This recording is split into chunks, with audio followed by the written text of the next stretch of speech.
Let me teach you some moves! Get them! Trailblaze, yeah! All martial arts are might command!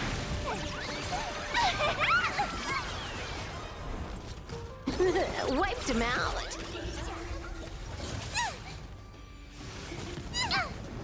Unlimited firepower. Fiends or devils, I'll crush them all! All eyes are on you! All for the thrill. This next round, real gaming. Hiding to the end of the world! Bonus round. Bonus round. Bonus round. Bonus round.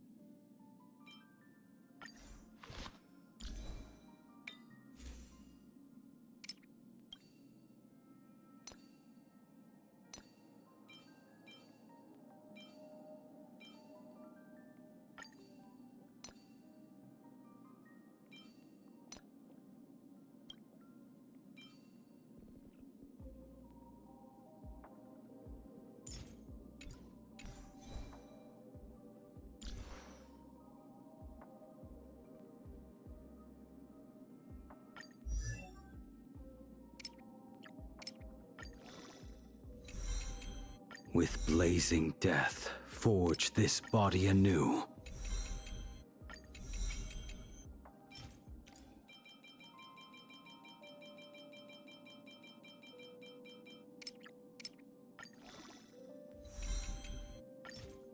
With blazing death, forge this body anew.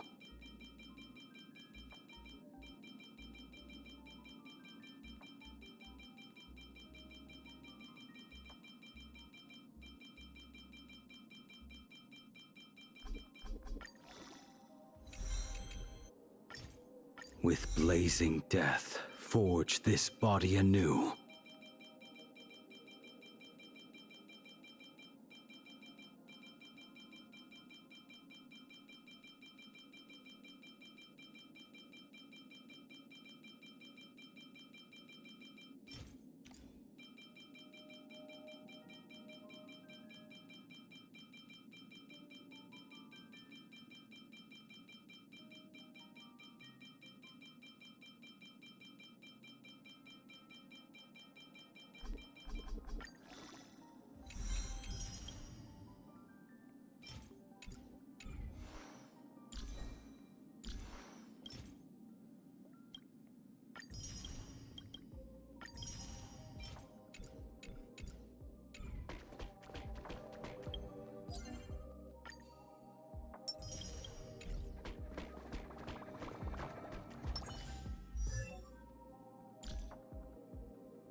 During the events of Starrailfest, Ashvale discovered what the happiness surgery truly entails, implanting the flesh and blood of the abominations of abundance.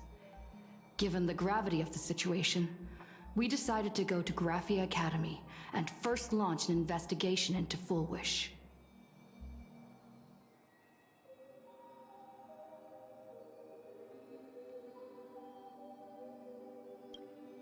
During the course of events, we unexpectedly crossed paths with Full Wish herself. Also a survivor of the Bloodstained Games, she openly joined the Phantasmoon Games and invited supplicants to travel to Seafeld City, where the winner would be decided in a televised debate. During our exchange with Full Wish, Himiko realized that Full Wish might be a masked fool. As a result, I asked Sparksy to investigate the tavern for leads. And through that, we identified Full Wish's ability, the happiness syntax. Evanescia and Yaoguang established a cooperation agreement. After Evanesia's attempt to assess Full Wish in her capacity as the arbitrator failed, they encountered Blade and his group and learned that the flesh implanted in the happiness surgery originated from Shuhu, an emanator of abundance. Himiko and I went to the TV station to take part in the debate and met up with Sunday and Ashvale, who had arrived ahead of us. However, the debate turned out to be a carefully orchestrated trap. In full view of the public, all those who had undergone the surgery transformed into terrifying monsters. And Full Wish framed both the IPC and the Astral Express as the masterminds behind it all. When the disaster erupted, Evanesia willingly violated a forbidden taboo and revealed the real purpose of the Phantasmoon Games: to suppress the terrifying entity slumbering within plain Arcadia. Through this act, she unlocked the original power of the ambrosial arbor within herself and intervened in the unfolding situation. At the same time, Silverwolf, entrusted by Pearl, set out to investigate the anomalous signal responsible for the monster's emergence, only to be obstructed by Mr. Meanie. As the force backing Full Wish, he wields tremendous power, powerful enough to interfere with the Stellaron Hunter's script. Meanwhile, Full Wish continued to livestream our movements in the TV tower, distorting the truth by every possible means. Drawing upon the wish power of 200,000 victims, she manifested the Meanie Phantasmoon in an attempt to defeat us individually. Thankfully, Silverwolf regained the power of the Ether cartridge, level 999, and dealt with it before it was too late. After overcoming every obstacle in our path, we reached the top of the TV tower and confronted Full Wish head-on. Drawing on the people's wish power, she briefly held the upper hand. Ultimately, I used the Stellaron within me to bear that wish power, thereby stepping onto the path of elation and defeating her once and for all. Even so, those who had undergone the surgery did not recover. At Blade's proposal, everyone joined forces to concentrate all of Shuhu's flesh within his body, freeing the victims from the influence of the happiness surgery. Just when I thought the crisis was over, Evanesia requested that I warn the creator of the world in canvas. According to her, Assad Pramod, the Lord Ravager who once attempted to eliminate plain Arcadia, has returned again.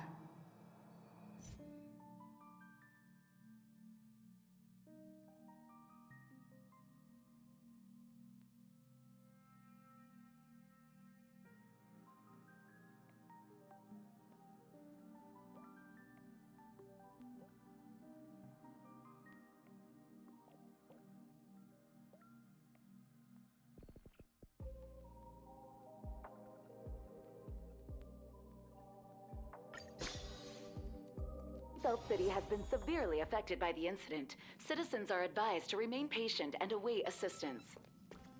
Moving on to our special segment, the Phantasmoon Brief.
you're back. The incident that happened at Full Wish TV is causing a huge stir. Come watch the news. Hello, everyone! Welcome to our brand new segment, the Phantom Moon Brief. I'm your host, Poofy. Hi, everyone. This is your old friend, Snowy. Well then, as the Phantom Moon Games reach a boiling point, and for reasons that need no explanation, we are now joining Duo Mention TV to bring you live coverage of the latest and most critical news updates. Yes, we are! And after the director of Full Wish TV and sponsor of the Research Society of Happy Smiles, Full Wish announced that she was joining the Phantom Moon Games! That terrifying tragedy of 15 years ago once again swept through the psionic game! The supplicant debate, slated to take place at the Seafeld TV tower, was cut short when out-of-control Imaginée known as Joy Ascendants appeared suddenly and launched an attack. This Imagenesis plague centered on Seafeld City spread rapidly. Even Fullwish herself turned into a monster atop the Seafeld TV tower. As of the latest reports, nearly 200,000 human and Imaginée inhabitants across Plain Arcadia have been affected by the plague. Countless individuals are injured or missing, and total losses are estimated to have reached 8.6 billion credits. And in a chilling echo of the Bloodstained Games 15 years ago, footage left behind by Full Wish points to the disaster as the work of supplicants from beyond the sky. She identified the culprits as the famed cosmic hero, the Trailblazer of the Astral Express, and the wanted criminal, Stellaron Hunter Blade, claiming they were responsible for the tragedy. But a spokesperson for the Department of Aberration Defense said the disaster was planned and executed by Full Wish herself through her organization, the Research Society of Happy Smiles. They added that the investigation will continue and the organization will be shut down. Oh, how familiar that sounds. 15 years ago, they made the same excuses. What is the real story behind this? The Phantom Moon Brief will continue to keep you updated. Over 500 years ago, a prophet made a prediction. In year 1999, a terrifying devil will descend from the sky. Will this prophecy come true? Can Plain Arcadia safely make it through this crucial year? We will have to wait and see. Shame on them. How can they just say things like that on TV when it's not even confirmed? And the internet is flooded with fake news about you too. Also, those two hosts, weren't they from Full Wish TV? They were spreading nasty stories about you on the news before. And now look, they've immediately jumped ship after what happened to Full Wish.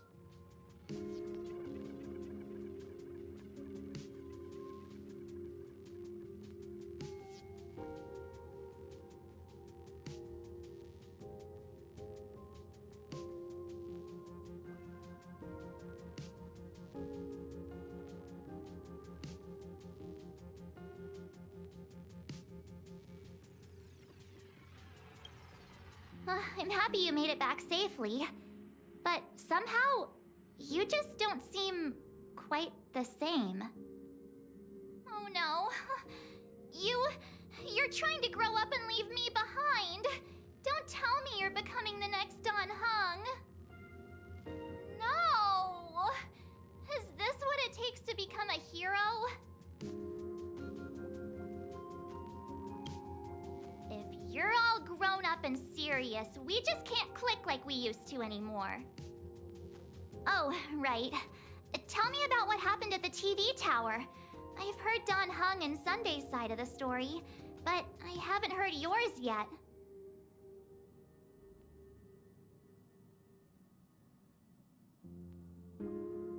So, Full Wish had people undergo the happiness surgery to implant Shuhu's flesh into their bodies, and that ended up causing this disaster? And you guys stopped the mutation from spreading, but all you managed to do was to temporarily seal Shuhu's flesh inside Blade?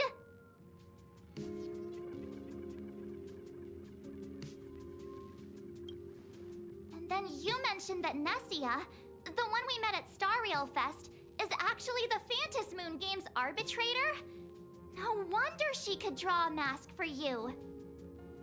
And she also asked you to go deep into the world in Canvas to warn... who was it again?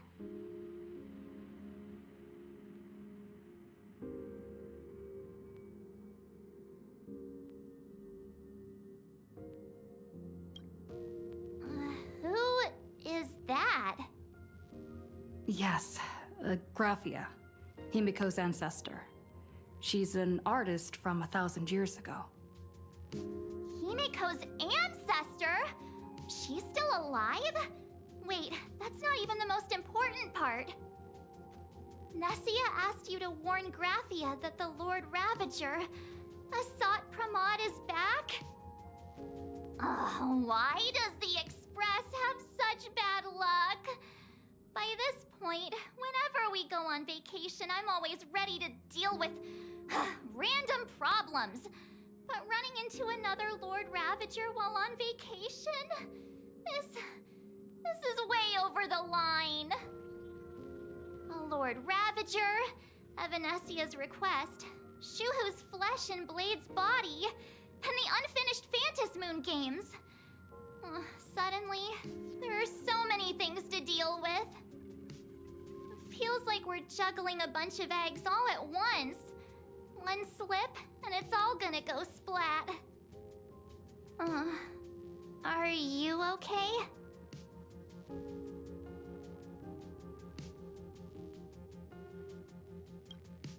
I wish I were as calm as you. I'm gonna go take a minute and collect myself.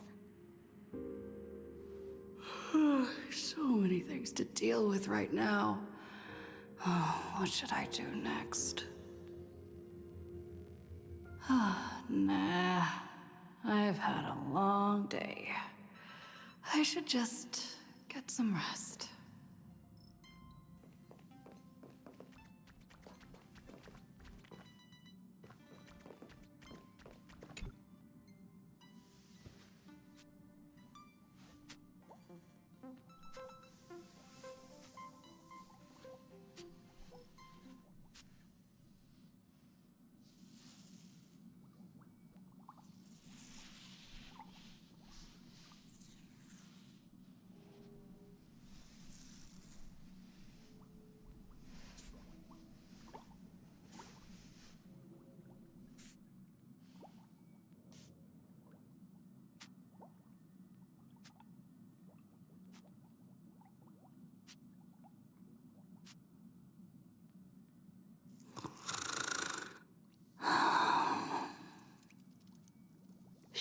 Welt, she's tired. Let her sleep.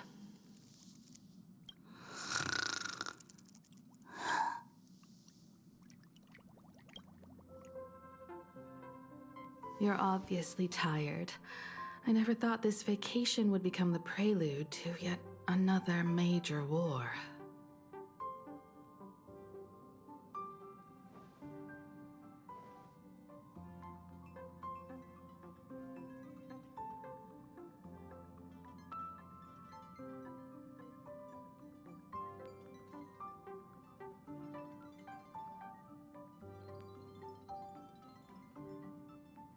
From our very first steps, trouble has always followed the Nameless. But this is way too much. Look at you now. It takes me back to when I first got the Express running again. Aside from Pom Pom, I was the only crew member on board, constantly stretched thin and feeling out of my depth. All I could do was note every problem in the navigation log, one by one. A world's coordinates that needed an update. A glitch in the Express's warp system. The notes were as dense as the coordinates on the astral charts, leaving me completely overwhelmed. Back then, I never imagined the Astral Express would one day have to face a Lord Ravager. But strangely, now that the time has come again, I'm not panicking at all. Come to think of it, It's because of you. Because of all of you. Along the way, we have defeated 2 Lord Ravagers. The Nameless who guided me before I set out once told me, "Keep moving forward, and the obstacles that once felt impossible to conquer will soon be behind you. And along the way, you'll find companions who are just like you." I've seen you grow through the Phantasmoon games, becoming someone others can trust and lean on. And I heard the declaration you made atop the tower. I'm truly proud of you. That's why I want to share a story from the past with you. A promise from 15 years ago.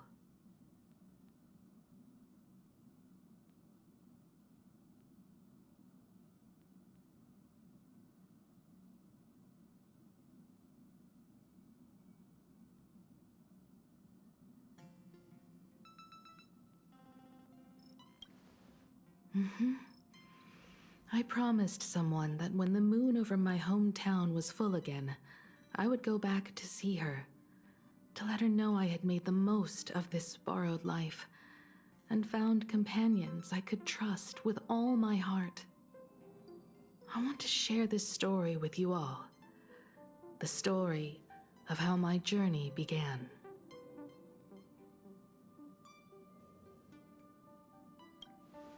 It's a long story, filled with many memories of my past.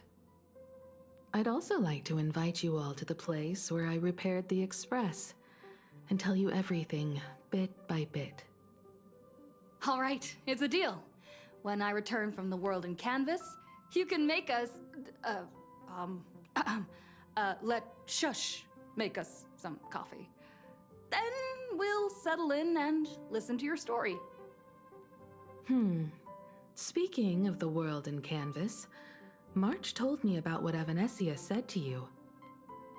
Evanesia's request was not made lightly, and she was worried for a reason. Silverwolf saw that Lord Ravager in action too. According to the records from the databank and the IPC's investigation, Asat Pramad's campaigns often span centuries, and the planets he targets all end up destroyed in freak accidents, leaving their surfaces covered in only smiling faces. 1,000 years ago, my ancestor Graphia created the world in canvas. If that was to resist Asat Pramad's invasion of Ahatopia, then could this disaster unleashed through the Phantasmoon games be the prelude to his next invasion?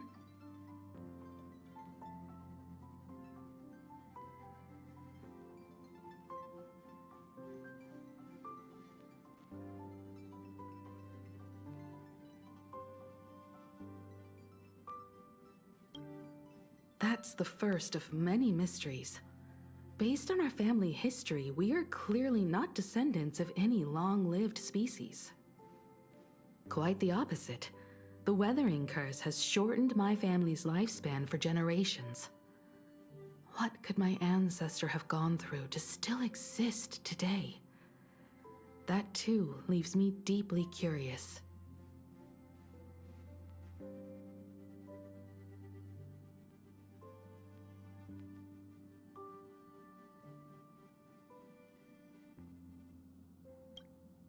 There are far too many legends about her.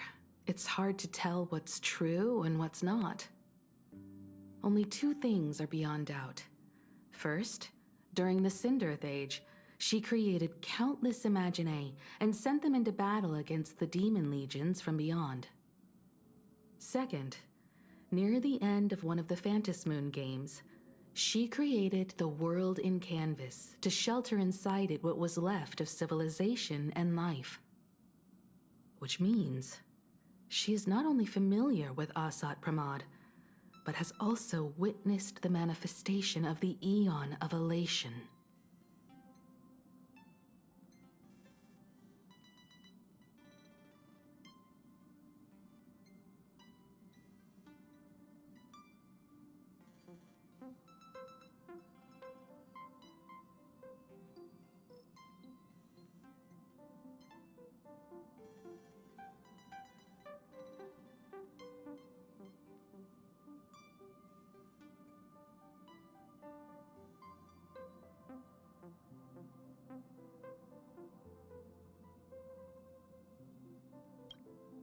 Nobody knows just how big the plane Graphia created actually is.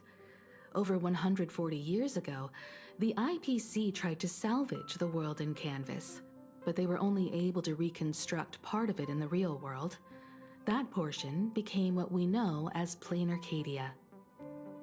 Legend has it that Graphia used a vast ocean as her canvas and channeled the power of elation to step into the painting, which means she has not only seen Asat Pramad, but has also seen the Eon of Elation descend in all their glory.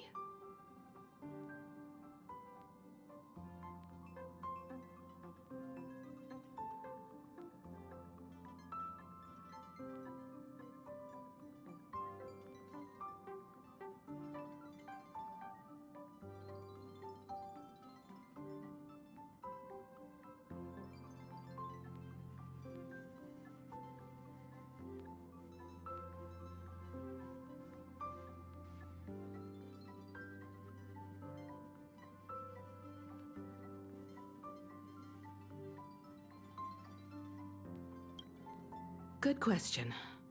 As for who in Plain Arcadia knows Graphia and the world in Canvas best, it's probably Pearl. She was sent here by the IPC. She should have some clues to guide us in the right direction. By the way, General Yao Guang is here. She says she wants to talk to you in private.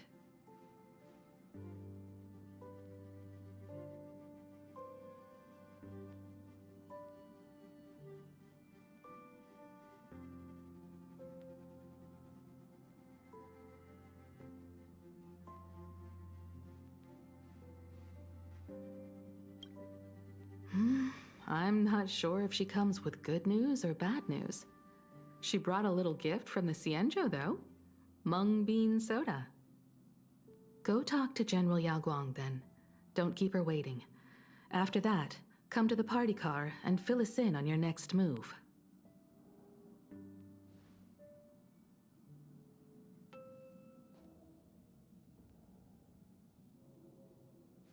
Nice to meet you, Ishvara. I always thought that the arbitrator, Evanesia, would step in and punish Fullwish for the disaster she caused. But, to my surprise, it was you who defeated Fullwish. In my capacity as an Arbiter General, I extend my deepest gratitude to you for halting the plague and sparing countless lives from suffering.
What I am about to tell you is something Evanesia risked breaking the rules to share with me. Please keep it a secret. Not a word of this leaves the Express. Sealed within Ahatopia's core is Ouroboros, the Veracity.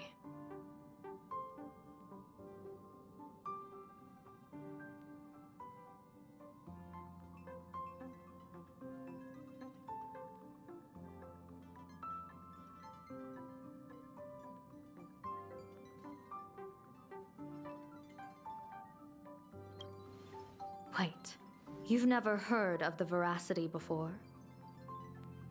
Come to think of it, they must be unfamiliar to most people.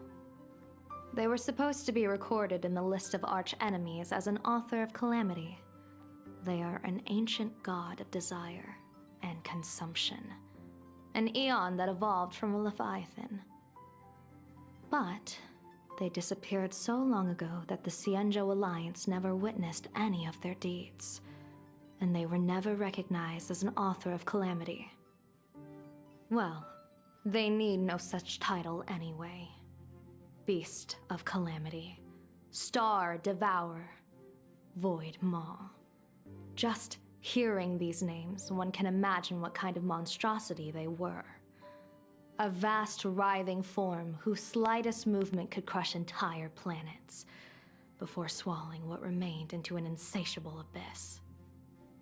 Rumor has it, they were last seen during the era of the Swarm disaster.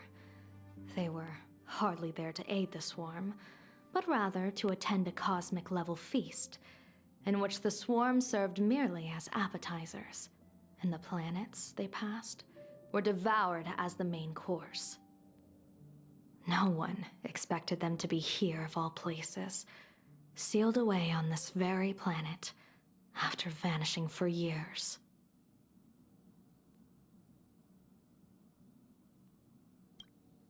The true situation remains unknown.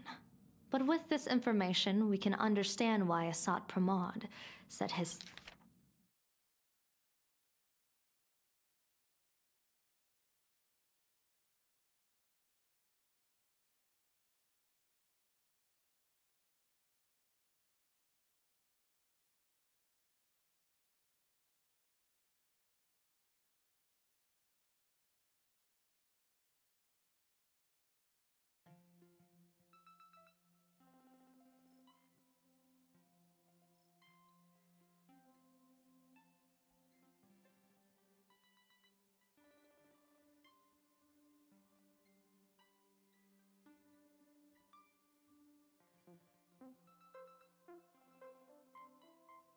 sights on this world. Aren't you a little afraid, facing a huge disaster like this?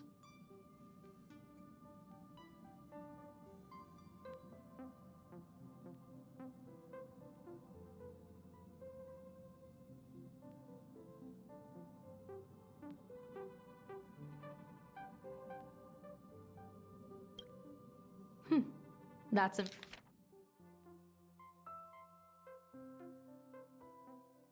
It's impressive, Ishvara. No wonder you survived the calamity of Iron Tomb. Fortune follows when fate hits its lowest ebb. Every crisis comes with an opportunity. Now that we know a force capable of devouring stars is deep in slumber at this planet's core, perhaps we could make it devour the problem inside Blade's body. It might just be a risky path worth taking. Blade has agreed to my proposal and will venture into the world in canvas to seek out the veracity. From what I've heard, you are going there as well. I cast a divination, and the hexagram shifted between the marsh and fire trigrams, yielding the judgment. Heaven and earth are separate and apart, but the work which they do is the same. In other words, though your paths may differ, they are destined to intersect.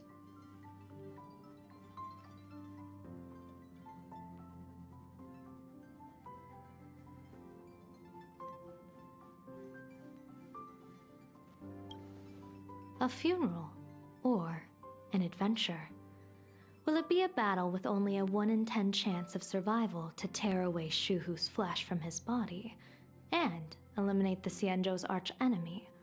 Or will it be a journey in which he settles all grudges and never looks back? It all depends on how he perceives it. Blade agreed to my proposal, even though that little Stellaron hunter girl wouldn't stop objecting.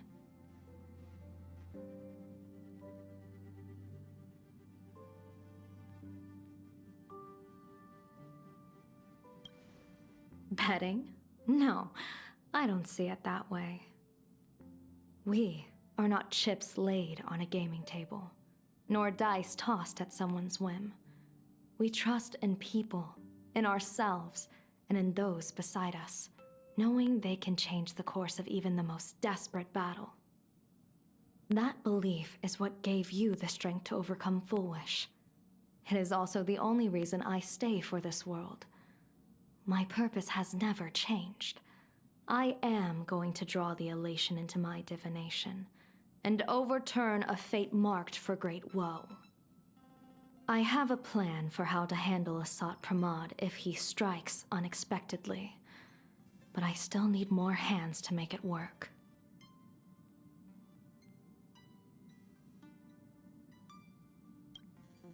What miracle could cap off these games better than a finale that humbles a Lord Ravager?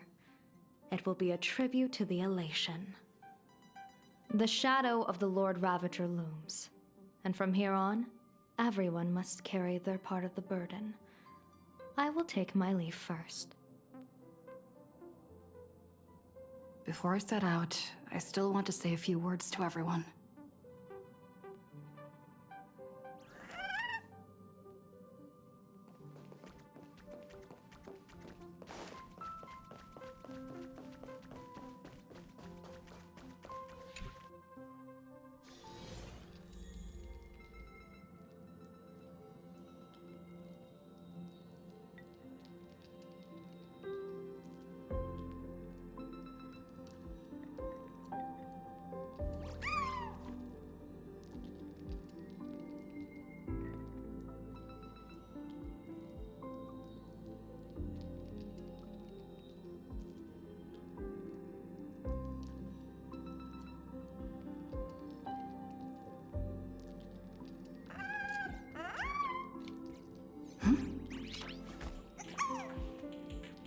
Nice!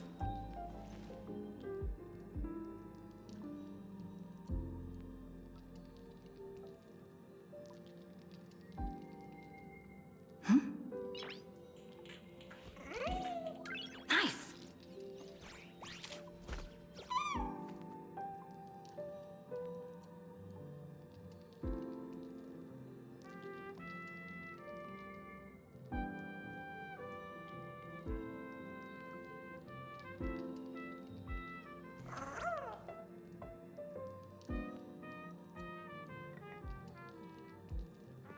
What are they all up to over there?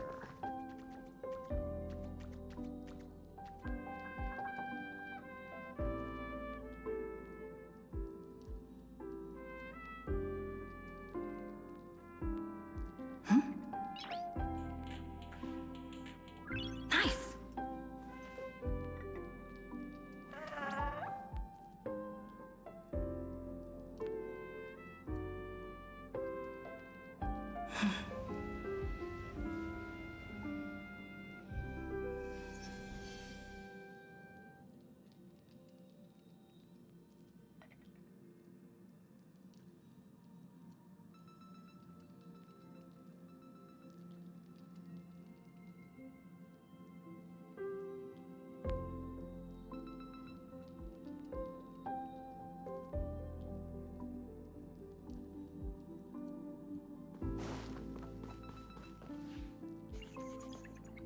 Oh, there you are.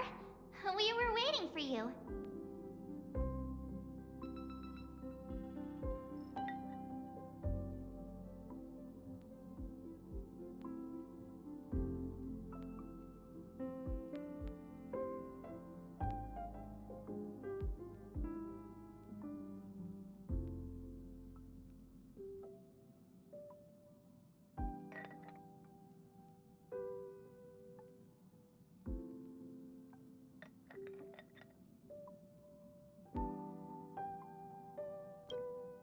We're here to celebrate the Astral Express making it through another trial, of course. Pom-Pom's heard all about your latest adventure. It's a modest celebration, but a meaningful one. You stopped Full Wish's scheme, and that is no small achievement. Regardless of what the people of Plain Arcadia or the media may say, we raise a glass to you. Exactly. You knocked out the mastermind behind all those creepy whatever their name is. I didn't get to see it myself, but Don Hung described it for me. You killed it! Your victory gave Blade a chance to free himself from Shuhu's flesh. Thank you. With a Lord Ravager looming on the horizon, everyone will soon be heading off on their own missions. Before that, it felt right to have a small gathering like this. Now, let's make a toast. Here's to everyone who fights to protect this Arcadia. And here's to all of us. The Lord Ravager can throw whatever he wants at us, but I know the Astral Express will keep streaking across the stars.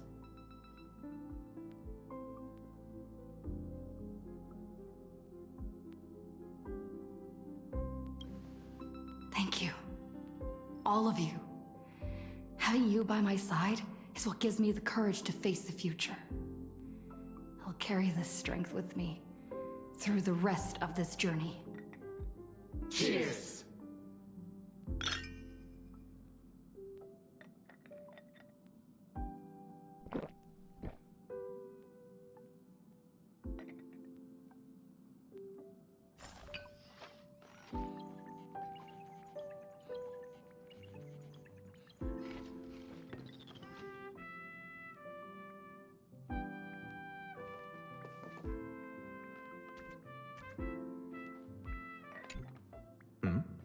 Did you need something?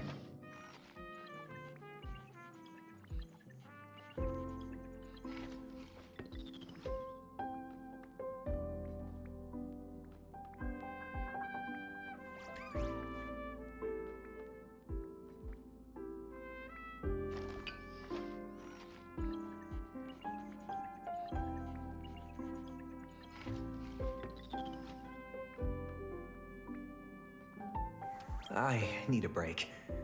I felt worn out ever since coming back from Seafeld TV Tower. Right now, it feels like I'm back in Oak Manor's banquet hall. At those parties, no matter how tired I was, I'd have to clutch my glass and smile, keeping myself calm. Mr. Yang insisted I should get a full day of sleep, but I didn't want to miss the chance to toast with you all.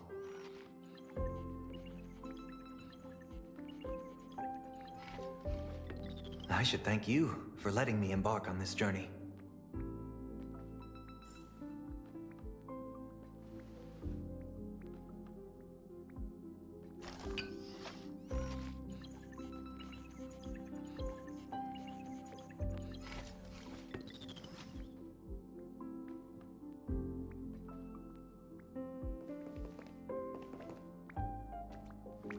I heard from Sunday about how the televised debate went.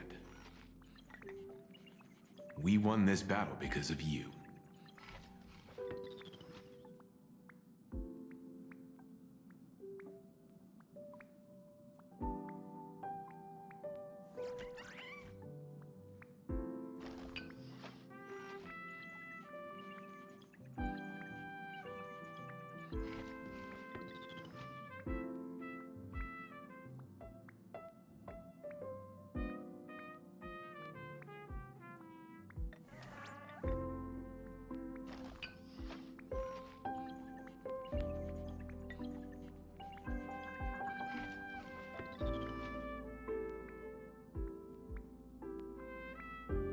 The streets were in chaos. Traffic ground to a halt, and Wispay littered the ground. It was like a scene straight out of a disaster movie. When the televised debate began, a crowd outside the station gathered to protest the Astral Express and nearly broke through the barricades. But the moment the Joy Ascendants appeared, they scattered without a second thought. I guess people know deep down which is more dangerous, a made-up villain or an actual threat. But I am more concerned about you.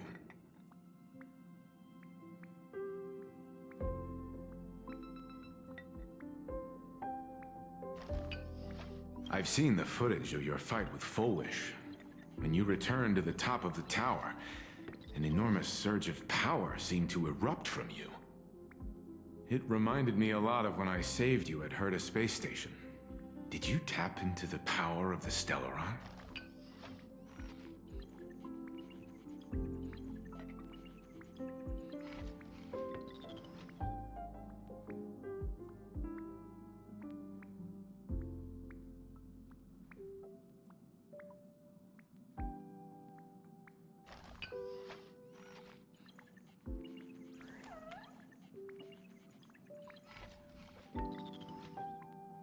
The Stellaron can be awakened by a wish, but its immense power always has a way of warping reality. As the wave of wish power surged toward you, it brought hope and blessings, but also dark intentions and malice. What might it do to the Stellaron? We have no idea. Be careful with this power you have, no matter how tempting it may seem.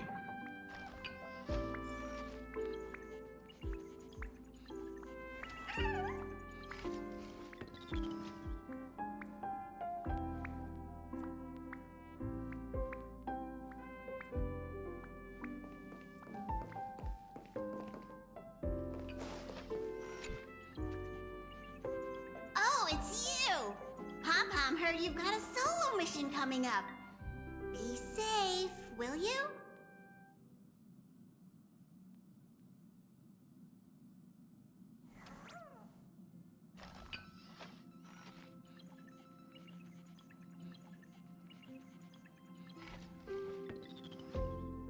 Sadly, Pom-Pom can't remember most of what happened right after the Express crashed onto this world.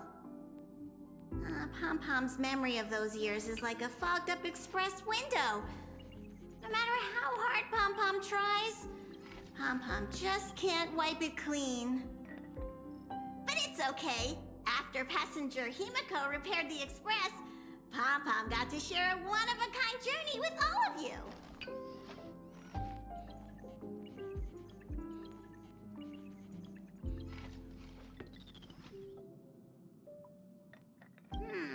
How did passenger Himiko appear? That's odd. Pom-Pom can't remember a thing. All Pom-Pom recalls is having a long and fuzzy sleep, then being woken by a knock at the door. And just like that, passenger Himiko was on board. The day passenger Himiko knocked, it felt like Pom-Pom was waking up from a dream. The Express's heart started beating again, and the lights flickered on one after another.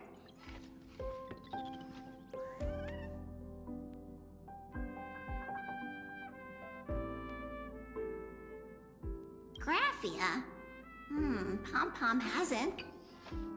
But Pom-Pom always dreams of strangers when Pom-Pom's asleep.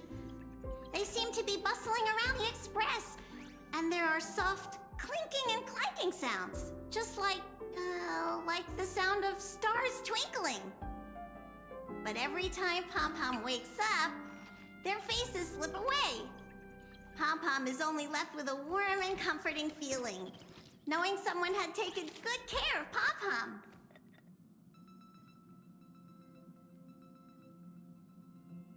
Safe trip! Pom-Pom will take good care of the Express while you're away.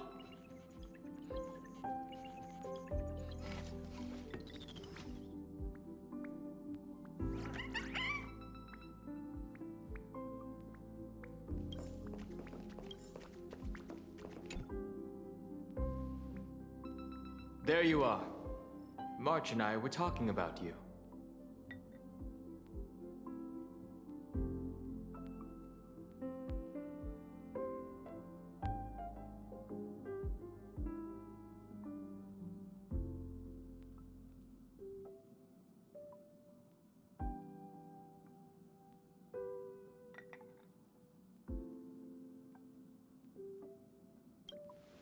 Yeah, of course.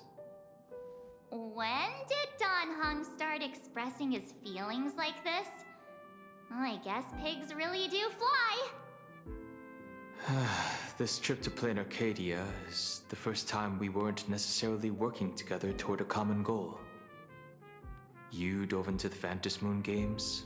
I crossed paths with that relentless old friend and foe again. As for March, well, she spent her time wandering and eating. Her perfect little vacation. Wait, hold up. How come all I get is wandering and eating? I grab plenty of comics as well. I call it cultural exploration, with a little extra time for me to recharge, of course. Right? Now that we're having this little break, It hit me that I might have neglected you and March.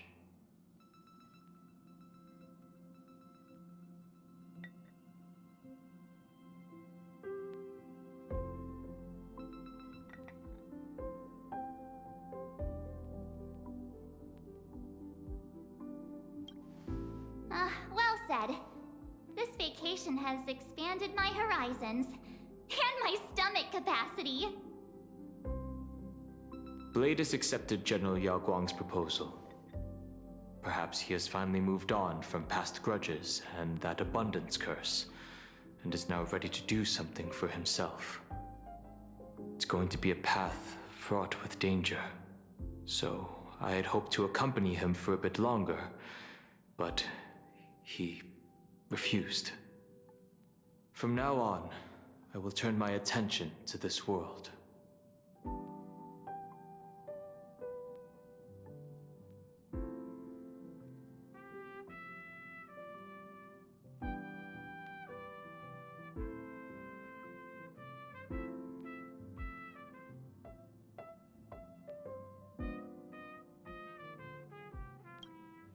Mr. Yang and I have been asked by General Yao Guang to help with setting up some defensive formations. I've got work to do too. Mr. Ashvale wanted someone to accompany him to the tavern to investigate clues about Asat Pramod. Yours truly figured she'd been resting long enough, and it was time to stretch her legs. So I volunteered.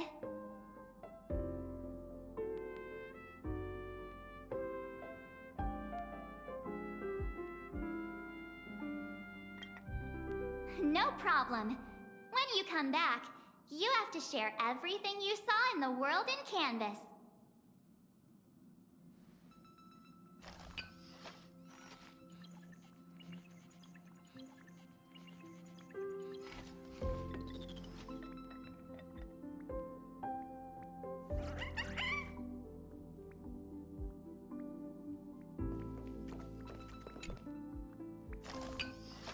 Just in time. I've talked to Madame Pearl. She will handle all the arrangements for your passage, so you can enter the world in Canvas to find my ancestor Graphia.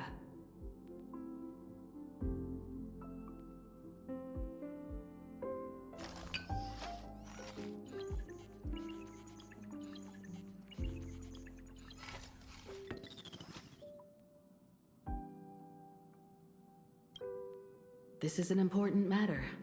Furthermore, your journey gives her the chance to uncover something she's been yearning to understand for years. The secret to Graphia's art of imagenesis. Once you've fully rested, you may make your way to the dock in Seafeld City. Madame Pearl has a special ship waiting for you there. It will take you to the border between this world and the world in Canvas, a place known as Inkford Hermitage. That's your final stop before entering the world in Canvas, a place to gather your supplies and rest up before you set out on the journey ahead. I know you'll have to go alone this time, but I don't think it'll be dangerous. After all, that realm was created by Graphia, my ancestor. The thought of it makes me feel calm, in a strange but comforting way. If you get to meet her, please give her my regards.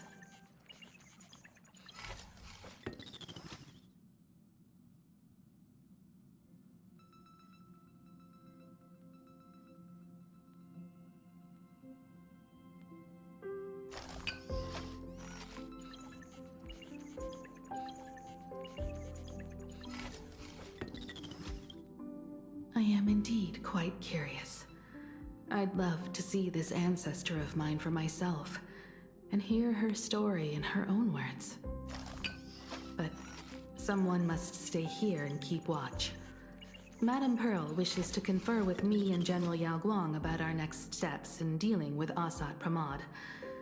So I'll be entrusting this mission into the world in Canvas to you. Go ahead. Set out once you've rested up. I'll be here with Welt and the others, awaiting good news from you.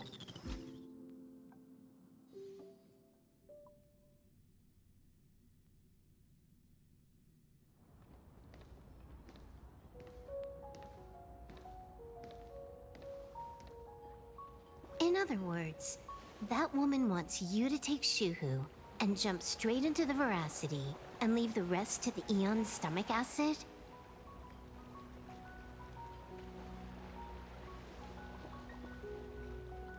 And this is between me and him, right? Why are you tagging along? Relax. I'll say my goodbyes and be gone. A dignified funeral, If you ask me, this ending is indeed grand enough. I don't care about any of that. There's only one thing I care about. Does he have to die? Here's a piece of advice, little cub. Whether he lives or dies is his choice. That's the one thing you don't get to decide for him.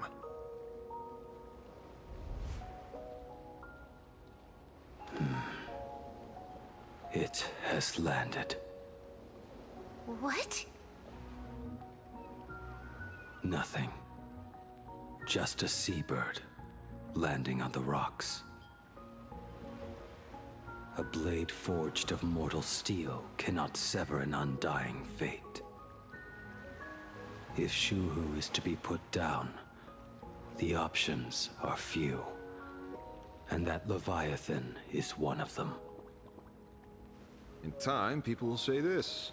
The culprit of the Juming gave his life for the greater good and plunged into the abyss alongside the abomination.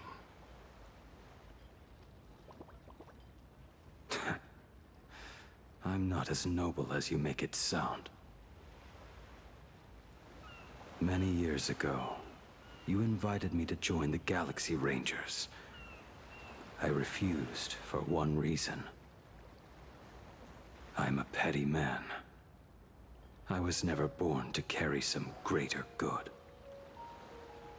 This is between Shuhu and me.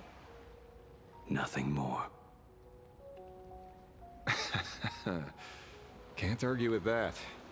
A Galaxy Ranger through and through. Well then, I won't say anything more. Blade, you sure about this? For years, death has clung to me like a curse, etched into my bones. If there is a chance to make a god feel the same pain, I would do it, even if this body is reduced to ash. As for everyone else, there's no need to drag them into this. We'll proceed as Yao Guang proposed. Bury Shuhu at the end of the world in canvas, taking me with him, and let the veracity dissolve us both.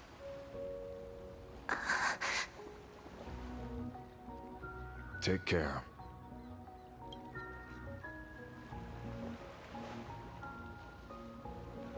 How about you stay as well? You might as well see it through to the end with us. Plain Arcadia has bigger problems that need my attention. Your instincts were right. That meanie pulling strings from the shadows is none other than a Sat Pramod. Who else would want to kick a Ha's head like a ball?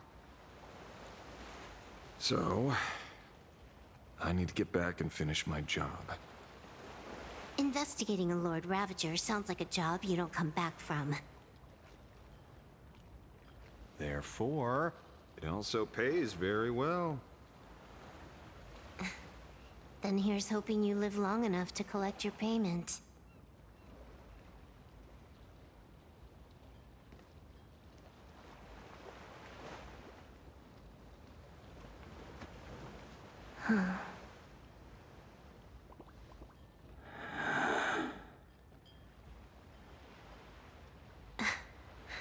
Every time, when it's just the two of us, you go quiet. You know what I'm going to say. The seabird's flown off. It's time for us to go too.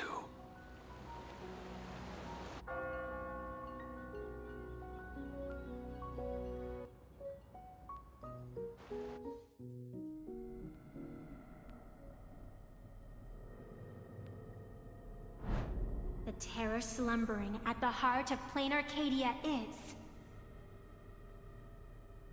Ouroboros. After the swarm disaster, the Veracity vanished, never to appear again for more than 700 Amber eras. Their last rumored sighting was 500 years ago. History fictionologists claim that Ouroboros lies in wait at the edge of the cosmos, guarded by their children, awaiting the day of their return. I've heard that story before, but it wasn't about the edge of the cosmos. It was Pier Point. They say that the preservation is nothing more than a facade, and the IPC is, in truth, a cult devoted to the Veracity. Organic life has quite the imagination. They've said other things, too. That Louis Fleming seeks to ascend as the Eon of Wealth. That the Council of Mundanites are mere hounds of Dr. Primitive. That the Marketing Development Department colludes with the destruction, turning a blind eye to the spread of Stellarons. Such rumors are endless. I believe the General should be able to tell which are true and which are not. I've never heard the last one, so let's assume it's the only one that's true.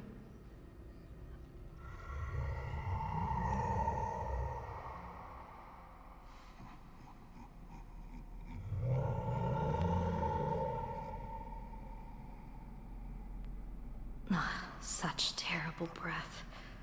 Once this Leviathan awakens, the Arcadia's destruction would be all but instantaneous. For now, this remains conjecture. The sealed remains appear to be a husk that Ouroboros once shed.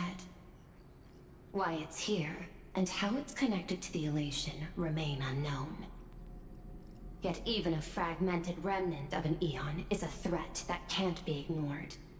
The calamity of the Leviathan must not be allowed to re-emerge in this world. Naturally, that is why I'm here. And it's about time for the two Nameless to arrive.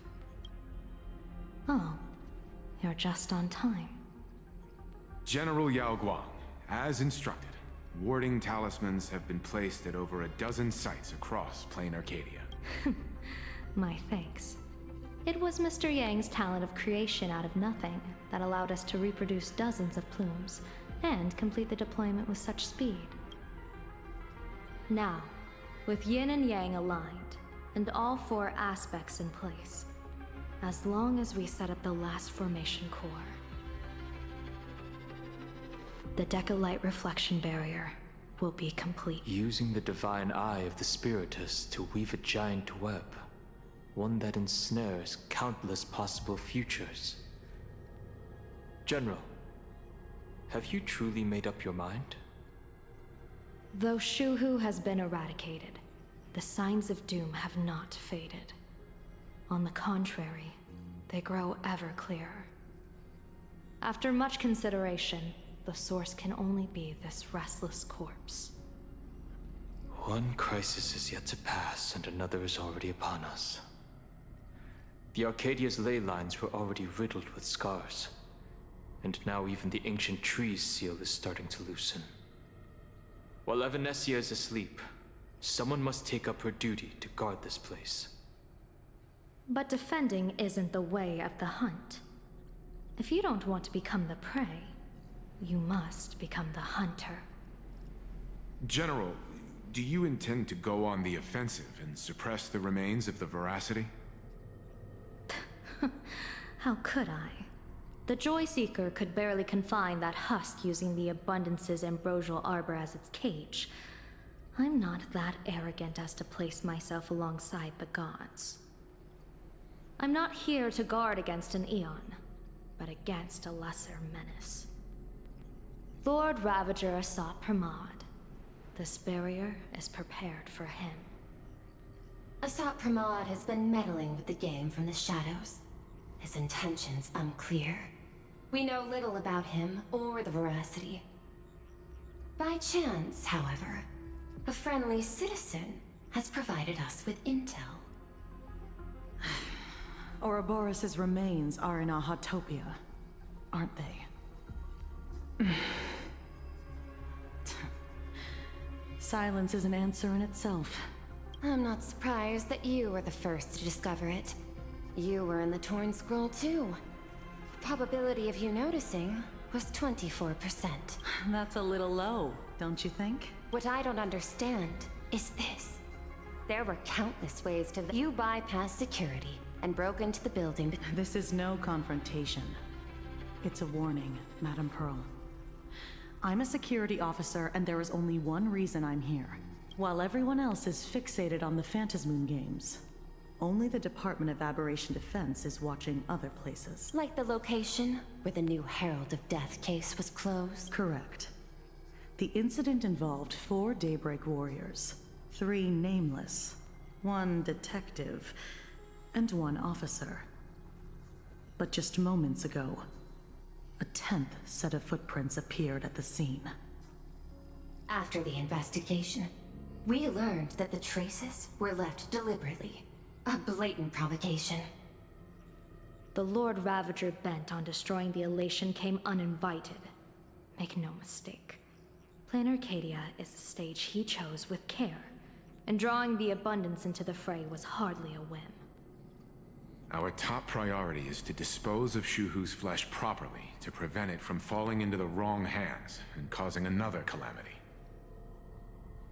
That said, we cannot afford to ignore Asat Pramad's next move. This giant web is prepared for that very purpose. Once the entire planet is folded into the divination's trajectory, under the gaze of the Omnitia, all possibilities will be laid bare.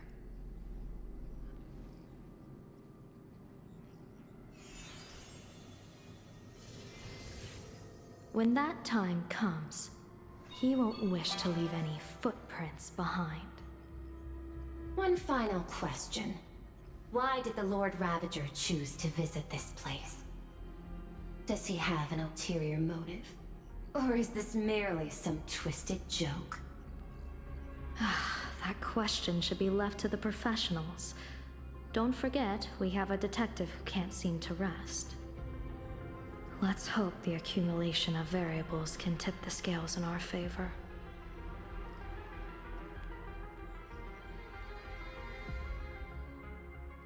And so, the people set out, and the gondola, bound for distant lands, set sail. At the end of the world, the Elation once again declared war upon the Veracity. Hey, frail little humans! Ouroboros split their mouth wide open! Whoever can fill my whole mouth with but a single thing shall receive a reward, my tongue. The fool known as the Shepherd captured a comet, but it wasn't even enough to fill the gap between the Veracity's teeth. The bartender Braji opened the wine cellar, yet they only grew drowsy, drifting off to sleep. And en route, he crept up to the Veracity's ear and told them a corny joke. The Veracity pondered it for 10 amber eras, then burst into laughter at their own amusement. En route spread his hands and said, "See? I filled your mouth with laughter." Then what happened? Then are you kidding me? And with that, they opened their gaping maw and tore en route to pieces. What kind of nonsense is that? Those are the facts, my inquisitive auditor. If you want to hear more stories, you're welcome to discuss with your classmates.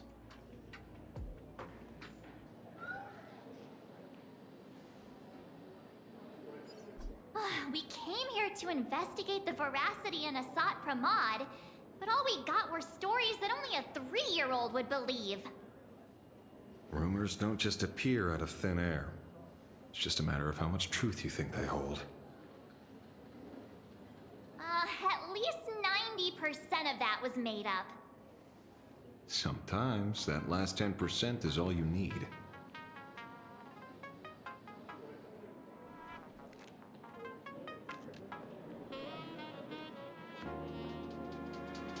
Oh, plenty of bystanders around. Let's hear what they have to say.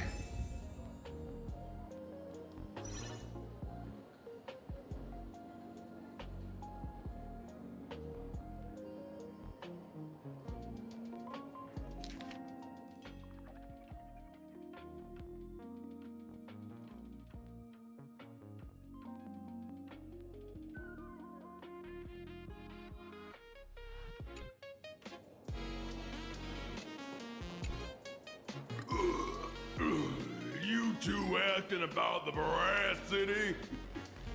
You thinking about walking that path? Walk the path of veracity? Do I need to eat everything in sight? You got it! Kids always dream big. Some are bulldozers, some are monsters, and I am Autoboros! Yeah, and the match. Ugh, can you talk normal? Stop gulping for air. I swore to become a veracity path strider. I eat everything. Tasty, nasty, anything I could chew. Finally, I pinched my nose and swallowed loose mold, and they looked at me. Ouroboros? Nah. Ah. Very regrettable. Enough already. I'm telling you, it was all bluffing. The fools didn't lose. En route and Dorothy, when the veracity wasn't looking, roll up her skin like a crepe, snatch it up and poach it.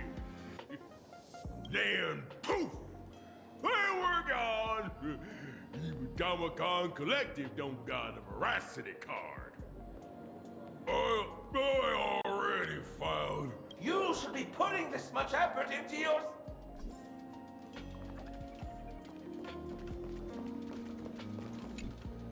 They say a dull pen beats a sharp memory. Then you must have a lot of stationery? A kindred spirit. Miss, it seems you're one of us as well. I've met far too many fools who can't even read. Oddly enough, those of us who truly love learning are the rare ones. Interested in studying the knowledge of the laughter? I have a reference book here. You can have it.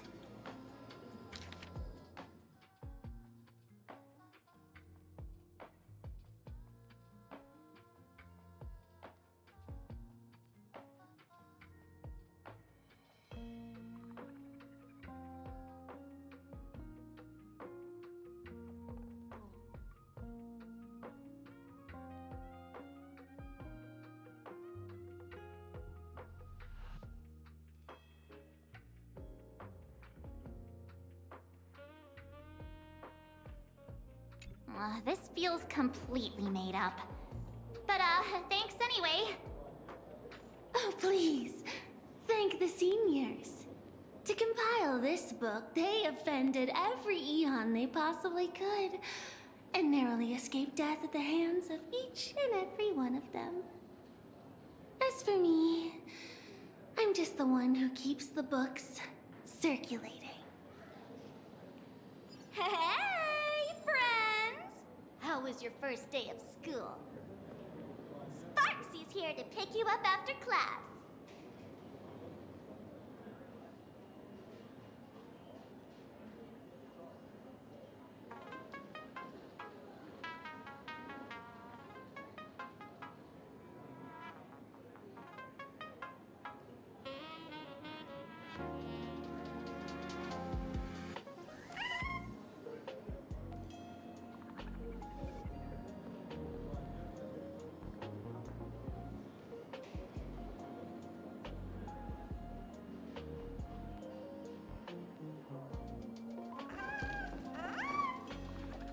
Where were you just now? You opened the door for us and just disappeared. Don't tell me you're up to something again. Still doubting me? You're breaking Sparkskull's heart here. That whole foolish thing. I took on every emoji in the tavern by myself, fought them all the way to the end of the world, and even when I masked down to nothing. But honestly, this place runs on rumors. Aha is being chased by the Veracity. Aha chases the Veracity. We won't get anywhere following stories like this. Let's go through what we know so far.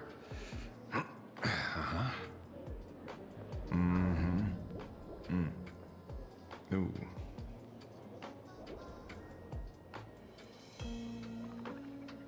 Yeah, it's a complete mess.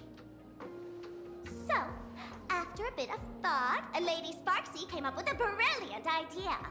I borrowed a nifty little gadget from a friend. The Unreal Sparks and Spark! No idea how it works, but apparently this light bulb makes you smarter the moment you put it on. Does this friend know you borrowed it? A Supramod has a gun to our heads, and this is what you're worried about? He'll find out one day. Well then, I'll go first. It, doesn't look very reliable. Are you sure about this? No worries. If anything goes wrong, the friend...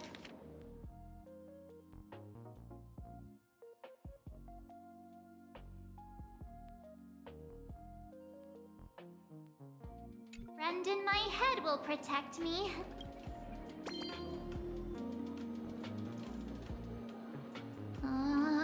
Doesn't seem to have any effect. No, it's working Our enemy is a Lord Ravager. There's only one question. Correction. The effect is very obvious. Judging by Nanook's habit of picking Lord Ravagers, I wouldn't be surprised if Asat Pramod was once a masked fool, and therefore knows Aha's weakness. The Arcadia is like a microcosm of eons and paths. People indulge themselves in fabricated happiness, unable to pull themselves away from it. Many have expressed their concerns. This isn't elation. Aha is playing with fire. A classic social realist deduction. Old-fashioned. Ooh, but effective. We're closing in on the truth. Yes, the answer is all but revealed. You are Asat Pramod, Sparksy. Do you have evidence? Of course. The truth is so simple that everyone overlooked it. The evidence is...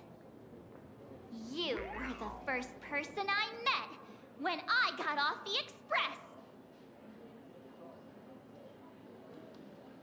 If I am Asat Pramod, would you and Grey Hair have been able to walk out of the school alive?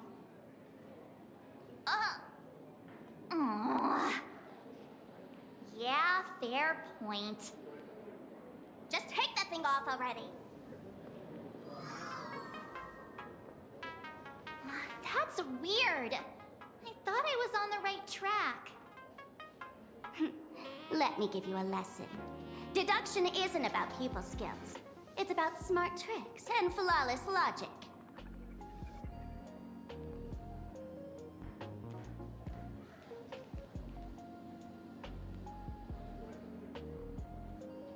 Watch and learn. Sparkle, master of the classic whodunit, has entered the chat.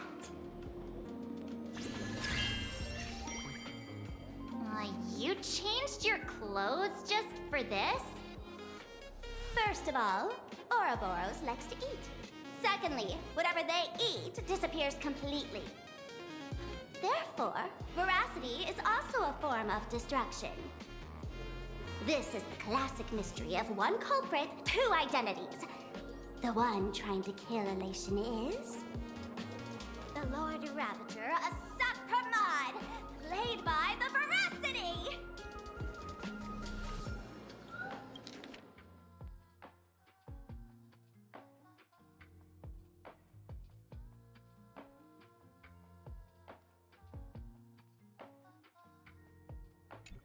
What am I even saying? Classic whodunit? This is more like a classic Who's the Dummy. Ah, I get it now. All this thing does is make wild guesses sound reasonable. So far, that's the most... No need to be so serious, detective. By the way, what type of detective are you? Me? I'm the tough guy type. I don't waste time on useless details. I aim straight at the heart of the problem. You're not wrong. Asap Pramod is Nanook's weapon to assassinate Aha. Whatever his plan may be, the target doesn't change. Remember, as far as humanity knows, there are only 3 ways an Eon can fall.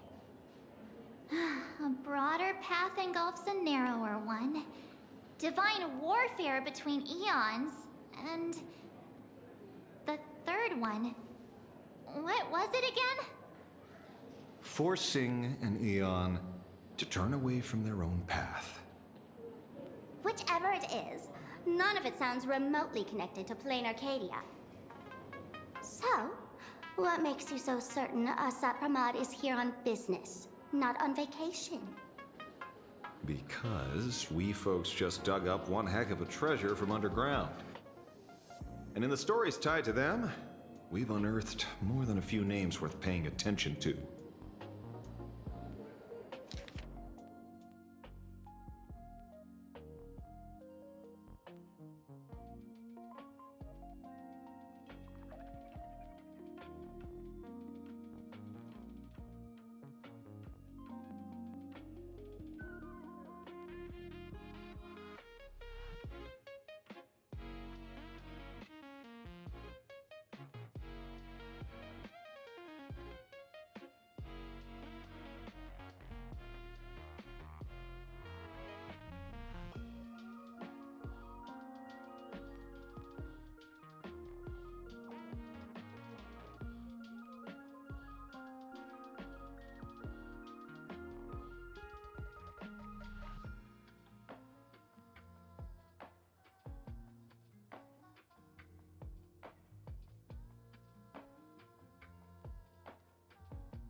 An old pal who can't stop lying. He goes on and on about death being a solitary feast, but I just saw him last week, alive. I see you're acquainted. Please, introduce us sometime.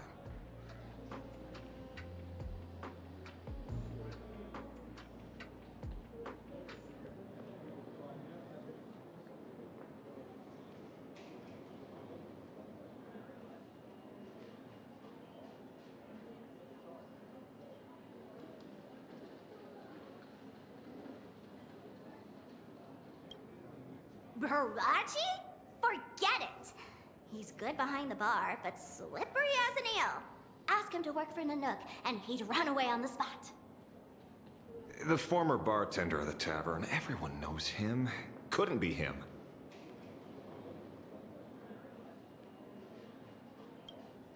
That's just a title. Anyone with a girlish heart can call themselves Dorothy. Between you and me, Director Sparkle used that name once too. Guess when? Looks like this clue has little value to it.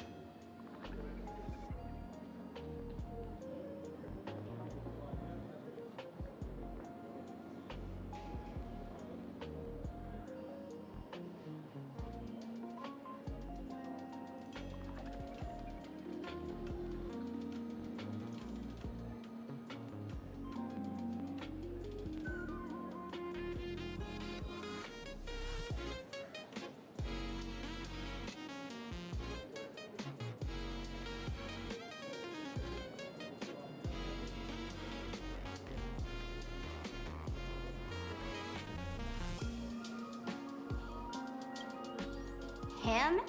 He caused trouble in Gotham City a few days ago. Pearl threw him into prison. I know. I was the one who caught him.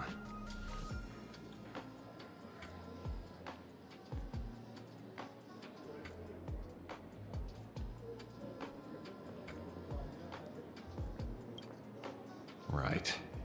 He's the one I can't stop thinking about.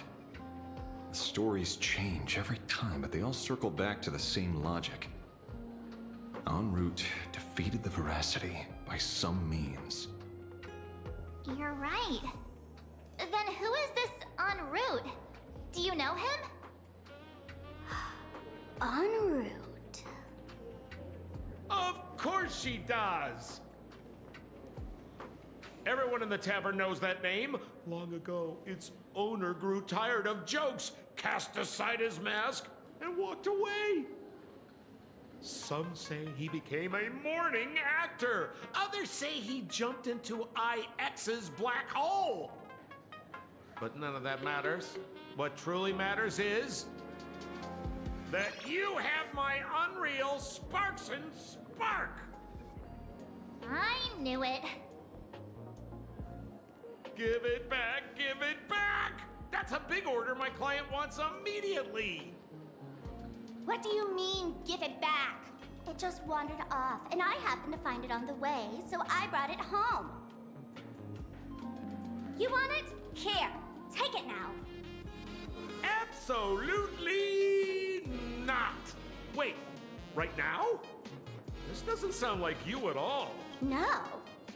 If it's a no, it's a no. Guess I'll keep it. Bye-bye.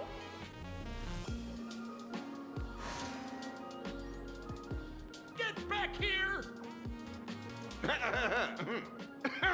Sir, do you need to hire a private detective? Hey! Can you catch her for me? Of course. I'll have that thing returned to you safe and sound in half a day. But, in exchange, I'd like you to elaborate a bit more on what you were saying. Oh, so that's why you're here. Now, old Sempo's intel isn't cheap. Waiving the fee won't quite cut it, will it? Name your price. Put it on Pearl's tab. Ha! Just kidding. Money talks boring. Besides, the Astral Express and I go way back. Oh, and I wouldn't scam you two. The en route you're looking for lives up to the name. There's nowhere he can't reach. Only places he hasn't been yet. He's the gold standard of the masked fools. He only shows up where he's least welcome. A morning actor's stage, a friend's wedding, even inside the Veracity's mouth. All for the sake of a good laugh. Oh. That lines up. Sounds like the origin of the legend. So, he's a friend of yours? Not a chance! Back when old Sempo was still a kid, en route was already a name in the history books. He left the tavern during the Second Prosperity. They say after hearing 30 trillion jokes, he never laughed again. Before he left, en route said one thing that, at the time, no one cared about. Elation has been dead for a long time. Where did he go after he left the tavern? The tavern has 10,000 mouths, all telling different stories. All I know is this.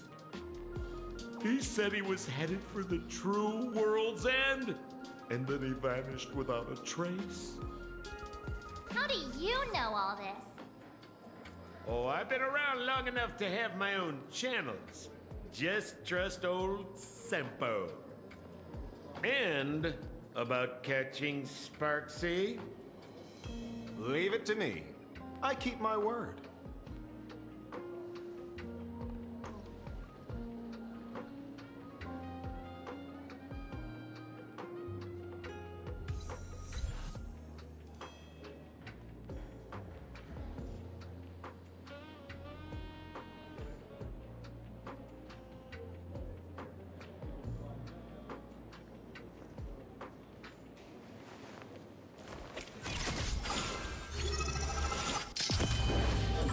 Truth and lies are a hair's breadth apart. Only the heart can judge.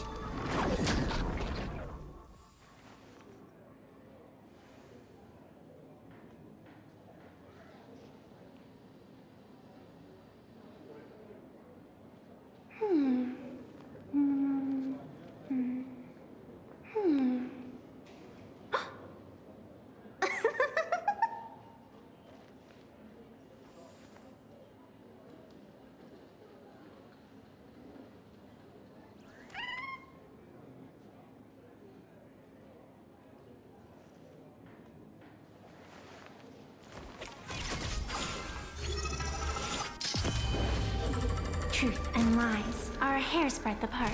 Only the heart can judge.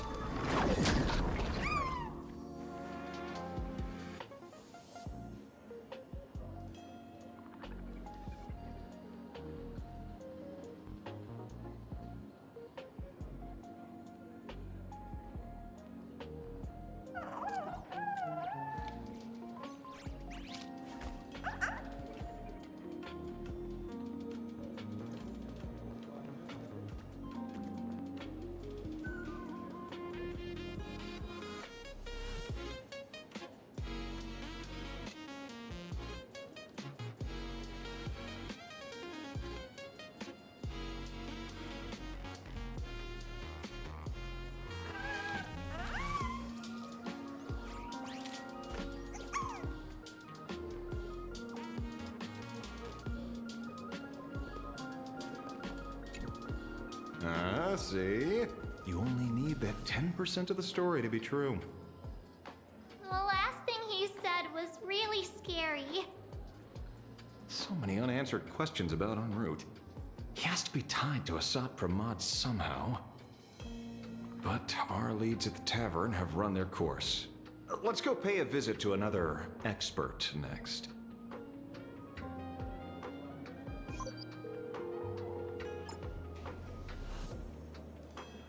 Oh. Speak of the devil. Only a Cienjo general could have arranged something like this, I suppose. I'm surprised as well.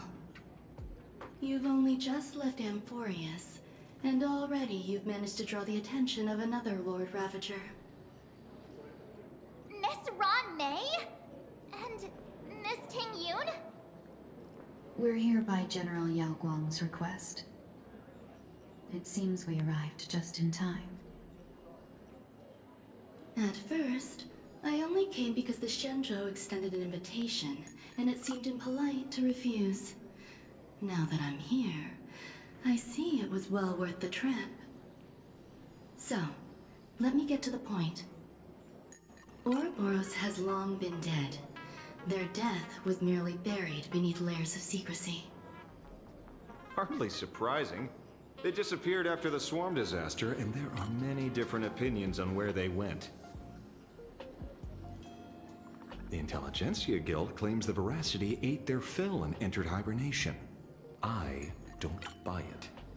Those scholars are fond of post-meal naps themselves, likely just projecting their own habits. You seem surprisingly calm, which makes sense. After all, the shadow in your right hand is evidence as well. Why don't you tell everyone what happened to the Galaxy Rangers back on Von Walk? Walk? Sprightly Von Walk. I've heard there's a particular phenomenon that occurs on that rainforest planet. Plants multiply and grow and are then harvested like wild grass. A cycle repeating every few decades. Almost identical to the Phantom Moon games. But how are the two connected? When you hear plants and growth, shouldn't that make you think of abundance? Huh. Wait. It seems you figured it out. By coincidence, abundance is another thing the two worlds have in common. When coincidences pile up, they cease to be coincidences, Mr. Ashvale. No. Leader of the Rangers, Mr. La Mancha. Perhaps you could explain this to our nameless friend? Back on Von Walk, I'd already long since stopped being a ranger. Your conjecture is basically correct, Miss Ron May. You're not the only genius to take life as a subject of study. By the time I arrived, the atavistic experiment was already approaching its final phase. Dr. Primitive had set his sights on an ancient Leviathan. Beneath Von Walk's surface, there also lay the remains of the Veracity. You stopped him. The Rangers stopped him. Back then, Mr. M was still human. Now, deep beneath Ahatopia, another corpse of the Leviathan lies buried. If I'm not mistaken, there are countless other worlds carrying out the same ritual. Aha sealed Ouroboros' body among the stars, suppressed it with abundance, siphoned the power of the Path of Veracity, and called it a game. This is what people call the Phantom Moon games. Uh-huh. Why would they do such a thing? You may remember, the Express once delivered a Leviathan's carcass to me. That wasn't the only one in my collection. By arranging remains from different eras in sequence, I discovered something rather intriguing. At a certain moment over 1,000 Amber eras ago, just as Akivili began traveling in pursuit of their ideal, all creations of the Veracity lost the same organ. Their taste buds. What does that imply? The purpose of consumption changed. Be they spawns, depth crawlers, or void song whales, their genetic markers encoding gustatory organs vanished entirely. Creatures walking the path of Veracity became nothing more than biological black holes, consuming without discrimination. This was not natural evolution. Through the simulated universe, I identified the point of divergence in history. A concept had disappeared from the path of Veracity. Consider this. What do taste buds provide? Yummy flavors? Precisely. Savoring something's aftertaste is an act of elation. So Aha stole the original Primum Mobile of the Veracity? The simulated universe proves nothing on its own, but the primal desires of life have always been entangled. Think of it as my intuition. The conflict between the eons of elation and Veracity stretches all the way back to primordial times. How many people know about this? There used to be two. I only told you.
Yuqingtu.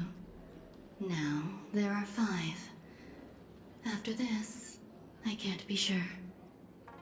Exploit the old conflict between Aha and Ouroboros to ignite a divine war, or allow intersecting paths to devour one another.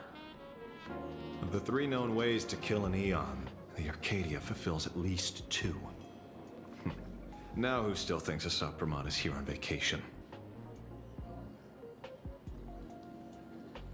But you still haven't explained where it came from. Oh, you mean the shadow? It has nothing to do with Funwalk. Oh? Call it a twist of fate. This isn't my first encounter with the Astral Express, nor my first time dealing with a Lord Ravager. When my home was destroyed by Zulo, I had a brief encounter with a former navigator. A navigator of the Express? Yes. Starseer, I see. He'd already retired by then. He was the one who told me about the Shadow.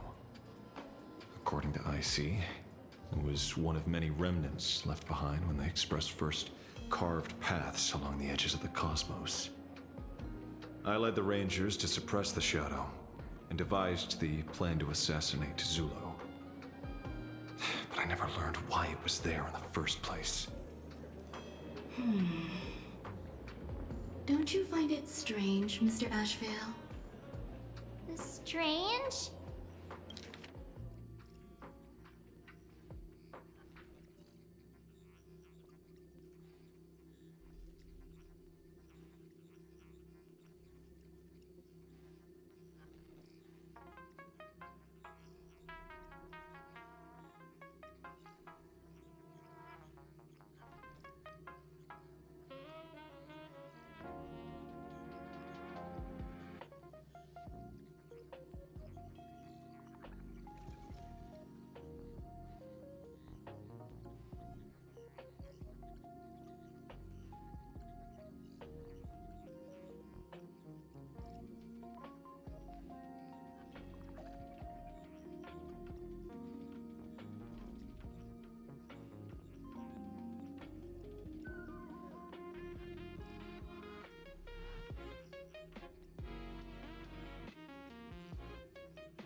When coincidences pile up, they cease to be coincidences. Like an experiment with results that are too perfect, it's enough to send a chill down your spine. If you don't mind, Let's walk through the whole thing once more. Earlier, what did you two uncover in the tavern? Someone suspected to be a Sot Pramod knew about the Veracity secret. Before disappearing, he said he was headed for the end of the world. And then? Who did he say the shadow belonged to? A former navigator. The shadow was a remnant left behind when he charted the cosmos. If the world's end isn't the tavern, then where is it? I don't know if anyone can answer that question.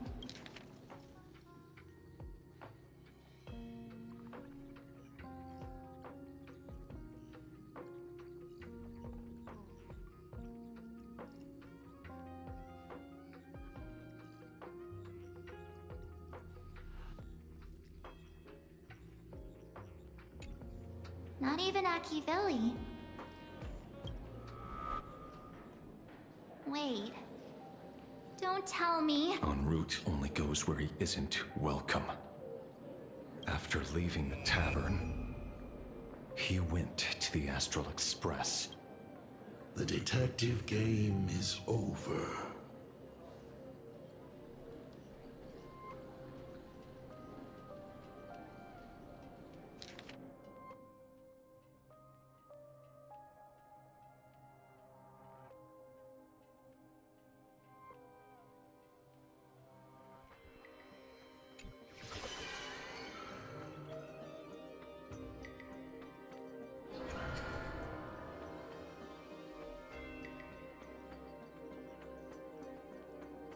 I have to say, not many people can make me change my plans.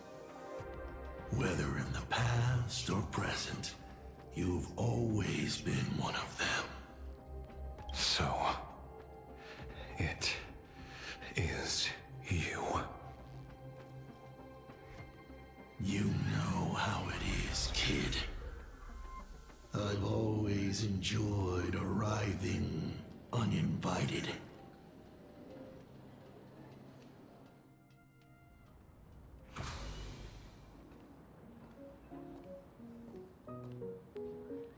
Pearl said she would arrange a ferry to pick us up at the Seafeld City dock. The place we're going to holds clues about Graphia. Really? Your own ticket before boarding and be a model passenger. We wish you a pleasant journey.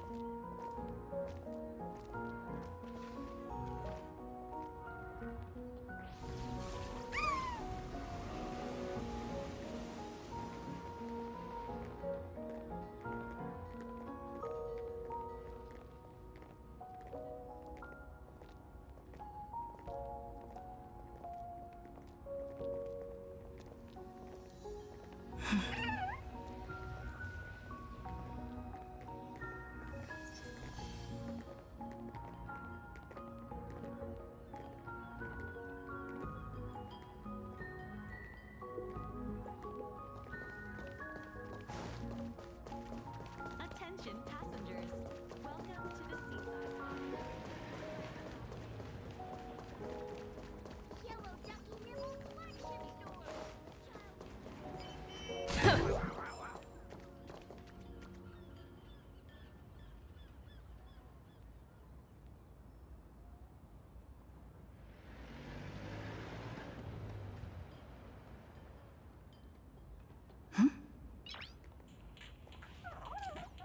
Nice!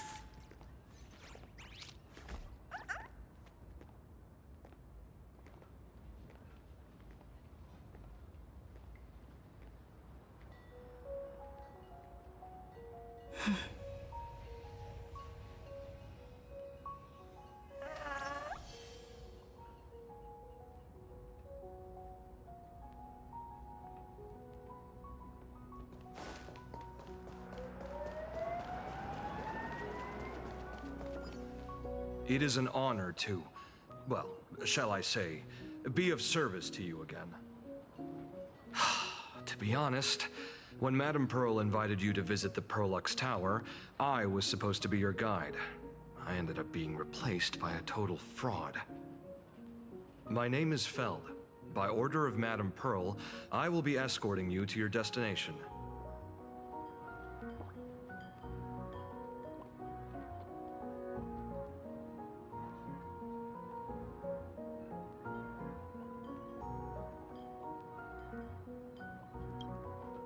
You are too kind.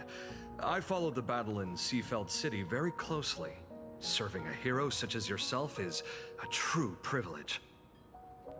I assume Madame Pearl has already briefed you on our destination?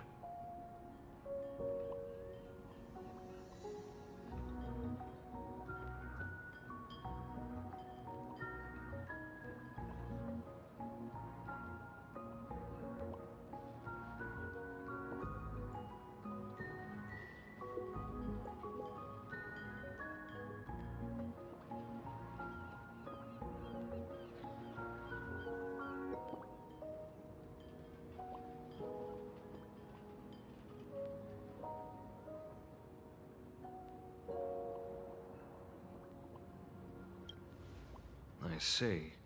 It so happens that Madame Pearl is tied up with an unforeseen event, so allow me to brief you in her stead. The destination of our boat journey is a hotel known as Inkford Hermitage. It is situated at the end of a Dovebrook tributary that ultimately flows into the sea. It is one of the points where the world in canvas intersects with reality.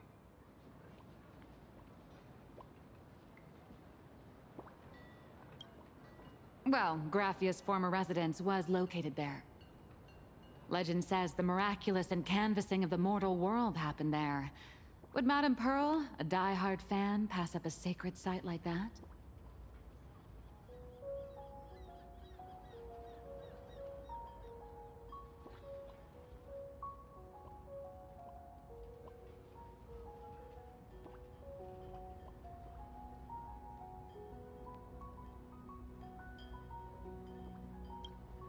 Word is that Madame Pearl just flicked her wrist, signed a check with an astronomical figure, and bought the whole plot of land. She also snatched up every single piece of Graffia's lost works she could find without bothering to verify their authenticity. Whew, I guess money really does let you do whatever you want. That's not even the half of it. I don't know where her obsession comes from, but she's dead set on the idea that Graffia is still alive. If she gets even a whiff of anything remotely related to Graffia, she's got her people on it at the snap of a finger. But all they could find were Imagine knockoffs. Random, pretty redheads based on nothing but imagination. I bet her reaction went something like this. Objective. Locate the original.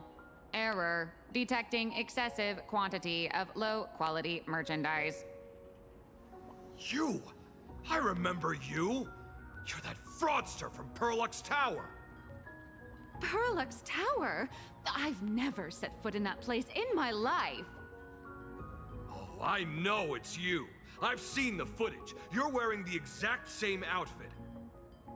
Oh, a slip up in an otherwise perfect plan. Relax.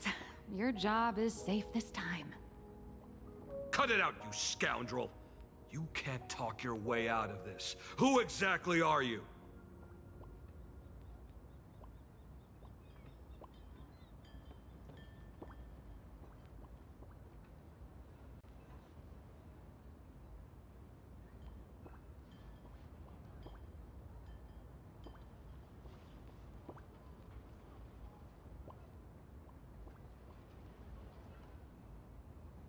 This is the author of Fluffy Across the Blue.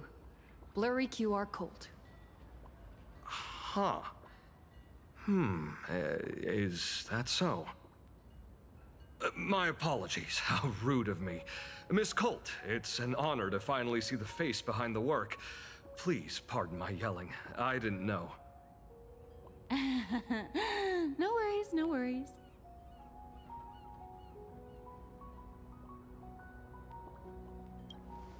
Well, yes. Would you believe it if I said I was going on vacation? Miss Blurry QR Colt, let's be clear. You are being transported under escort. Your current credit balance is in the negative. Madame Pearl has offered you a lifeline by asking you to complete the next volume of the Fluffy.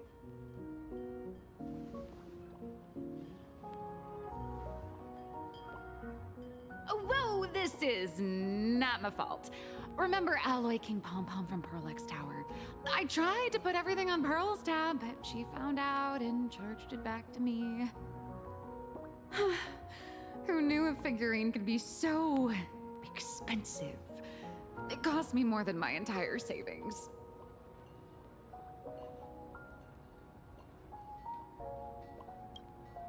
I went all in on learned coins.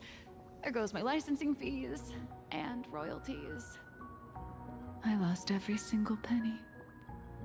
So you're escorting her to, shall we say, an intensive creative retreat? Correct. The objective is to deliver the manuscript and clear her debts. The estimated duration is 56 days. Hear that? It's not a hotel. It's hell, where you get whipped for not finishing your scripts on time.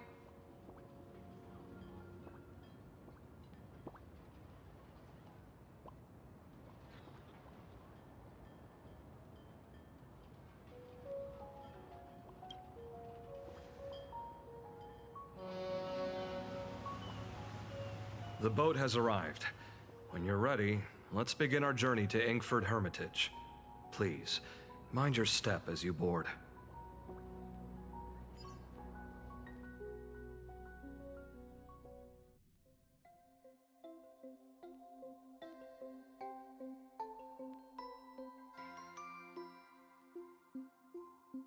We have arrived. This is the snowy shore of the canvas world, Inkford Hermitage. Oh.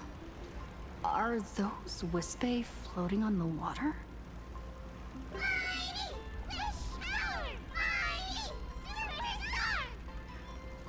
Oh dear, there are so many Wispae. They are blocking the boat's route. But no need to panic. Please follow my lead. Please make sure you have all of your belongings with you, and watch your step while disembarking. Thank you for traveling on this void liner.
safe docking. For a second, I thought we were going to hit an iceberg or something.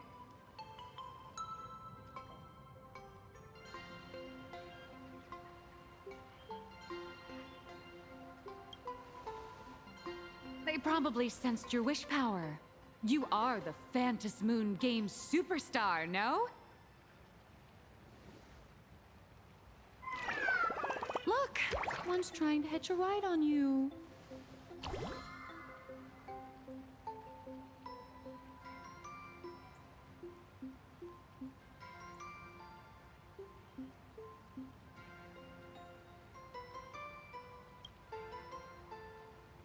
Must have been when we came ashore.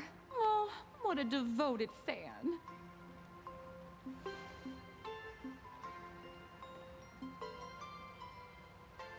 Everyone, welcome to Inkford Hermitage. I was imagining a Benzai Tengoku style manor or something. So you demolished your idol's old residence and replaced it with a luxury hotel. Of course not. Benzai Tengoku vanished more than 1,000 years ago. The original structure is long lost to time. The IPC only chose this location because this is one of the weakest points between reality and the world in Canvas. Many Imaginae are born every day, but just as many ancient lineages of Imaginae hide themselves away in the world in Canvas once their wish power dry up, or as they grow weary of the mortal world. This is the final stop before they enter the world in Canvas, and this is where they bid farewell to reality. They rest here, organize memories spanning centuries, and then pass beyond the point of no return. Rumor has it that Graphia's soul appears from time to time to guide these weary Imaginae on their path. There's a sense of parting in the air. No wonder the soul of the mother of Imagenesis feels an attraction for a creator. This must be the finest well of inspiration. Miss Colt, now that you're in this well too, you ought to make the most of it. Let's go. I'll lead the way.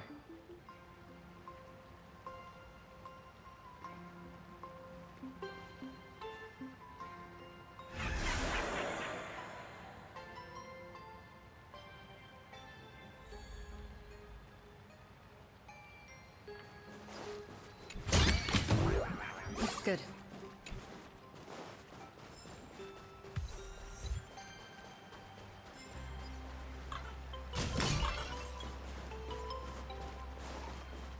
Is that? Ah, the golden tree. Is that all?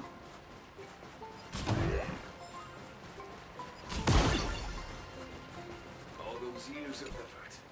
And in the end, he still lives somewhere.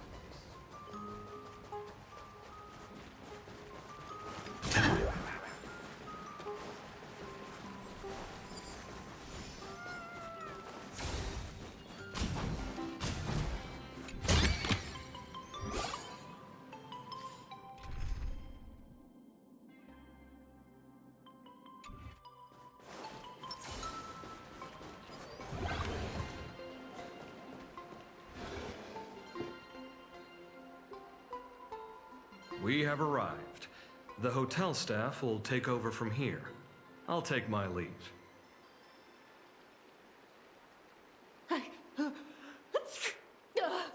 Oh, it's freezing. It's cold enough for a typical snowstorm mansion murder mystery. Anyone here? Here. Hello? Hello? Hello? Honored guests, my apologies for the late welcome.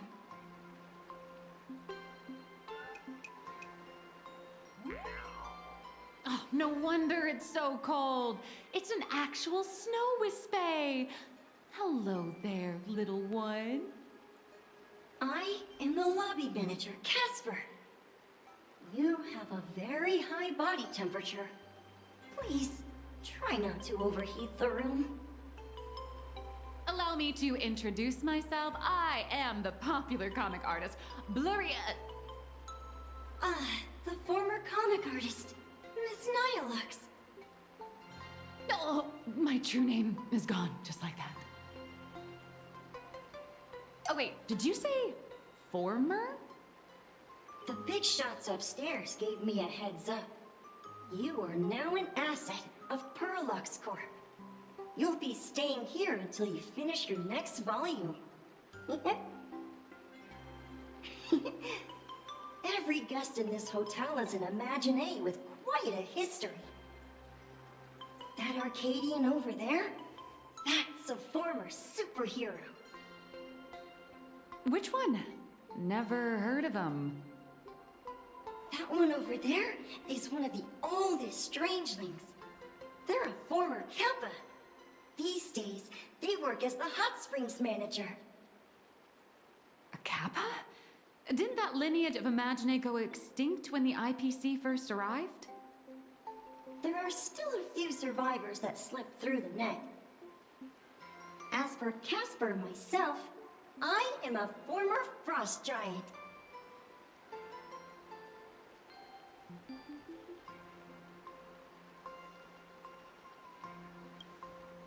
Little old me was once a tall, mighty, and majestic giant. Of course, that was back in the Cinder Age. So you're basically an antique who knows a bunch of old secrets. What corner did they dig you out of? From a block of ice. It is sad how a giant block of ice melts into tiny pieces over time. I have forgotten the names of most of my friends. And I have not tasted a crispy, charred Void Ranger in a long, long while now.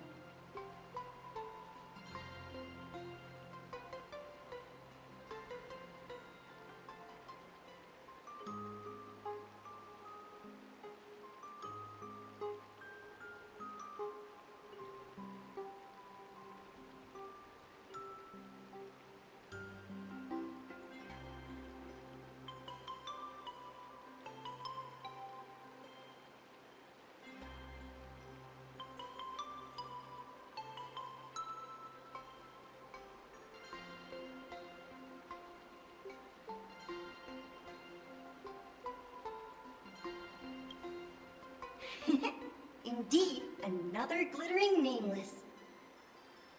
Another? How's that? That is a secret.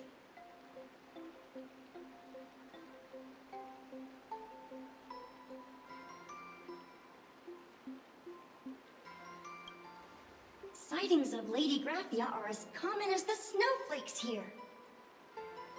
Ever since the news spread that her soul would reside at the hotel, all those Imaginé who mimic her and the weirdos who insist they have a connection to her have flocked here. You see, they all claim they have some sort of connection to her, or hold some secret about her. I bet they're just trying to scam people out of wish power and credits. Just like all those people who swear they're AHA. You're not wrong. But whenever the higher-ups ask for a report, little old Casper here can always pad it out and hand over a long list of names. Nameless, good luck with your inquiries. Bye now.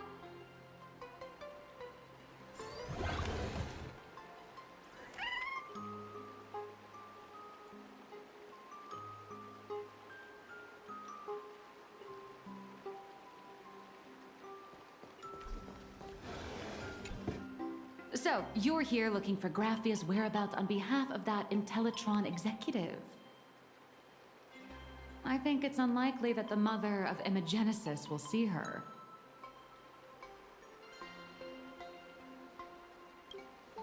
If she wanted to see her, it would already have happened. The IPC has practically turned the world and canvas upside down. You know this, right?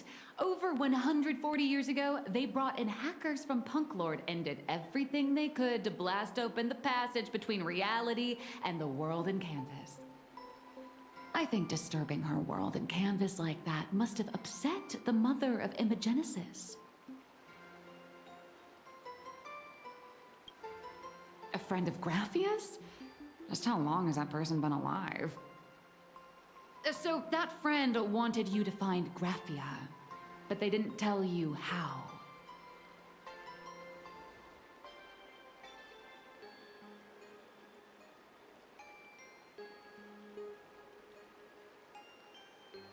The only thing Evanescia left that could be a token is the mask she painted herself, right?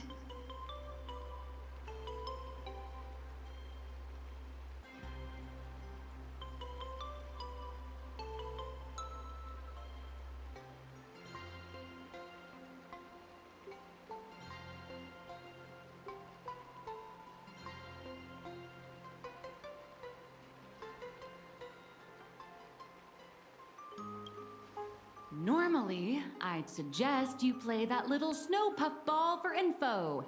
That good luck with your inquiries line definitely had a subtext.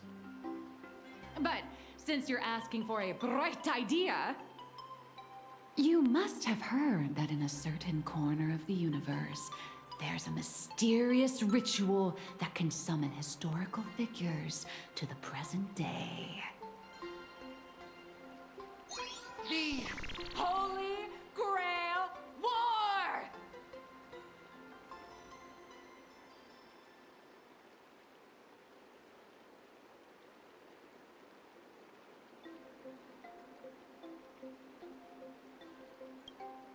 Oh, right! That was your big adventure in Penacony. Oh, how nice. Then I don't need to explain the method. First, we need a catalyst. Do you have Graphia's brush or palette?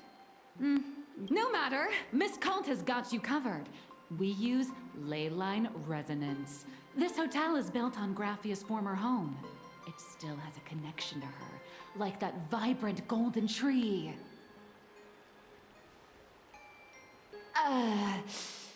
Wait, you aren't actually falling for this, are you?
was just trying to lift the mood.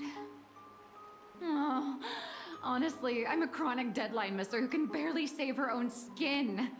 How am I supposed to help you? I've heard enough. Break time is over, Miss Nihilux. Now that you understand your situation, stop wasting time. Start drawing! I just checked in and I have to work already?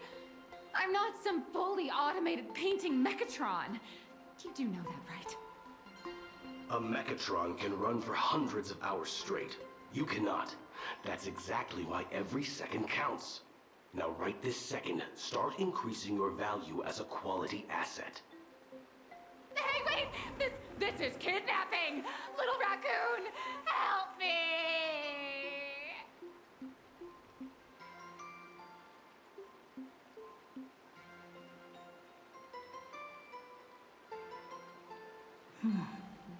Nihilux has a point.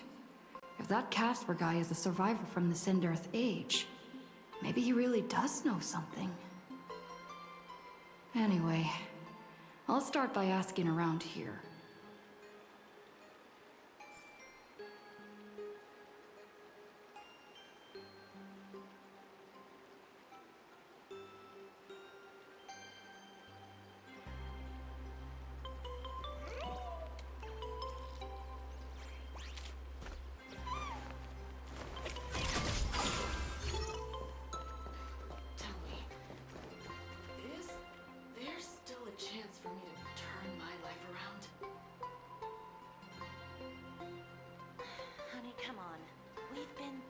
For a while already.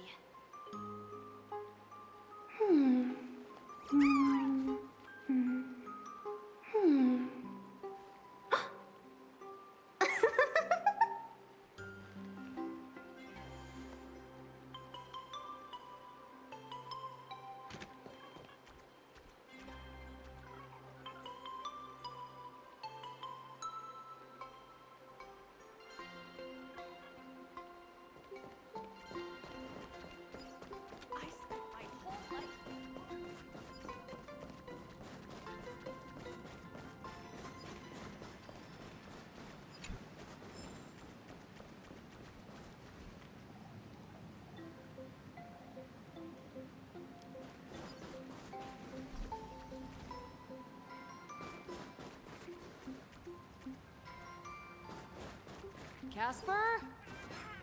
Are you there? Nope.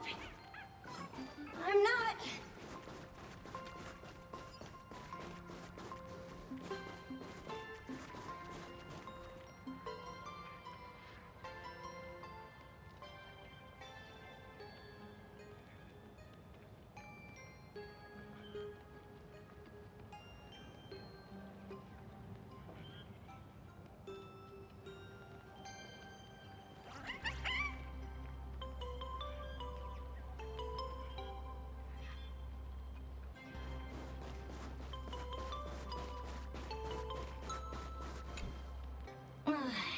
You found me, current nameless.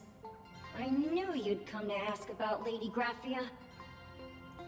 But if I try too hard to remember things from such a long, long time ago, my soft, squishy head starts to throb, and then I start melting.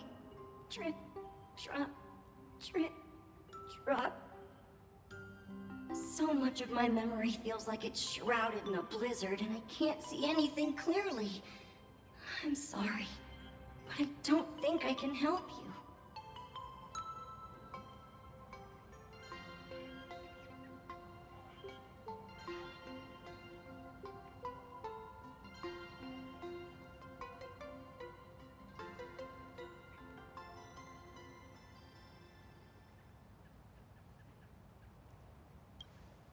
A snowball fight? The game, the name, it feels so familiar. It feels like I had snowball fights every single day a long time ago. Shaping the snow into balls and flinging them at whatever strange intruders came barging in. Well then, come at me, Nameless. I'm a snowball fight veteran. I won't lose.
Phew.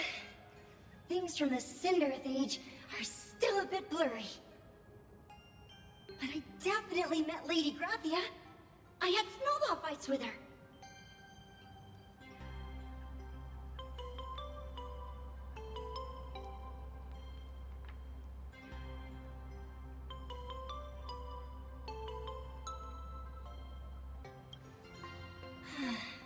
She was a great painter who led us in snowball fights. She'd even paint portraits for everyone. Back then, when we wanted to see her, we'd go to her doorstep, light the ground lamps, and shout, "Snowball fight!" Then Lady Graphia would poke her head out of the window upstairs, unfurl the scroll, and whoosh! Slide right down into the snow. Then we'd have snowball fights against the Void Rangers together, under the giant moon. If we won, I got to swallow the Void Rangers whole. They were so crispy and tasty.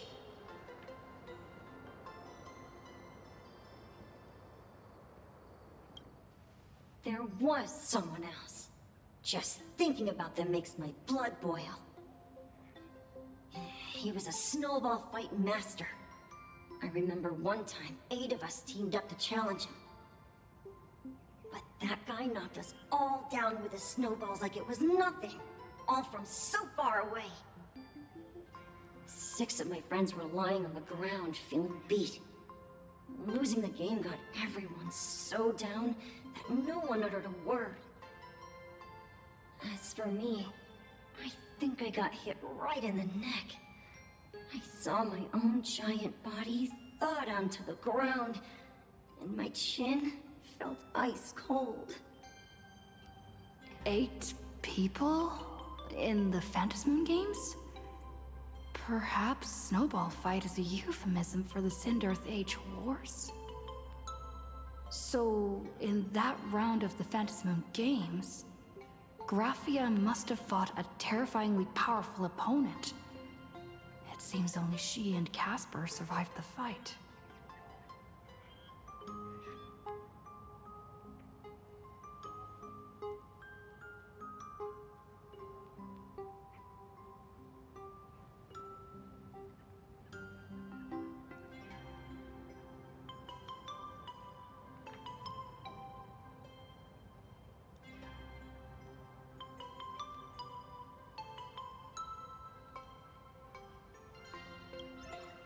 I saw her once. Just once. By then, Ahatopia had already been transported into the canvas. It was so quiet and lonely.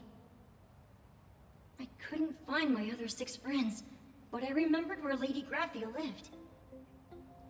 So, I went to her front door again, lit the ground lamps, and shouted, "Snowball fight!" It felt like only a second had passed.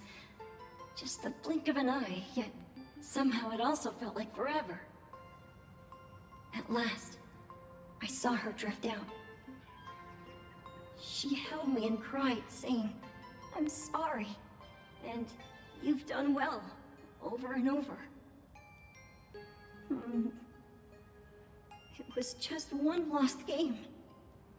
We could have just won it back some other time. But that was the last I saw of her.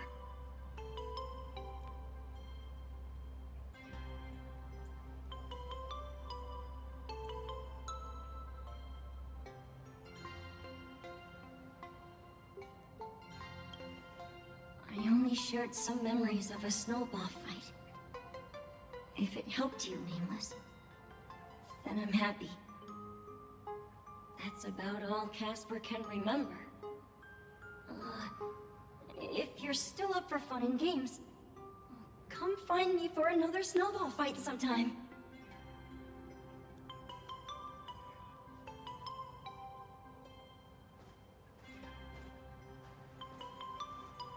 So, to summarize, Casper likes to light the ground lamps and call for her near Graphia's old home. Now, where can I find those ground lamps?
Even next to such a lively hot spring hotel.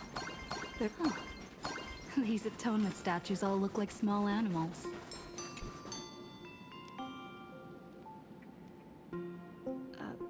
These two little lamps don't look reliable at all. Whatever. It's not like I have any other way.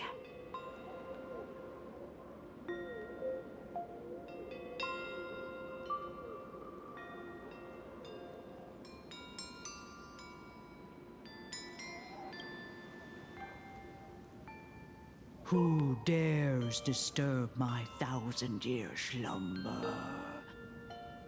Not only will I refuse to grant you 3 wishes, I shall also lock you in my canvas to suffer in my stead!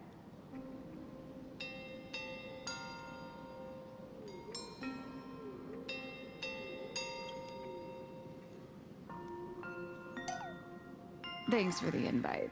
I'm not quite dead yet, but I don't feel alive either.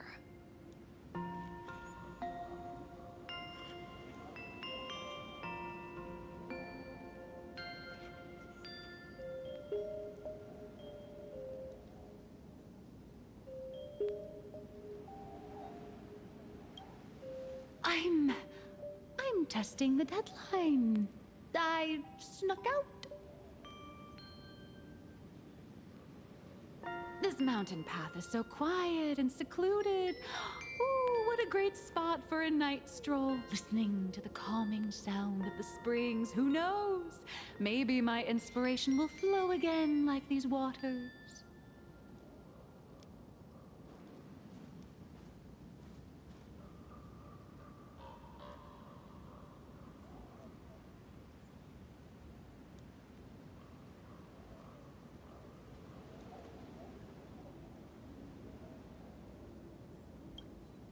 I was hoping to find some inspiration out here. With those 2 goons breathing down my neck, anyone would hit a complete creative block. Look at this old stone statue! Ooh, doesn't it look like Hemicat? I just reached the real versus fake Hemicat arc in my comic. Let me pay my respects. Maybe Graphia will bless me with enlightenment. Miss Colt, when did you sneak out? That was fast! I let my guard down for just 1 second, and corporate asset, I mean Miss Colt, escaped. Now that's scary. No way are you running away and taking our jobs with you. Good thing this kind lady spotted where you were headed. Otherwise, you might have slipped away for real. Let's go. Back to the room to finish your work. Come on, not again! Little raccoon! Help!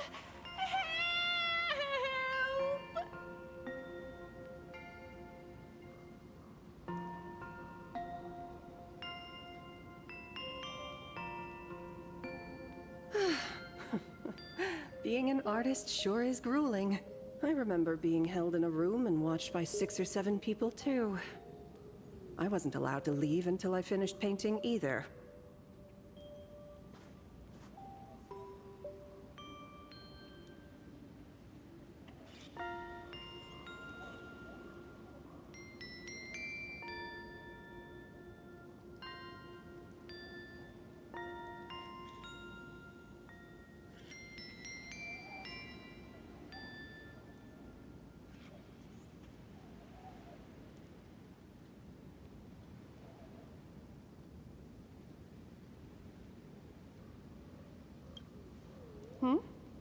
You're asking me?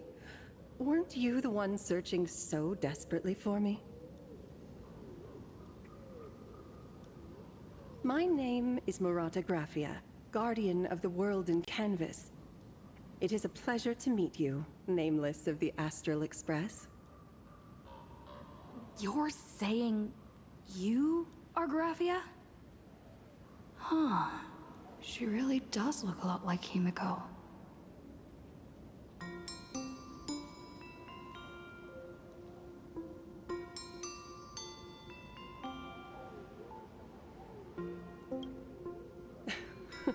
Child, you were the one who lit the ground lamps, were you not? If memory serves, that was the secret signal my old friends used to call for me. I simply answered the call, yet you doubt my identity. How strange. Let me think. I believe I know why you've come to find me. The arbitrator of the Phantasmoon Games asked you to tell me that our old enemy, the Demon Lord from Beyond, has returned. Am I correct?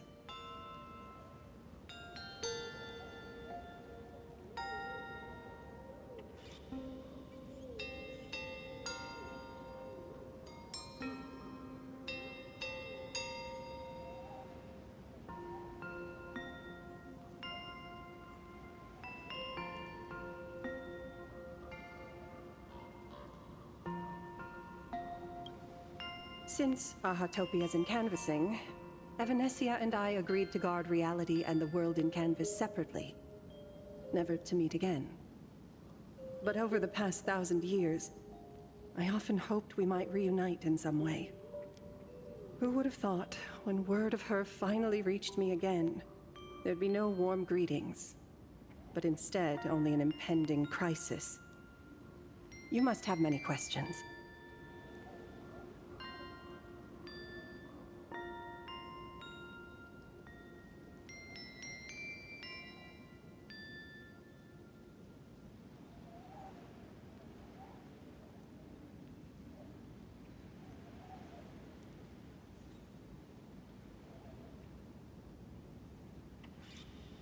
My, you certainly have a lot of questions. But before I enlighten you, during the Sindirth Age, that demon lord from beyond once took the form of a friend to infiltrate the Resistance, causing catastrophic casualties. I must confirm your identity, Nameless. Do you carry a token from Evanescia?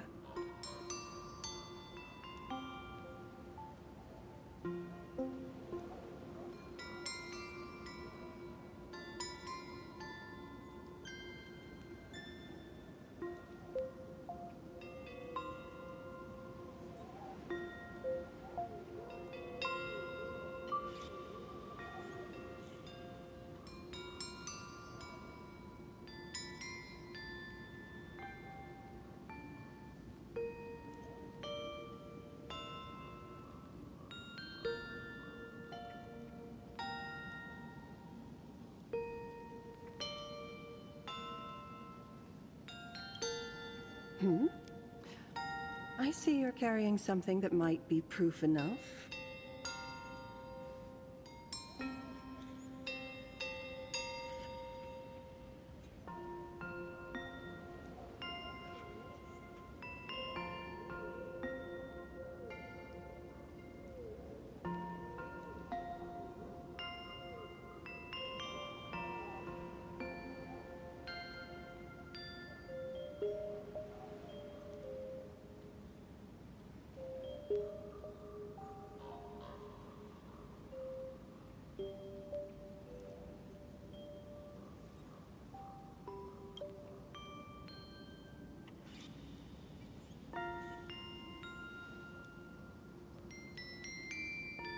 The secrets you seek are many and tangled. Perhaps I should start by telling you a story. 1,000 years ago, the legions of the demons from beyond descended upon Ahatopia, marking the beginning of the Sindirth Age. For the destruction, taking a life is easier than brushing aside a feather. Among the countless victims, a baby girl was saved by a painter from the brink of death. He took her in as his daughter and named her Graphia. To protect his daughter, the painter kept her confined to their home. While the fires of disaster swept across the land, Graphia lived in seclusion. Until one day, a falling star streaked across the dark sky, and a deafening roar shattered the silence of the wasteland. Unable to contain her curiosity, the young girl slipped out of the house to follow the sound. And so she saw it. Beneath the cold Phantos moon, a tower of infinity stood on the mountain range at the edge of the horizon. This tower had countless windows and rose section by section, slender and tall. More than an actual tower, it looked like a wounded iron dragon that had fallen to the earth.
Indeed.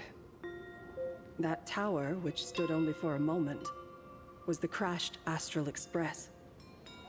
And Graphia's family name, Murata, came from the wondrous sight she saw. At the time, the wrecked train was surrounded by countless abominable monsters. Amidst these foul enemies, a few warriors in strange attire fought tirelessly. But they fell, one by one, unable to withstand the endless tide of monsters. It was only much later that Graphia understood that those who fought and died for Ahatopia shared a common name. The Nameless, who walked the path of the Trailblaze. That was the day that Graphia stepped into the mortal world. Her life as the mother of Imogenesis began. In a long, drawn-out war, fought at a severe disadvantage. She was forced to seek the aid of the Phantasmoon Games, attempting to use the mighty power of an Ionic ritual to lock the terrifying demon lord from beyond within a limited battlefield. This was also the first time in the history of the Phantasmoon Games that the 8 supplicants joined forces to confront a powerful enemy from beyond, the Lord Ravager, Asat Pramad.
She lost.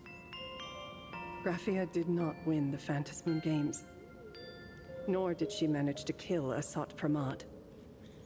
In the final days of the Cinderth Age, she gathered every ounce of wish power to paint the world into a scroll. Using herself as a nail to steady the canvas, she sealed the Lord Ravager outside.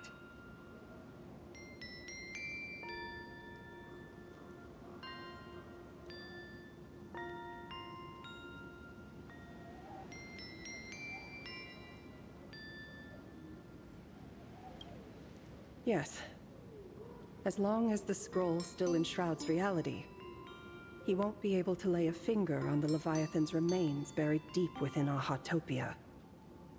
The story is over. I have received Evanesia's message. I also have a token I'd like you to give her. Please, let us journey together to the other side.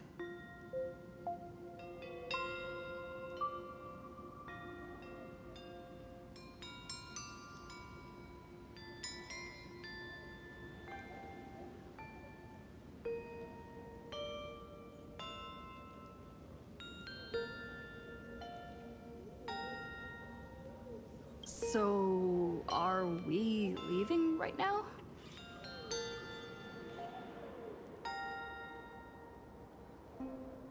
No, there is no need to rush. You have a friend here who is lingering with a heart full of farewells. You mean... Blade? Follow this path down to the riverbank of Myriad Wish Grove. You'll find many Wispe gathered there. When you are ready, choose a Wispe. Whisper Graphia's name and your wish to cross over to the other shore. Then release the Wispe into the river. When the time comes, I will bring the ferry to deliver you into the canvas. Graphia vanished? How elusive. Anyway, I should head to the riverbank of Myriad Wishgrove first.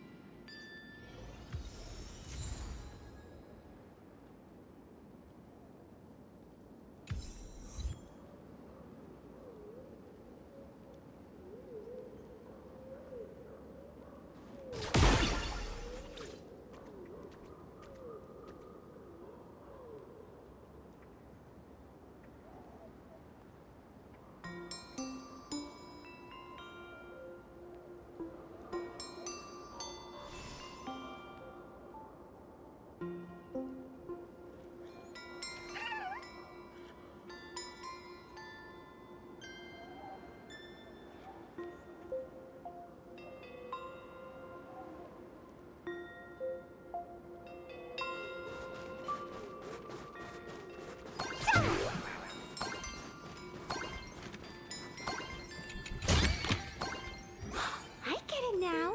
You set up a surprise for me, didn't you?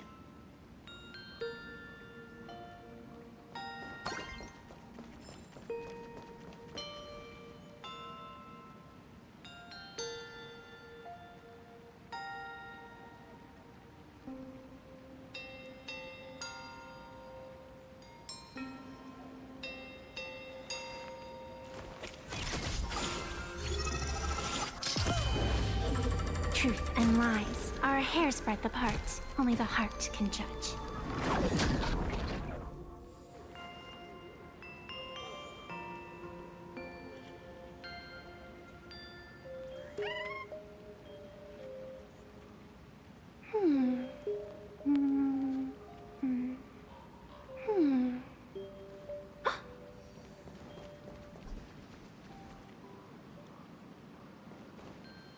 I've heard that in the same forest, giant trees will fight each other for nutrients.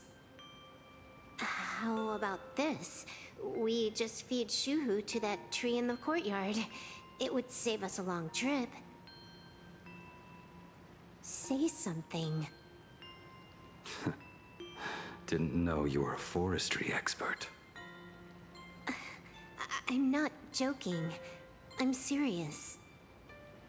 If the Elwood absorbed another emanator of abundance, it would likely bring about an even greater catastrophe. Right now, there is no other option besides the Veracity Husk. If the abundance grows too strong, the Ambrosial Arbor loses control, and the Arcadia is doomed. If the abundance is too weak, the husk spirals out of control, and the Arcadia is doomed just the same. It's called an Arcadia, but the whole thing is built on a razor's edge. Does that mean the essence of the elation is just dark humor? You're afraid. I'm not. I respect your choice.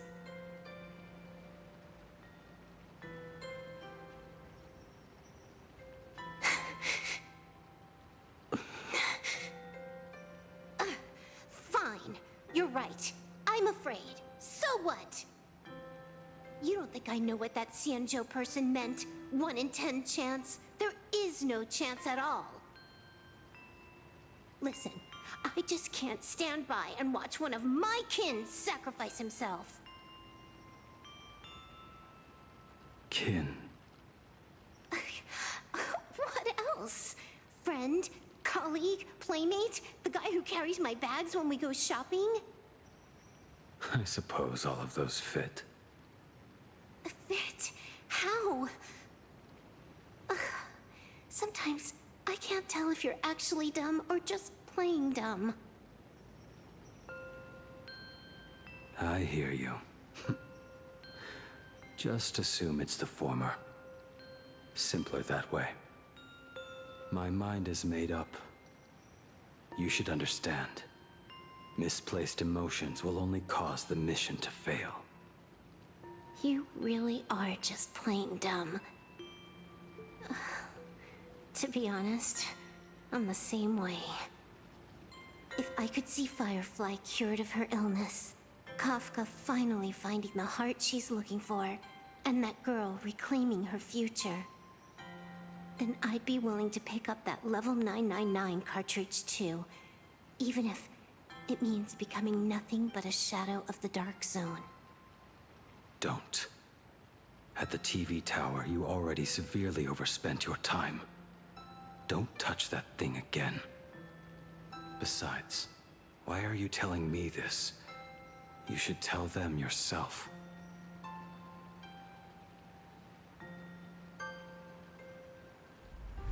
Because just like you, I'm a total, stuck-up softie. Happy now? Feel better? No. Unless you give me a sincere apology and a proper goodbye, we're not settled. Not settled. Is that right? Fair enough. Whether as Ying Xing or as Blade, my journey has reached its end. Before the final verdict, I should say a proper goodbye to my kin. Who's there?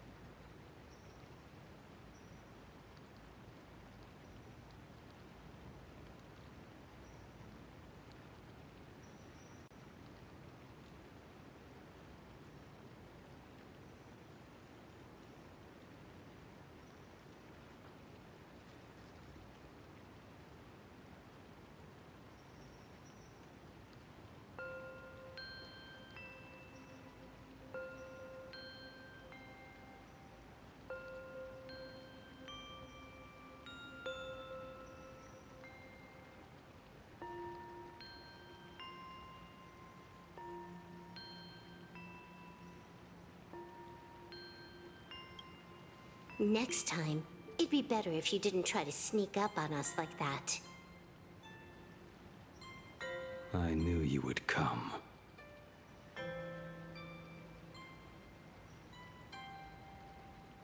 I met the legendary Graphia. She told me a way to enter the world in Canvas. If we simply chant her name and release a Wispe into the river, she'll come to ferry us. A legend from 1,000 years ago. And she's actually still alive? It really makes sense.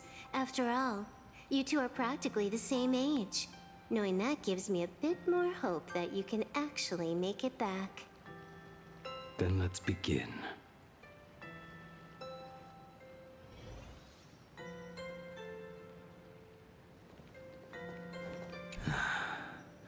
You are...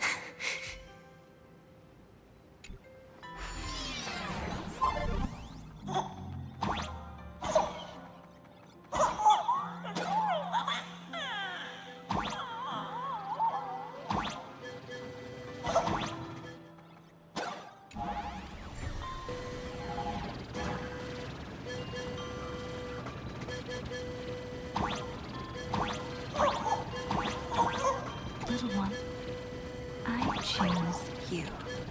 Everyone, let's go find Raffia! World in canvas, here I come!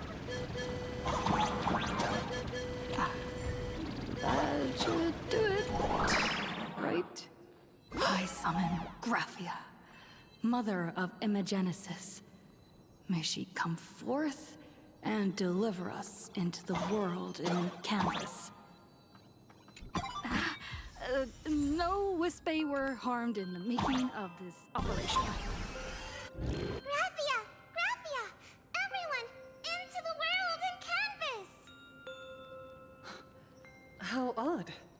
this time the visitors actually know of my existence.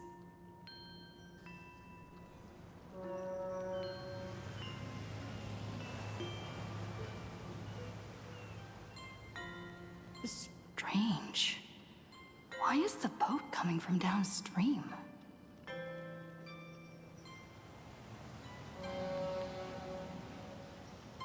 I heard your call, and have come by boat to guide you across.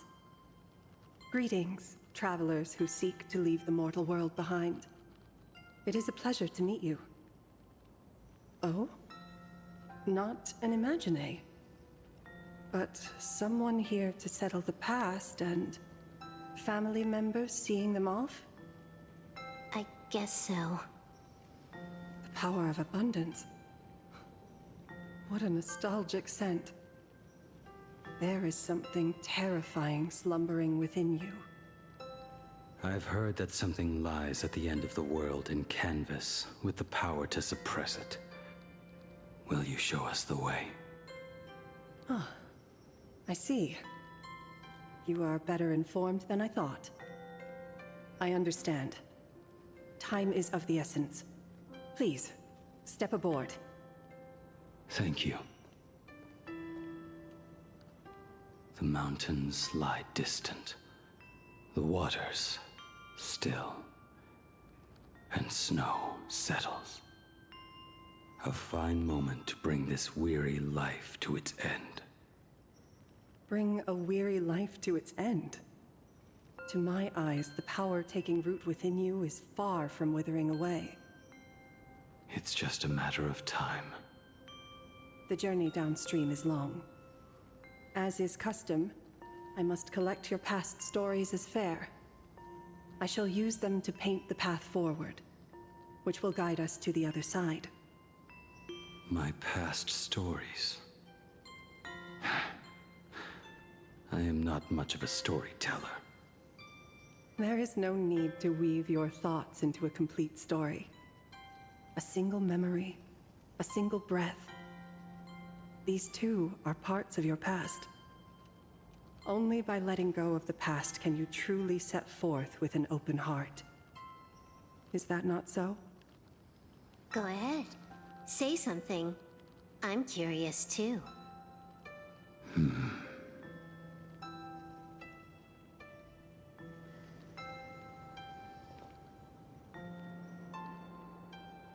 Then, I shall begin with that lone island of Insumosu. It was a desolate wasteland, untouched and forgotten. Desolate, cold, the perfect place to lay the dead to rest. I planted rusted, broken blades in the wasteland as a mark of my departure. Little did I know that even after joining the Stellaron Hunters, I would find myself returning there time and again, bringing along a few new swords with me. Their owners, some of them sought my life, only to fall by my hand. Others simply wished to see me one last time, as their own lives flickered out. I was once a craftsman, and those swords, they were all my own creations. I raised those wordless monuments for my old friends, one by one, until they became a forest of broken blades. And what about me and my sword? When will it finally join them in that forest? I will follow your words with my brush and paint the ideal end.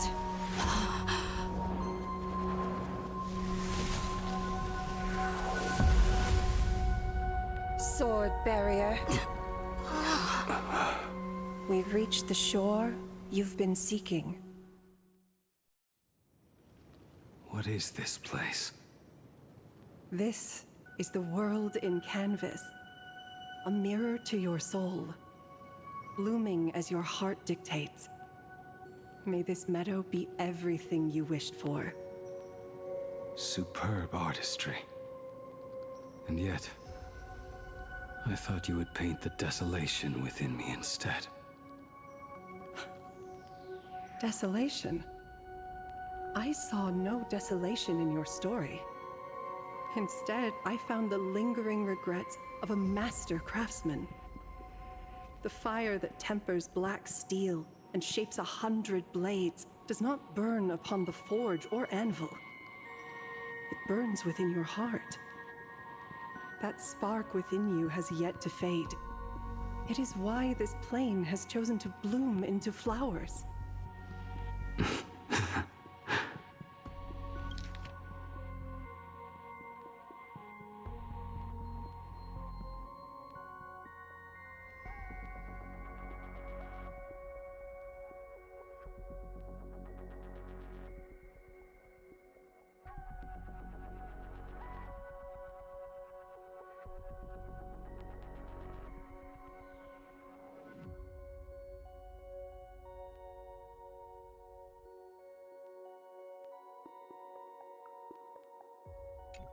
We've got no clue what you two are on about with all this cryptic talk. But you smiled just now, didn't you? No, I didn't. We should go.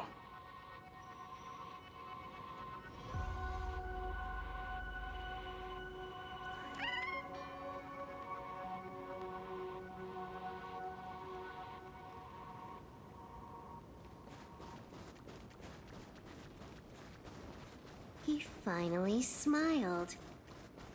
I'm actually the one who can't even smile. This sucks.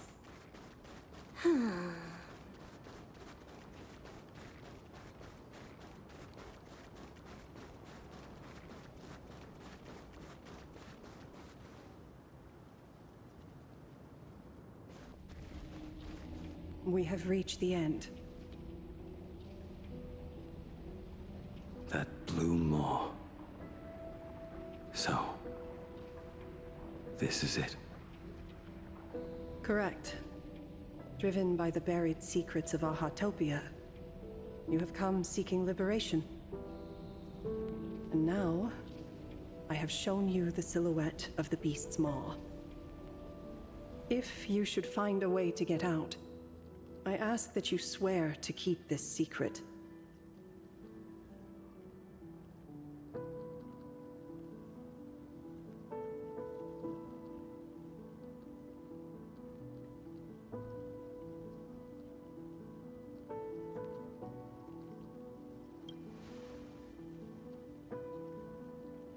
I will keep the secret.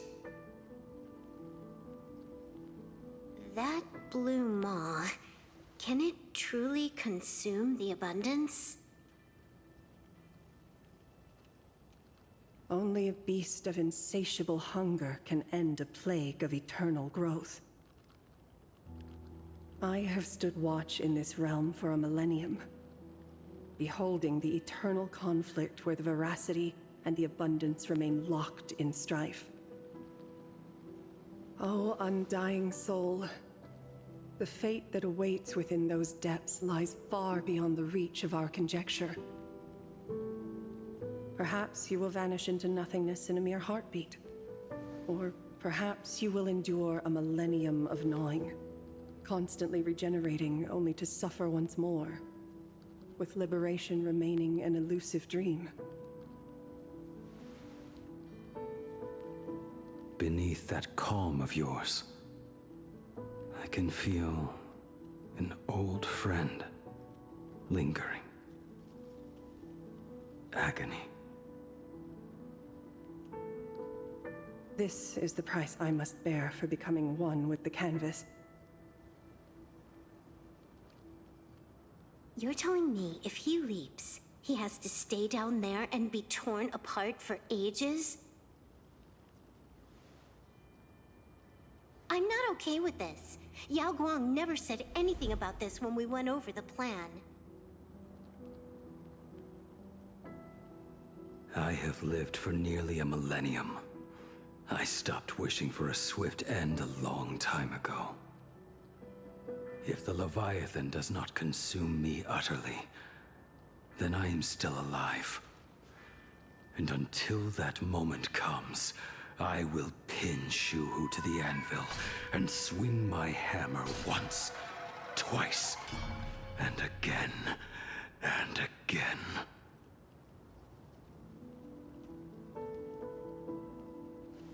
Is there really no other way?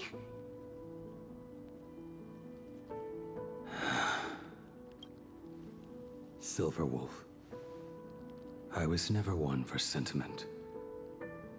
I'll only say this. In my past life as a smith, I made it a point to forge something for those friends I found tolerable. But ever since I joined the Stellaron Hunters... Oh right, I get it. You want me to go back and take apart that box Kafka uses as a footrest, right? You already took it apart? A long time ago. Quite a few treasures in there. A master-crafted blade, a game controller, and a portable reactor. That's the armor core, reforged from the remains of the Glamoth Queen. Oh, and a cat-scratching post. When did you find out about these items? You? You mean we. We all found out. Think you hid it that well? Please, give me a break. We're a pro team, you know.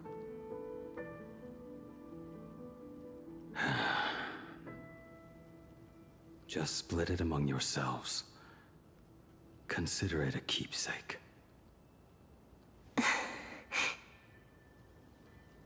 Kafka should be the one saying this, but...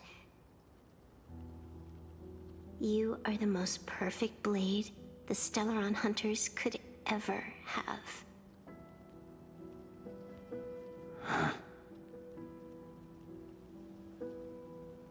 Just a broken blade. That is all.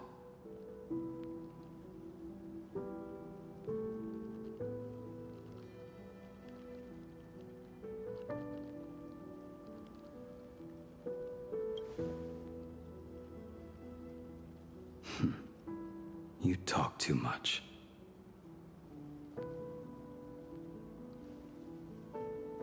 Before you go, you have something to say to her, too, right?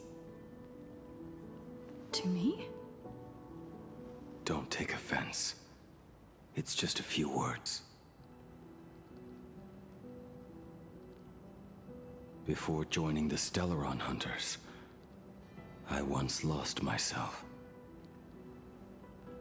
Unable to see the future, yet unable to reclaim the past. Just like you when you were first reborn.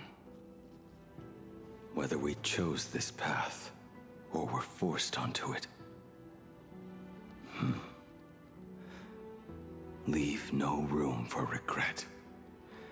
And never deny the path you've traveled.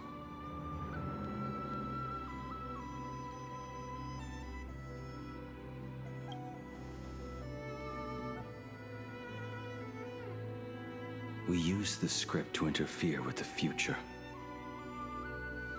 But some things, once spoken aloud before their time arrives, will never come to pass. So, I must head into this unscripted path alone, to witness that final, solitary truth for myself.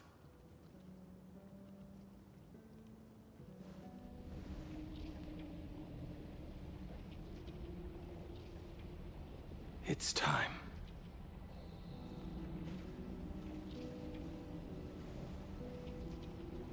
Do you still remember that passphrase?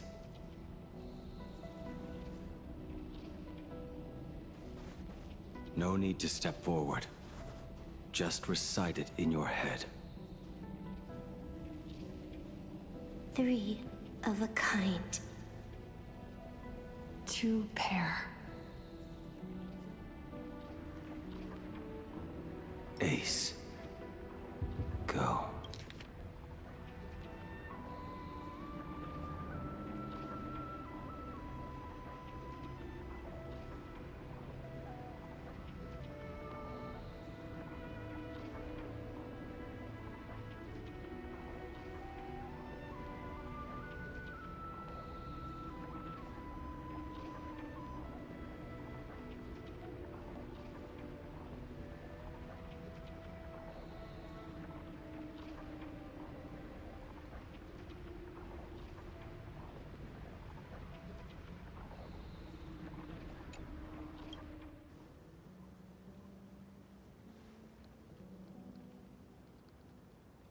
Farewell.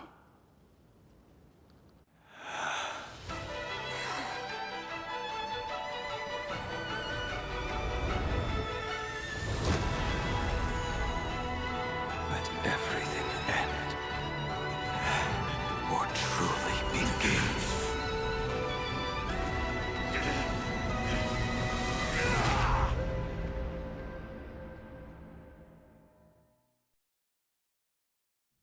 In the final moments of your life, what will flicker through your mind?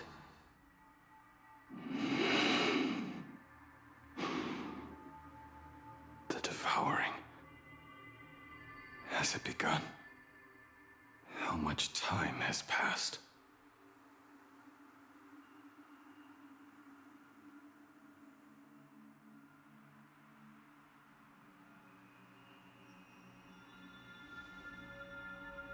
Sea of clouds. Ambrosial arbor.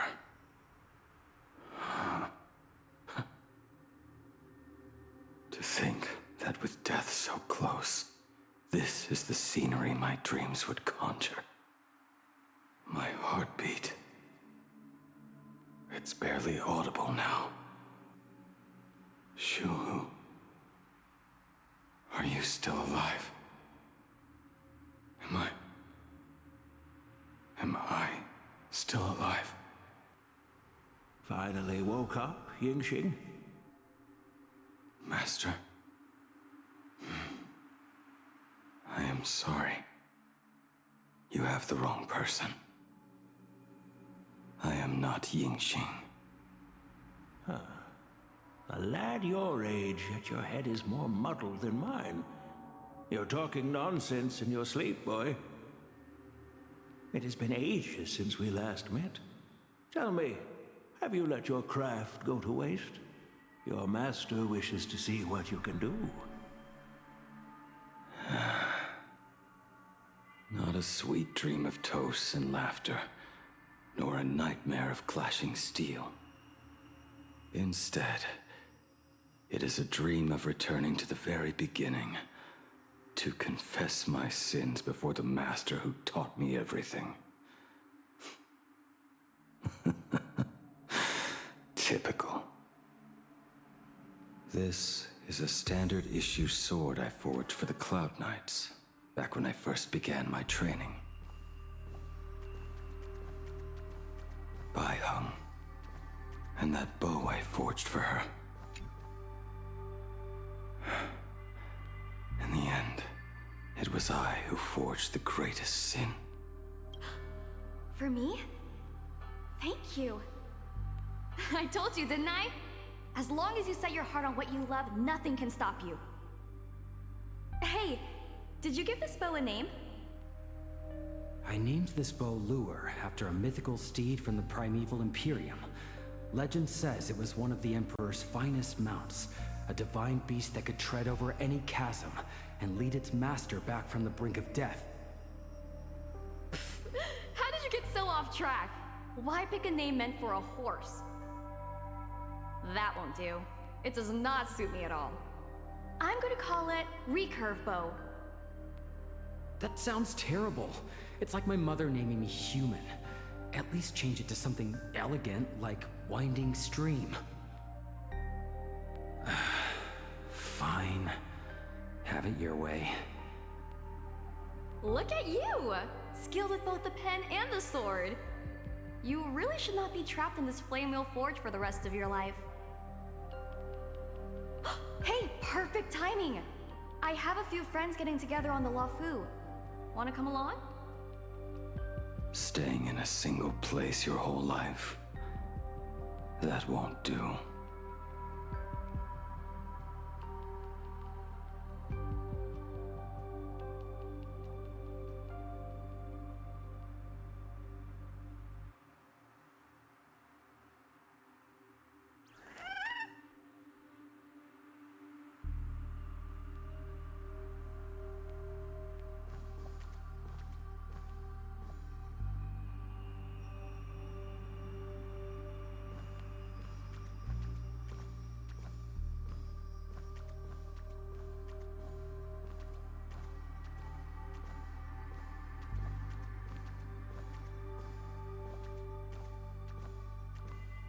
Jing Yuan's Devastator Glaive. The weapon I promised to forge for him all those years ago.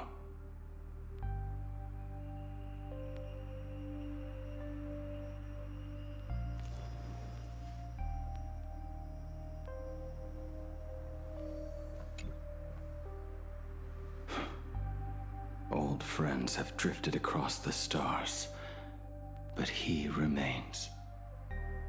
A genius. I suppose Master Jingliu's swordplay should be no trouble for you then.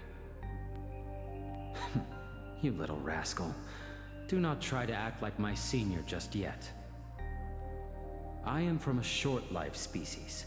Xianzhou's swordplay takes hundreds, even thousands of years to master. I simply do not have the time. I heard your bold claim. I'd rather leave this world in a blaze than live until the end of time. It seems you think little of us Xianzhou people, then? My, the future sword champion has sharp ears. It was just drunken rambling. Don't take it to heart. It would be a waste to throw my skills away on the battlefield. You go to the front, and I will forge the divine weapons for you. It is a promise. All right, deal. Then I want a Devastator Glaive, 4 meters long, decorated with green silk, and you should engrave the blade with cloud patterns. Or maybe lightning. Wait until you have grown a bit taller. Then it is settled. When the time comes, you shall arm each of us with a weapon of our own. Let us face the fires of war in your place, and handle all that tedious business on your behalf. Come, friends, drink up. We 5 come from all walks of life, but here and now, we are one. Together, we shall bring glory to the Xianzhou, and peace to all who dwell beneath the stars. By the rainbow and the 10 lords, if I betray our bond, let all of existence hunt me down.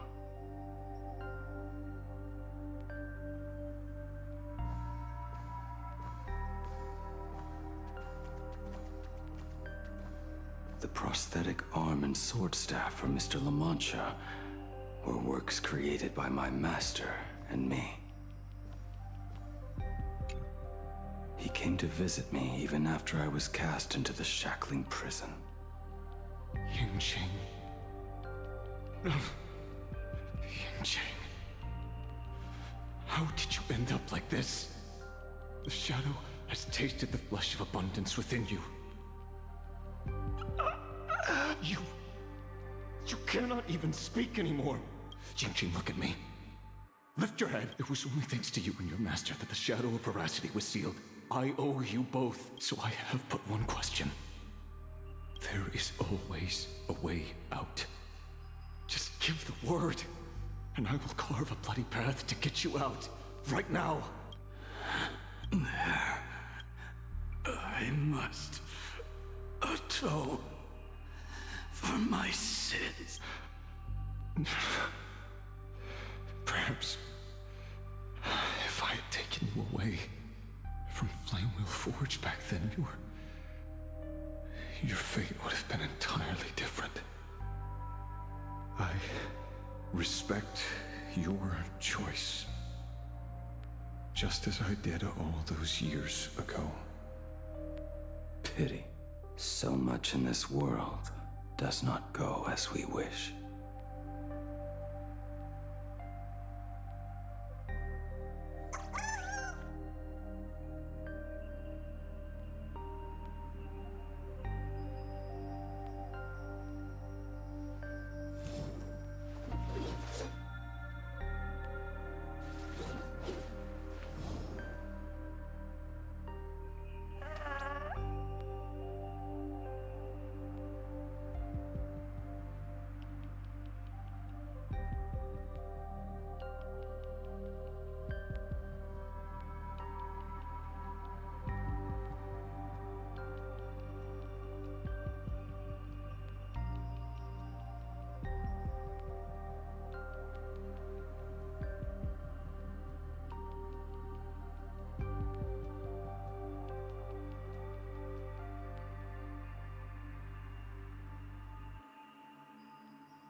This is not my work.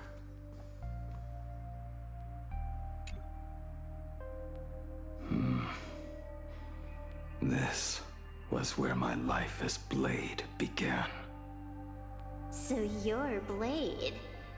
You sound like quite the expert on swords. Oh, good timing. What do you make of the sword she's carrying? The blade itself is fine, but the technique is wrong. Swordsmanship is no song and dance. Power starts at the feet. Only when the eyes and mind follow through will the strike land. My, oh my, Bladey. You really are the ultimate blade critic. Since you have so much to say, Master, why not forge a legendary blade for each of us? I put down the hammer a long time ago. My hands cannot do what my mind wants anymore. Fighting with a weapon that does not suit you is just a quicker way to die. From now on, if a sword is needed, let it be mine. This shell of mine is the only blade there is.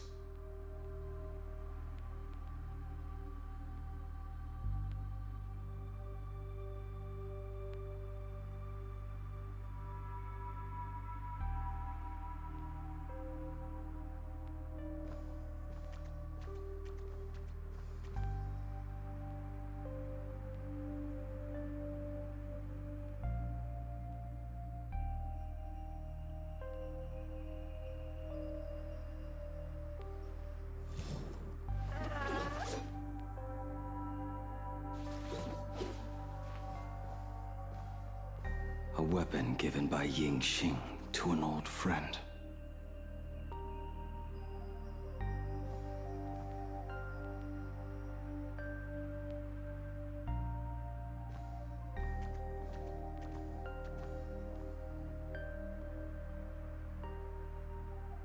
Apprentice, come here. Finally. Is the end in sight?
here, Master. Good. I have waited a long time for you. You have seen every blade I have forged in this life. Fine work. Somewhat flawed, perhaps, but their edge is undeniable. The marks of a true master. Gazing upon the weapons I forged in days past, I can only feel a surge of endless regret. The hammer falls and cannot be undone, yet I have spent my life taking one wrong step after another. I betrayed my friends and broke my oaths. Even with these divine blades, I failed to protect those I held dear. My hands are stained with blood. I loathe the reflection it casts back from my blade. But what weighs heaviest on my soul is the debt I owe you, Master. In this life, I fear I will never have the chance to repay it.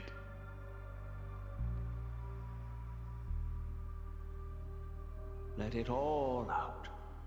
You feel a bit lighter now, don't you? But isn't there one last piece you've yet to show me?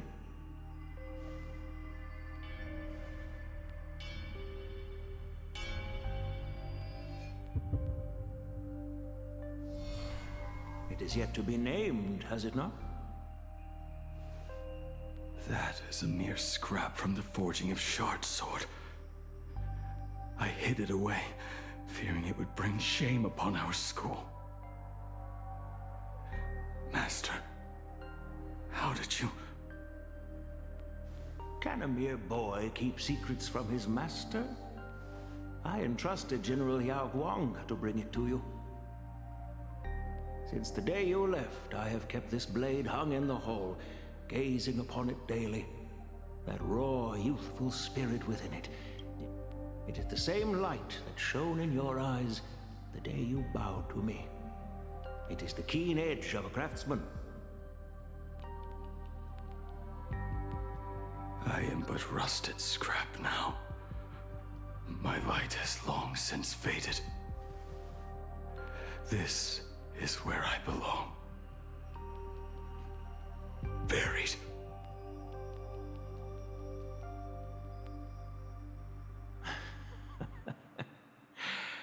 Crushed ore, old materials, rusted iron.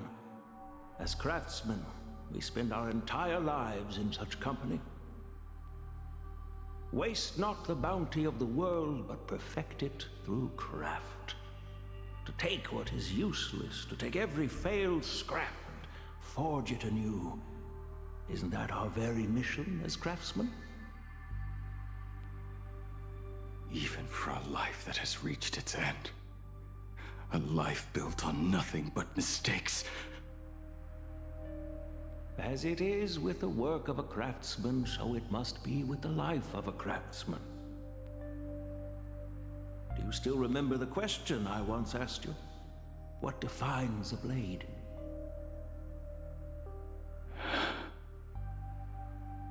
The answer already lies within you. Go now, and forge it anew.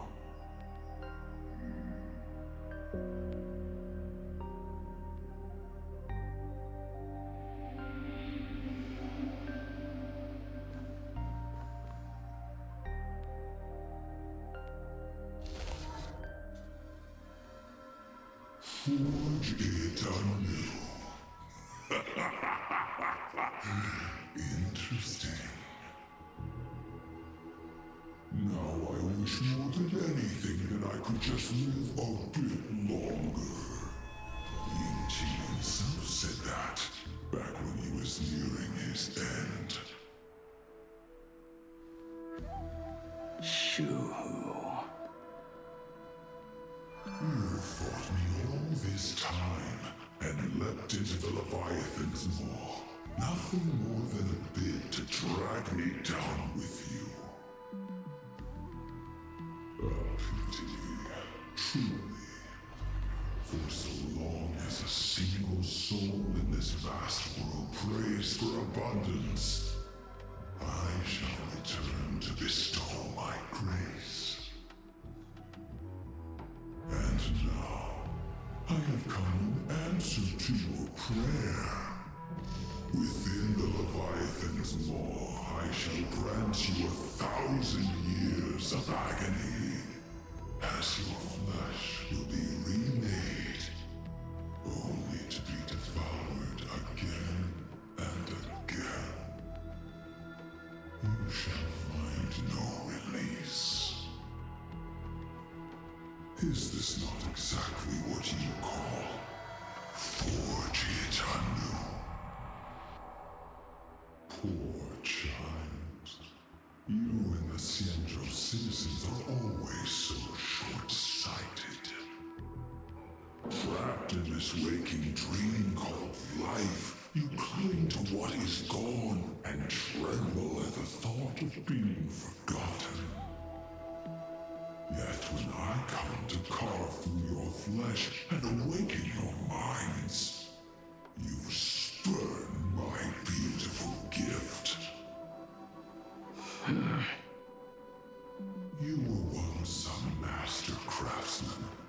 You should know best about the beauty of shaping. I can grant you the power of reshaping life and death, bringing those you loved and lost back to life. Let your friend...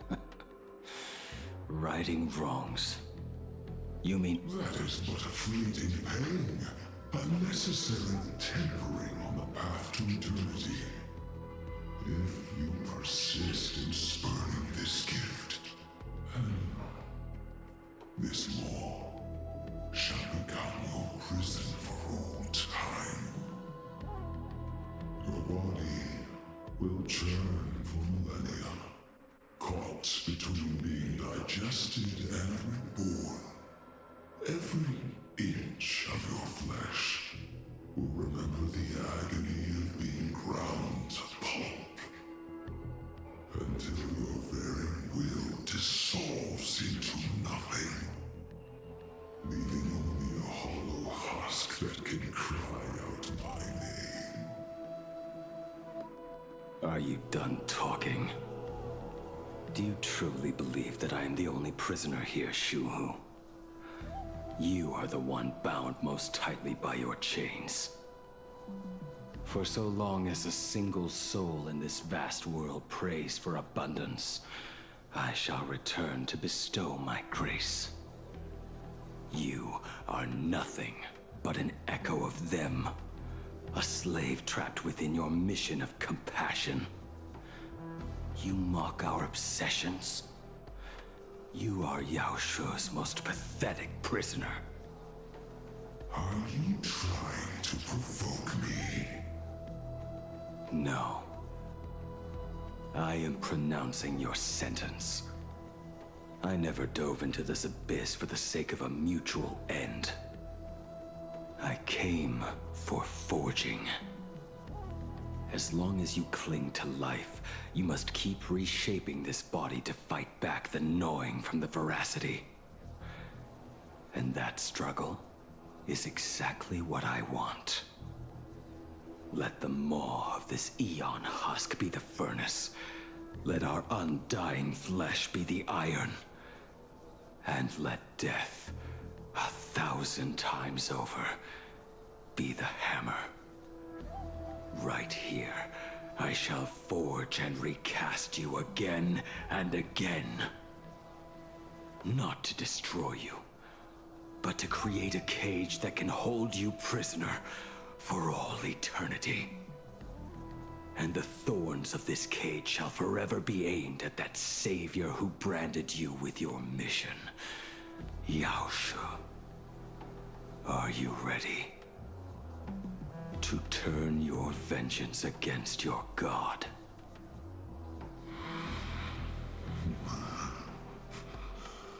I see now. So, this is how you forge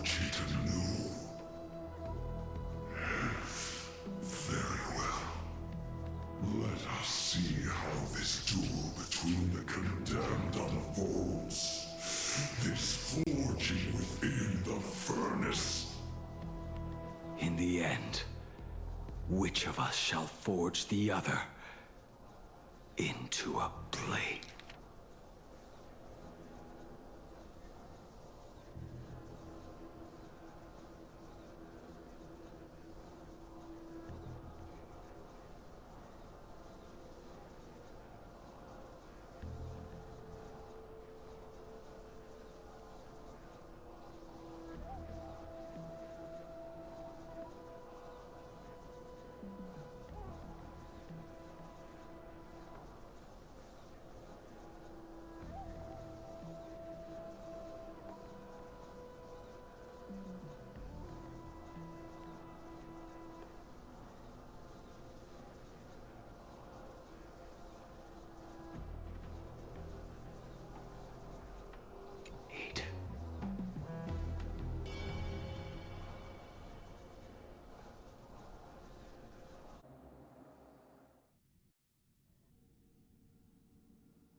When reunited with family after a 15-year separation, 22% of organic life forms will weep and embrace, whereas 59% will exhibit indifference or outright rejection.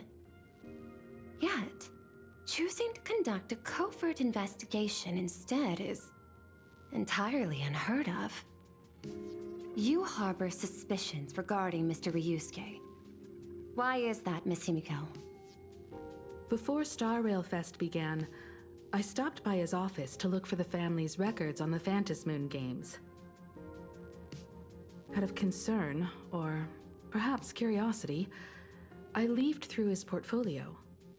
The artwork was magnificent, with each piece serving as a microcosm of a different planet. That was when it suddenly dawned on me. 5 of the worlds he captured in these paintings are now gone. Lost to the fires of war waged by the Antimatter Legion. Just as you suspected, Mr. Ryusuke's travels have been highly suspicious. In the year 1969 of the Arcadian calendar, he traveled to the Delcor Ring to sculpt a statue for the Doctors of Chaos. 2 years later, the IPC received word that the last local resistance group had rejected all aid and launched a suicide charge against the Legion. Also, in 1984 of the Arcadian calendar, he traveled alone to the planet Goliath's Shepherd. After a century of resistance in the fires of war, the planet was officially declared dead 9 years later. Both incidents point back to a single culprit. The Lord Ravager Asat Pramod. However, there is also evidence suggesting that Mr. Ryusuke was still in Plain Arcadia when Asat Pramod appeared. Additionally, the IPC recovered a commission he received. It read, "Please carve a trace of our lasting glory, just before the world meets its destruction." He accepted the commission, even though he knew the Legion had surrounded the planet? Legends of the Graphia clan abound within Plain Arcadia.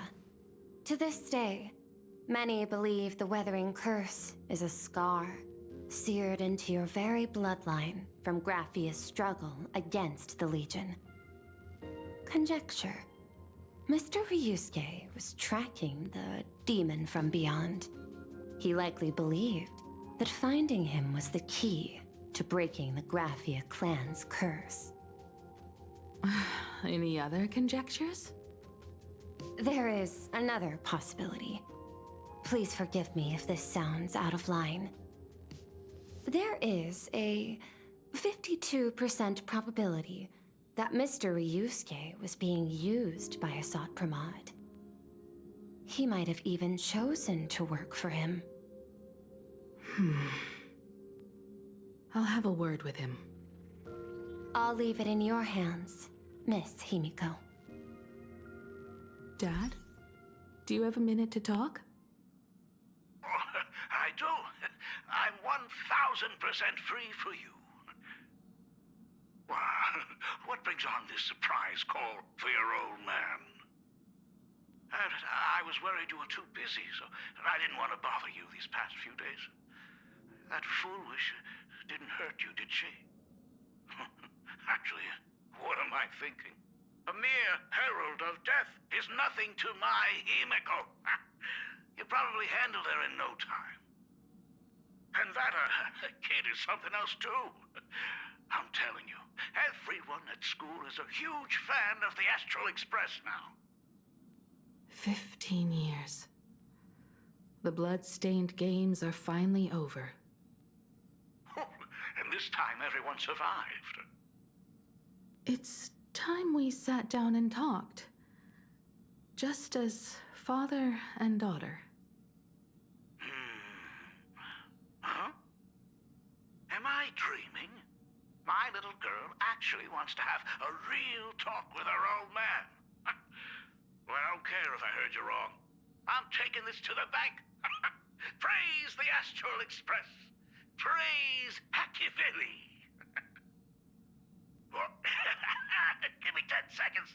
No, make it 8. Your old man is on his way. There's no need to rush like that. Love you, kiddo. I should have seen that coming. Himiko, open up. It's your time. Himiko, come over. Tell me more about this.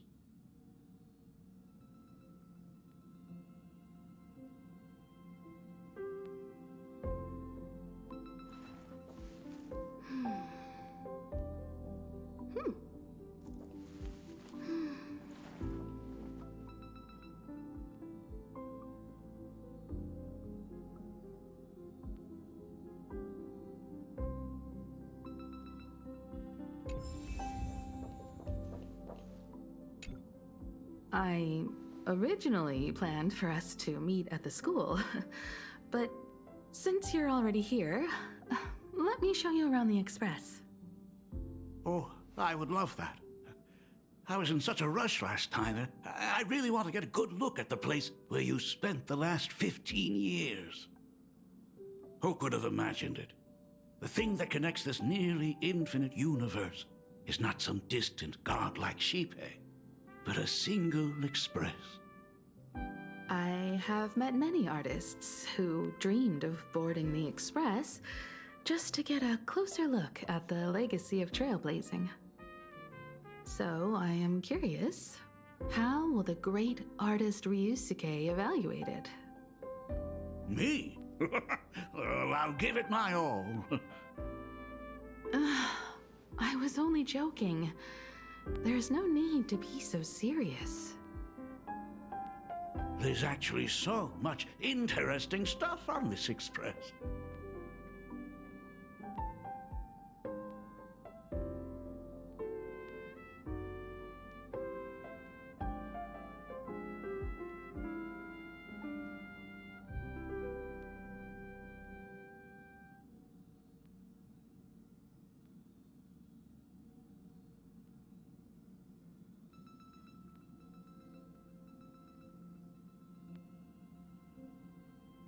Oh.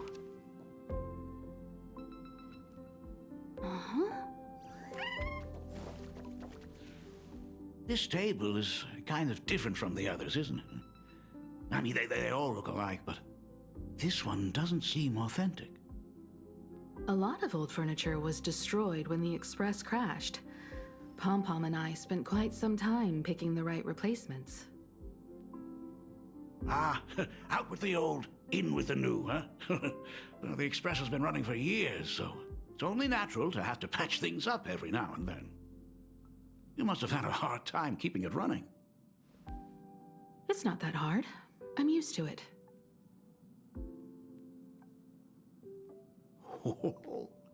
Just as I thought.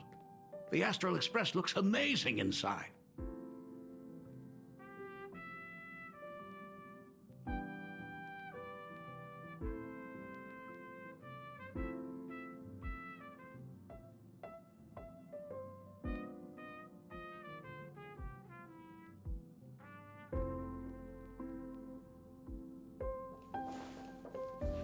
These chandeliers.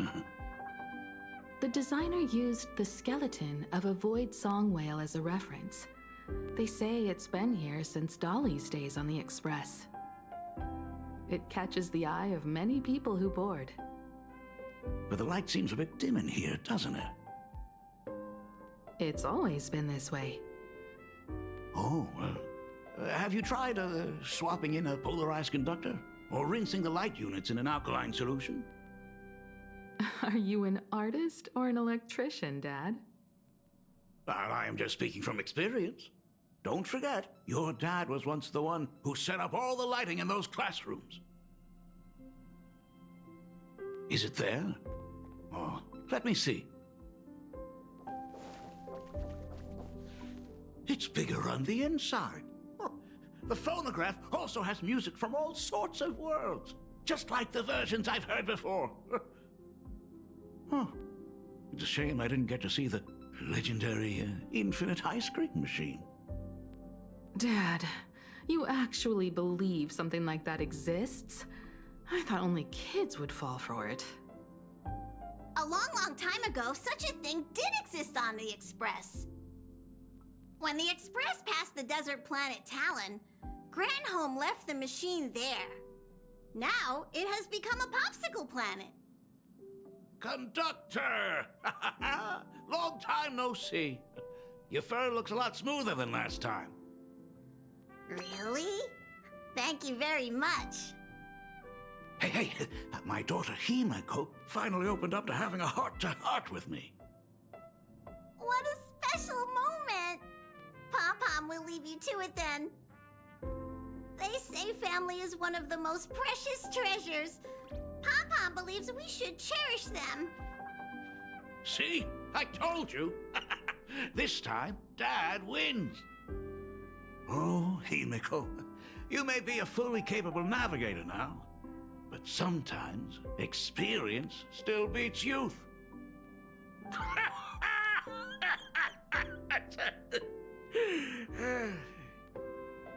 Aren't you tired of talking non-stop? Are you actually worried about me? I am so touched. Perfect. I'll make you some coffee. Huh? Huh? Well, might as well swing by the meeting car to say hi to that, Intellitron buddy.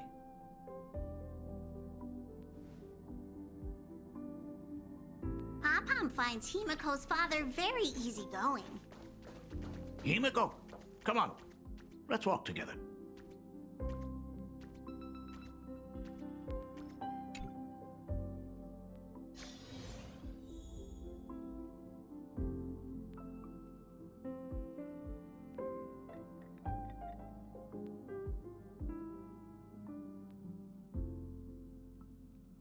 Oh.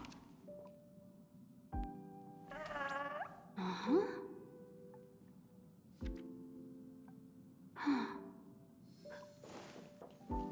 Intellitron, buddy!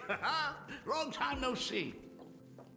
Rumor has it that the drinks in the World's End Tavern are all brewed from jokes. Since we are in plain Arcadia, any single joke before a drink would be second to none. Since there is only a single joke, it is quite literally second to none. Mr. Ryusuke, the tension detected in your micro-expressions has increased by 33% since our last encounter. Oh, nonsense. Himeko is brewing up a cup of coffee just for me. Is there anything in the world more wonderful than that? A cup of hot coffee right before the end. This must be what they mean by life is short and bitter. Huh. Well, now I see why they call you Shush. Well, since I'm still among the living, let me tell you a joke for a change. A long time ago, there was a truly terrible nameless. They snuck aboard as a passenger, seeking a certain answer. Now one day, they ordered a drink from a service robot on the Express and told it a joke. A long time ago, there was a truly terrible nameless. They snuck aboard as a passenger, seeking a certain answer. I have retrieved the same joke from the archived logs. It is indexed under the title, An Unfunny Joke. But did you know, the first time the robot heard that joke, it laughed with pure joy. Don't go filling Shush with nonsense. Its database is already enough of a mess. Dad, here's your coffee. This cup is huge. Himeko, tell me, are you still holding a grudge against me? What are you talking about? Now drink up while it's still hot. Analyzing components.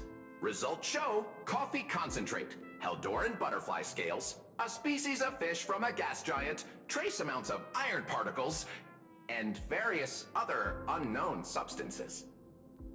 Mr. Shush, you must be exhausted after telling all those cool jokes. How about a nice hot cup of coffee to warm you up, huh? My inspiration circuit is vibrating. My radar indicates that the conductor requires my immediate assistance. Good luck, Mr. Ryusuke.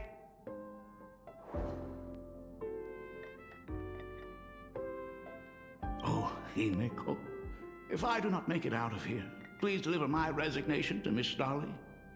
Tell her I will not be coming in tomorrow, which is really no different from any other day.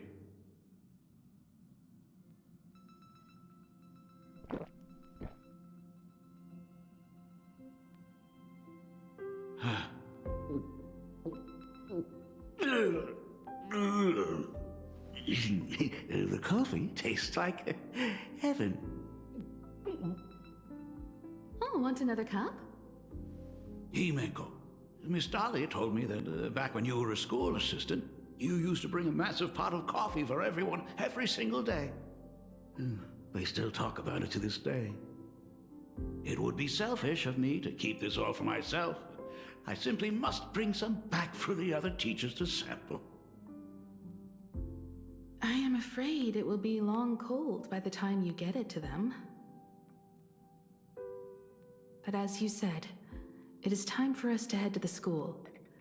We must return to the source of all these tragedies and put an end to the blood-stained games. Are you truly ready to say your goodbyes? We can stay a little longer if you like. We still have plenty of time. We should go now. I have been ready for 15 years. It has been 15 years.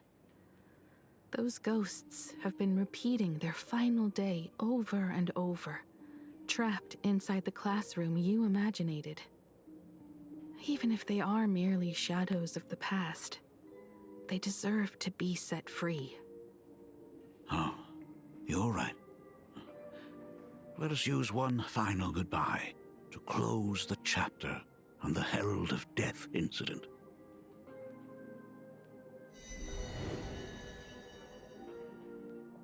Senior, you are back! We're all waiting for you. Sorry I'm late, everyone. It's okay.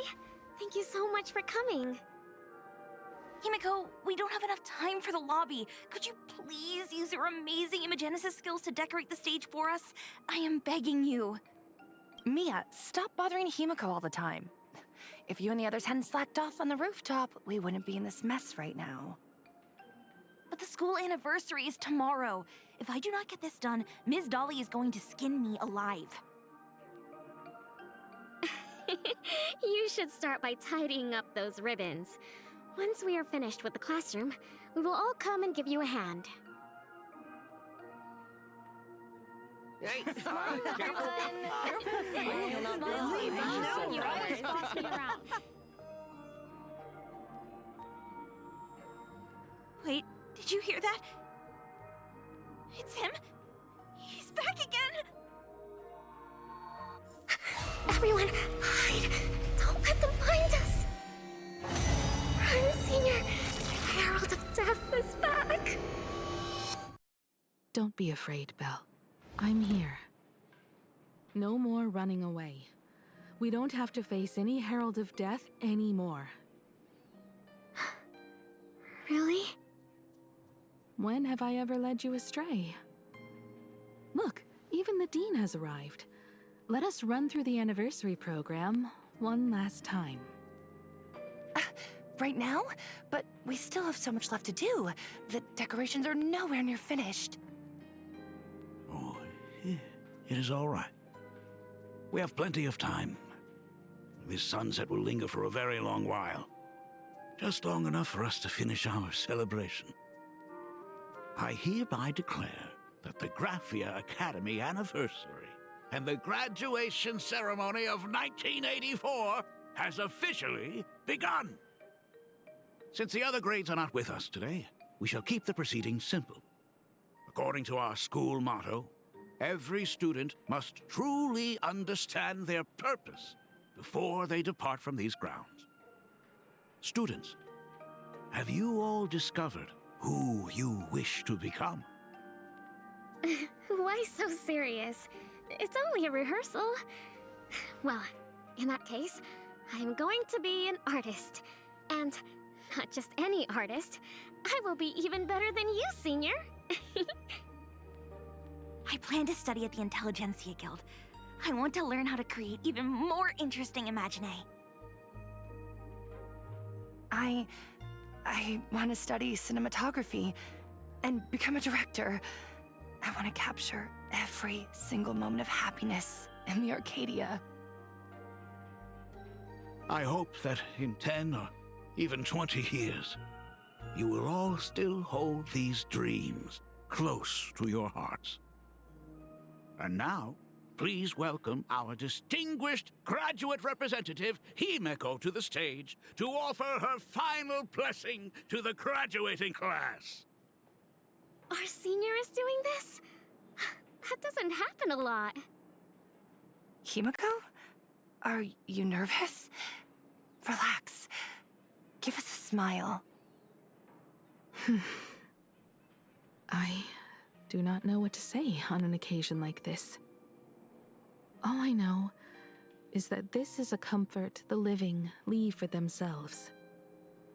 But take that step forward.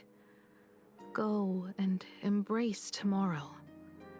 Become someone that the person you are today would be proud of. Congratulations to the class of 1984. Senior, don't miss us too much. Himeko, see you around. Himeko, what's with the sad face? It's not like we'll never see each other again. Farewell. Belle. Full Wish. Mia. Safe travels, everyone.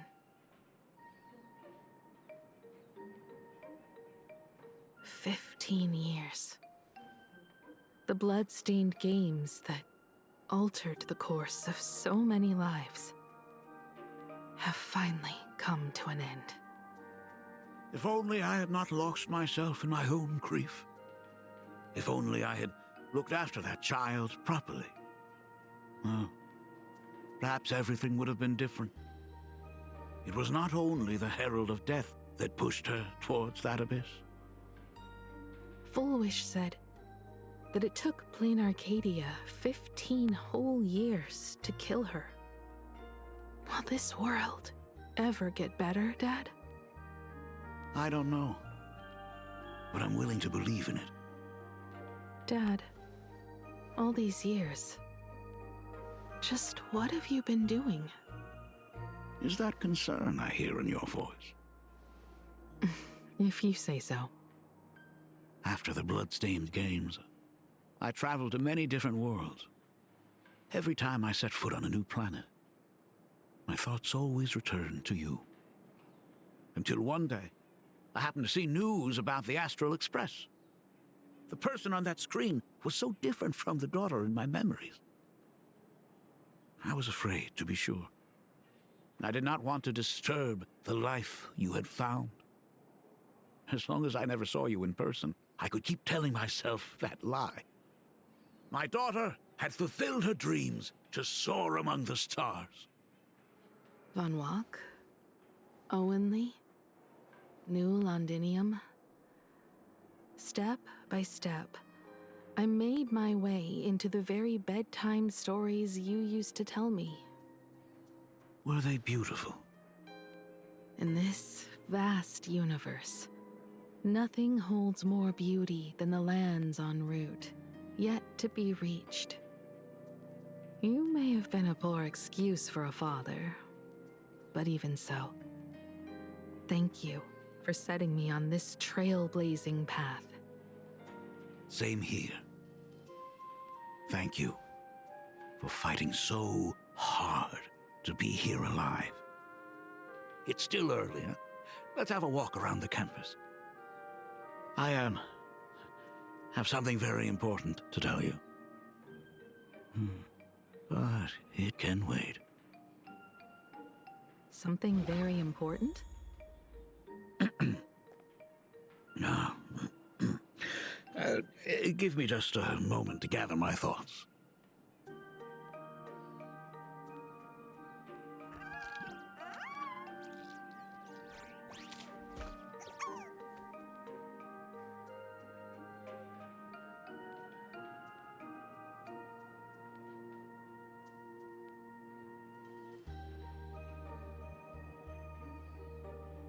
Oh. Uh-huh. Huh.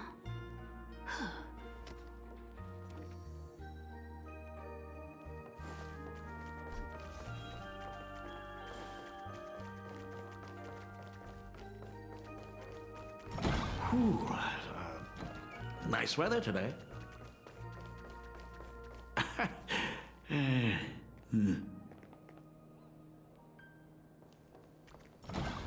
Let's go downstairs. Oh my god, it's her! Oh my gosh, I'm such a huge fan of yours! Senior Himiko! Oh wow, she actually looked at me! Her navigator aura is incredible!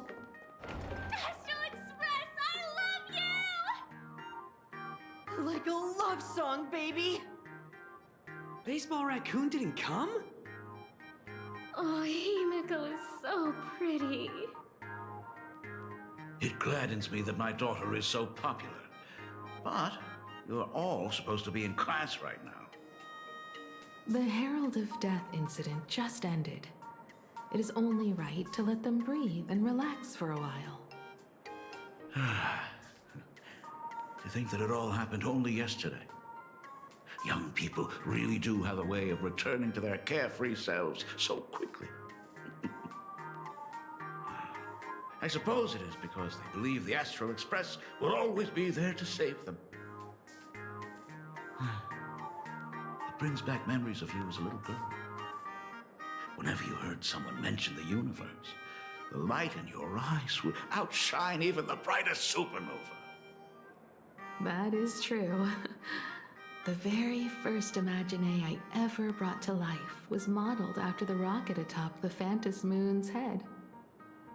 That little fellow had quite a temper. It was so determined to fly higher and higher. To this day, I still wonder if it ever truly reached the moon. Dad, do you still remember it? How could I ever forget? That thing came crashing down and poked a hole right through Miss Seadrake's tail. I had to take you to apologize in person. I ended up redrawing the tail myself to make it right. These days, I wouldn't be able to handle that kind of trouble anymore.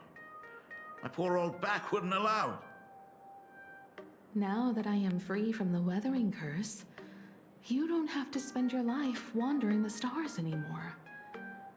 Why don't you just settle down here? I just can't face the thought of coming back to nothing but an empty home again. Don't worry. I'm not going anywhere.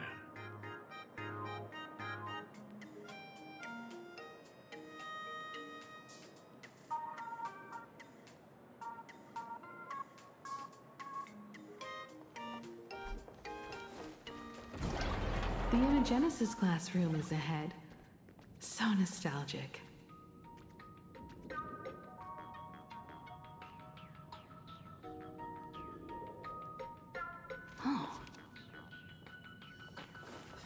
Ms. Dolly?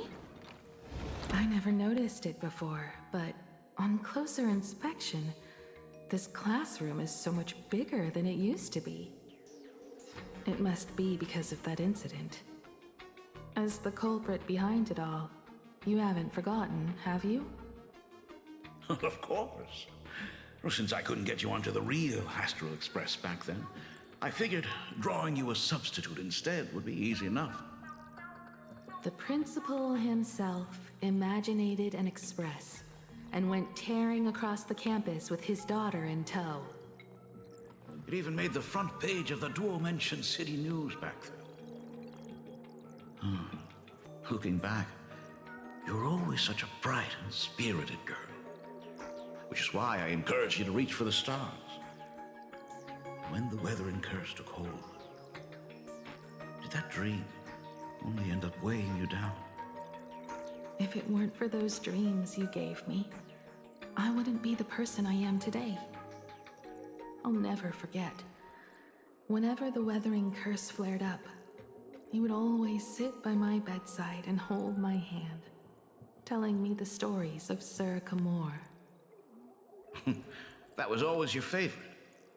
Whenever your fever refused to break, you would cling to my sleeve and just wouldn't let go.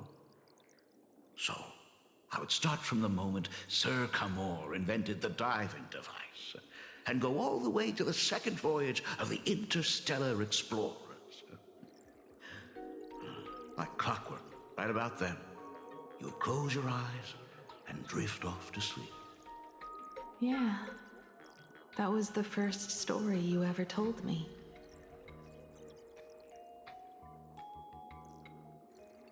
And the very story that helped me make up my mind.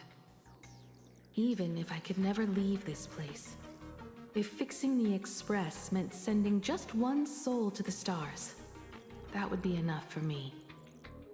Yet before I knew it, I'd already traveled far beyond anything I ever imagined as a child.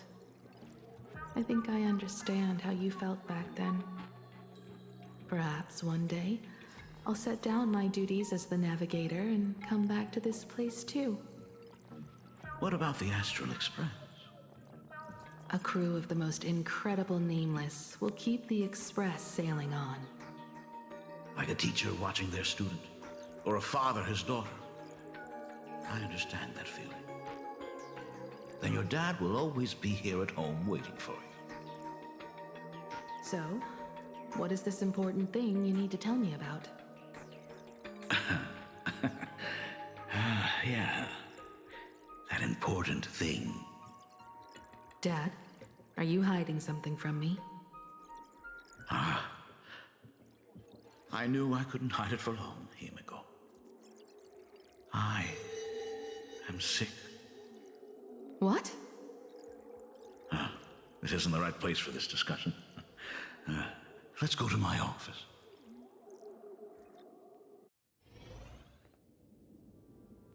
So... It's the Weathering Curse. I know what you're about to ask. I do not share the Graphia lineage, which is why I believed I could find the demon from beyond and save you and your mother. But in the end, Ryosuke was just a useless man who couldn't save his wife or daughter, or even himself. Tell me, what happened in the past 15 years? You've seen my portfolio, haven't you? Those worlds are just like plain Arcadia. Every single one of them has fallen victim to the demon from beyond. In those places, luck is a very real thing, and the demon from beyond can manipulate misfortune. What does that even mean? In ways beyond comprehension, you feel misfortune crashing down like a tidal wave. Solar storms, diamond rain, system failures, one disaster after another. But if you make it out alive, bizarre strokes of luck come swarming back to you. And so the cycle repeats, washing over the world, tearing it apart. It sounds more insane than the Phantasmoon games. The universe is sheer madness, beyond all reason. I survived over and over, yet my body has become as fragmented as Graphia once was. Is this his way of torturing the rebels? I don't know. But by the time I realized it, there was no escape. Why didn't you tell me earlier? I could have reached out to the IPC's doctors. It's no use. I've been chasing after him my whole life. I know him better than you do.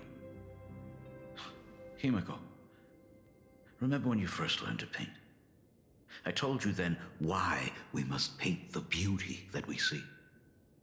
Because the ugly, the despicable, and the cowardly, they endure forever through evasion, like beasts driven by survival. Beauty remains ever fleeting, just as heroes find their end in sacrifice, and stars dissolve after they shine. Humans have surpassed their animal nature. We face our pain and our end to win a dignity that the vast universe cannot ignore. So we must capture what is noble and bright to show that such things truly lived. As for the barbaric and the low, they will endure regardless, needing no witness to their existence. But Himiko, you are no longer the one who paints. You have become the very splendor that I strive to capture. Fate works in mysterious ways. I'm so glad to see you once more in my final moments, watching you fulfill your childhood dream. You are standing before me as the navigator of the Astral Express. I should have come back earlier. I'm so sorry. No. I am the one who came back too late. I've thought about it 1,000 times. On that final night of the Bloodstained Games, if only someone had been there to sit by your side. After everything, does this tardy father still even deserve to hear what his daughter wants to say? If you're willing.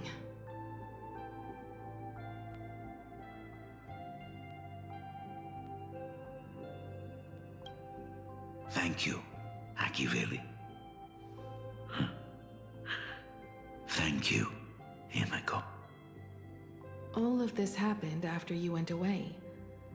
You were jumping from one job to the next, and for 4 long years, I had heard nothing from you. During those 4 years, I found the stranded Express deep in the canvas world and kept trying to repair it. Watching the Phantasmoon grow fuller, I remembered the mask that had been handed down through our family for generations. If I could claim victory in the Phantasmoon games, then perhaps by harnessing the divine authority of elation, it might just be possible to set the Express in motion once more. But the Herald of Death was a complete madman, and he smashed every dream to pieces.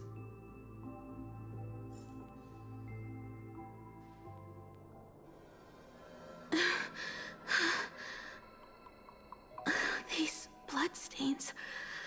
The Herald of Death is heading to Dovebrook. He's already killed so many people. When will it be enough? Himiko, are you afraid? You're asking if I'm afraid? Of course I am.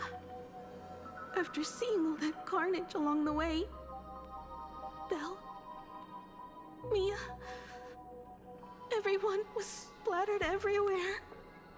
Like spray paint. Twisted and crushed. They watched themselves turn into... while they were still alive. But Himiko, I'm here for you. I'm okay. I'm fine. If I don't stop him right here and win the Phantom Moon Games, there will be no tomorrow for anyone, let alone a new journey for the Astral Express. And someone needs to avenge those students at the Academy. That is not your responsibility. If you are afraid, let me handle it. I know hunting down the Herald of Death isn't my responsibility. If I turn around and walk away, no one will blame me. But I am already here. I can't let him get away. Yeah, I'm not really scared anymore, really. Warning, warning, rogue supplicant has entered. The suppression squad sent by the Department of Aberration Defense. Herald of Death. By They're all order of gone. the Department of Aberration Completely Defense, wiped all out. units must begin evacuating I civilians struggled from through the pain surrounding area as the Herald of Death Warning, dragged and rogue supplicant smeared has them entered across the Darkbrook ground. District.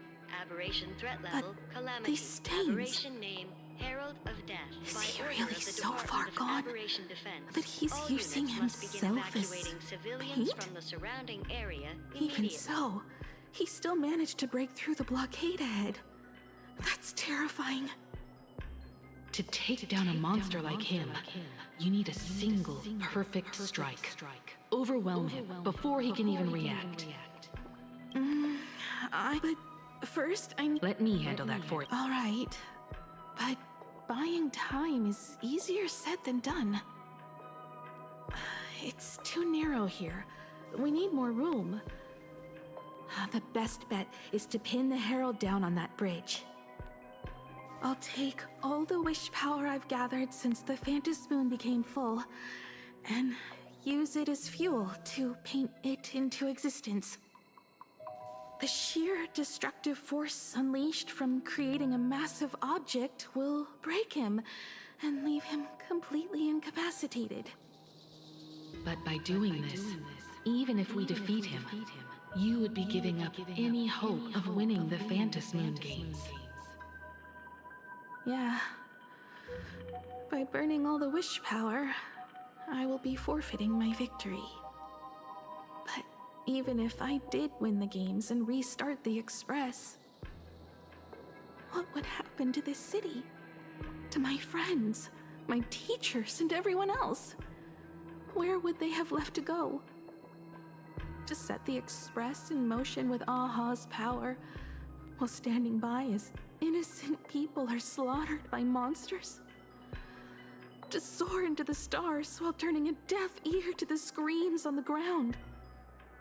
Someone who does that has no right to call themselves a nameless. I knew I should have stuffed an orbital cannon or a molecular saw into the case, using that bigger on the inside Trailblaze tech, just like the Astral Express. Remember that for the future, then. Right. When this is all over, I will have to give it a try. Another body.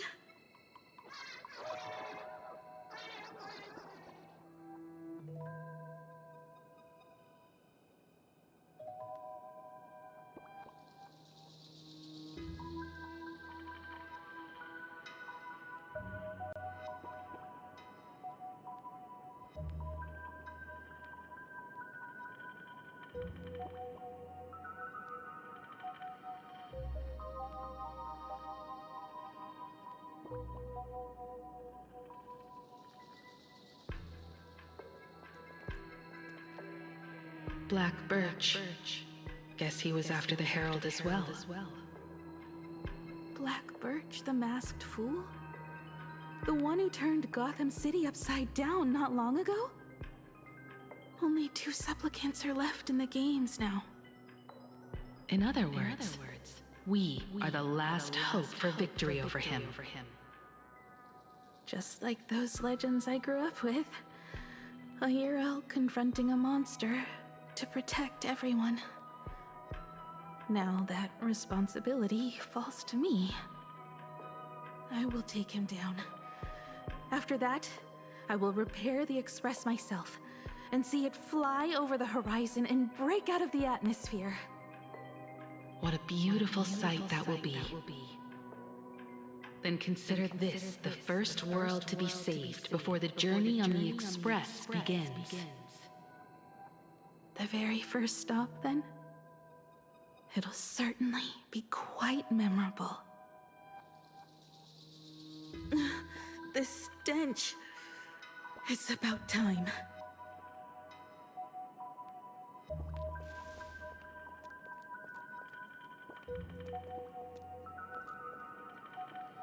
So exquisite!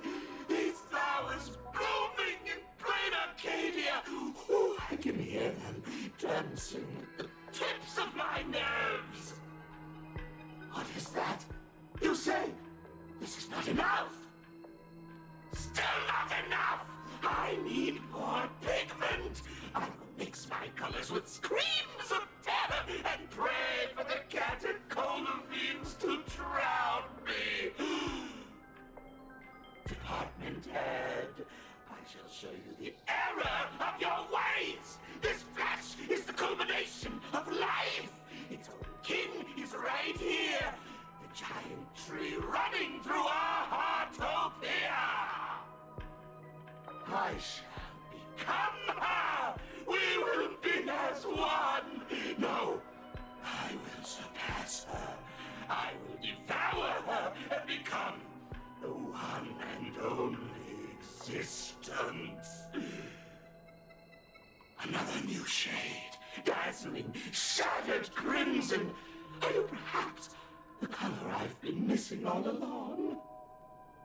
Step into this masterpiece! Become one with me and lay the final cornerstone for the future of human evolution!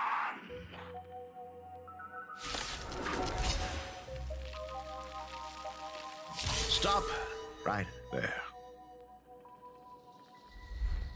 So, you actually conquered the Herald of Death and set the Astral Express in motion once more at the end of the Bloodstained Games.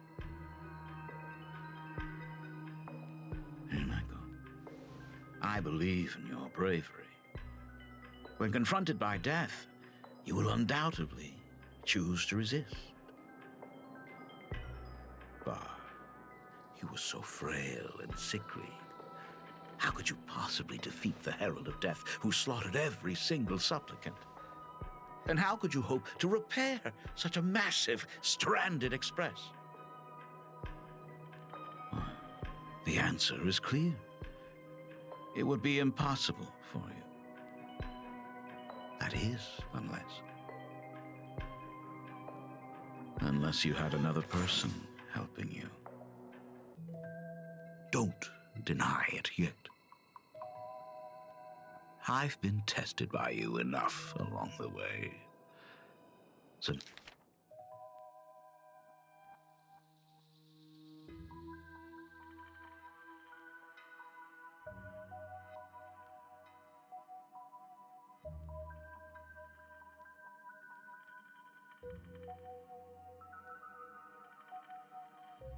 now, give your father a little room to breathe.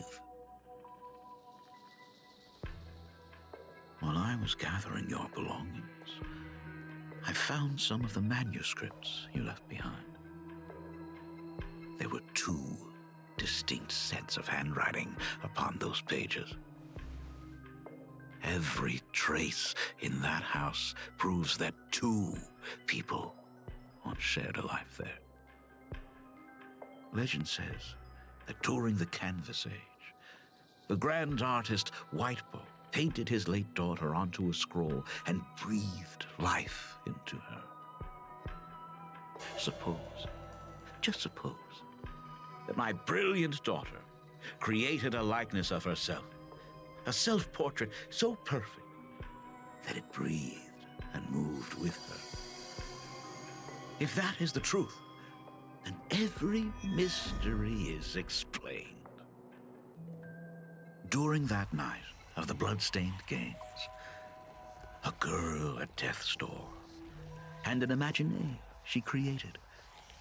Followed the trail of the Herald of Death, all the way to Dovebrook. As a monster bearing Shuhu's flesh, and a supplicant lost to madness, Marcus Antali defeated the pair before him without lifting a finger. Driven by pure instinct, he slowly closed in on them. Little did he know that he was walking straight into a trap of their design. The moment he drew near, a massive iron fist was imaginated from the sky above. It crashed down and crushed into dust. It was the night of July 22nd, 1980.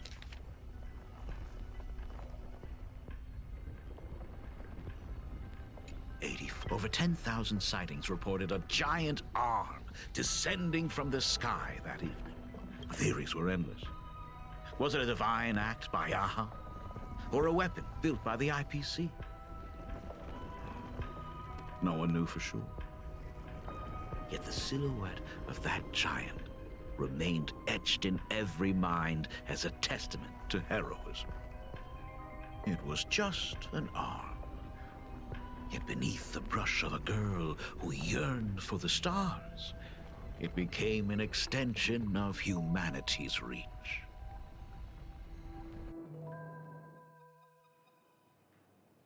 The girl achieved her dream, and the stars set sail once more. Truly a most romantic fairy tale. And now, unfortunately, I have to destroy this fairy tale myself. You don't believe me? I have no idea who you truly are. But that little girl who longed for trailblazing, my frail and sickly daughter. From the very beginning, Himeko never left Plain Arcadia. That is not something you should joke about. You know better than I do whether I'm joking or not. By the way, things outside aren't looking good. The Arcadia is drowning in problems. Is it really wise to stay here instead of helping the younger crew members? Those kids are all grown up now. They can handle their mission. And as for myself, I am staying right here to deal with the biggest problem of all.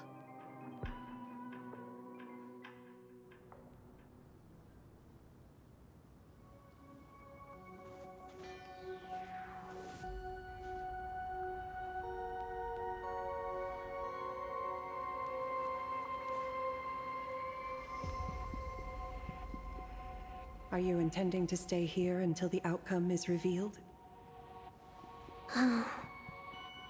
It might take forever for him to return, or he might never come back at all.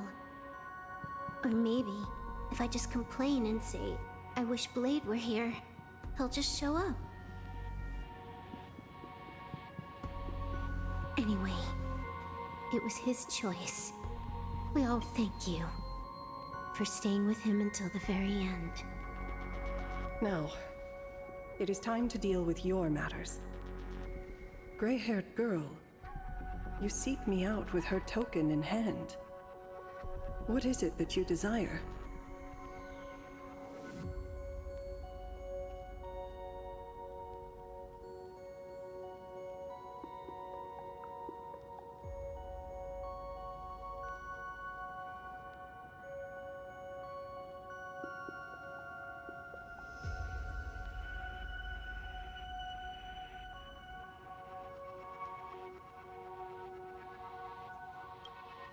Already told me?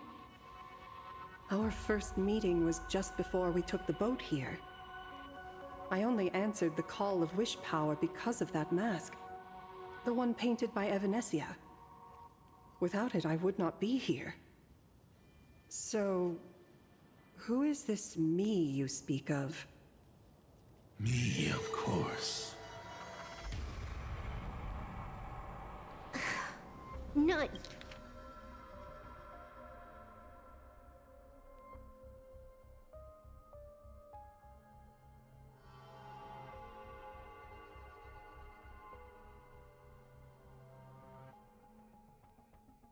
You again.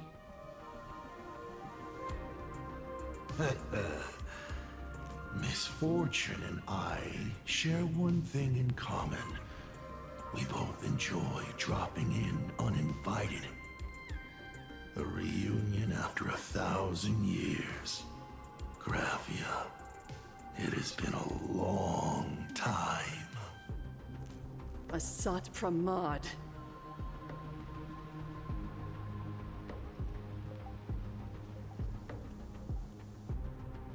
Back at Ingford Hermitage, what you heard was only half the story. 1,000 years ago, amidst the ruins of Ahatopia, I found a baby girl on the verge of death.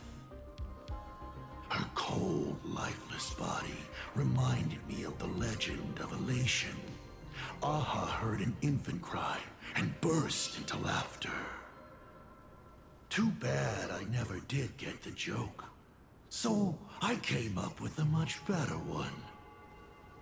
I infused that child with the power of destruction, giving her the rebirth of a Void Ranger. I taught her to paint her monstrous beasts using the life of the...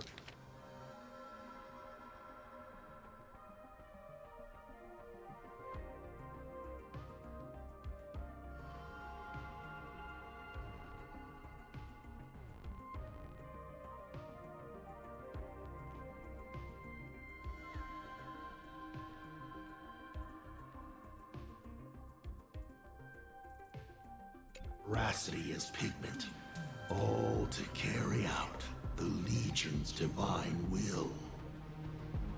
Graphia, your name was your commission, to paint the world and carve a trace of our lasting glory just before the world meets its destruction.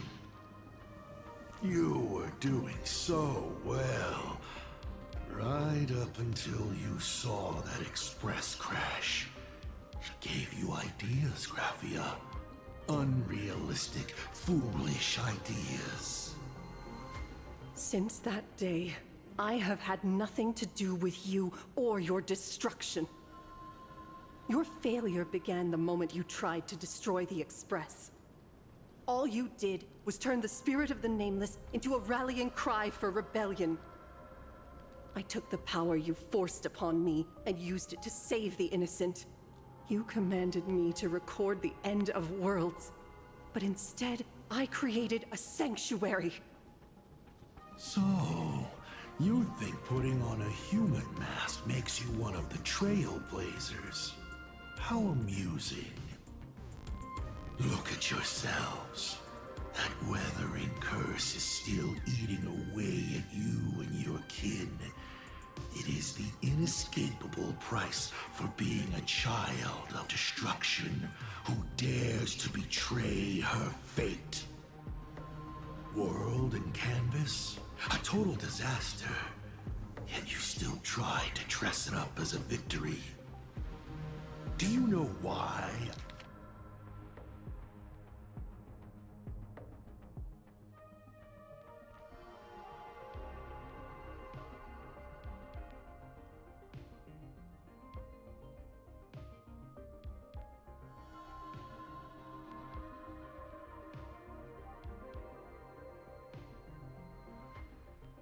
I haven't spared Ahatopia a single glance for an entire millennium because you bore me. But now, things have changed.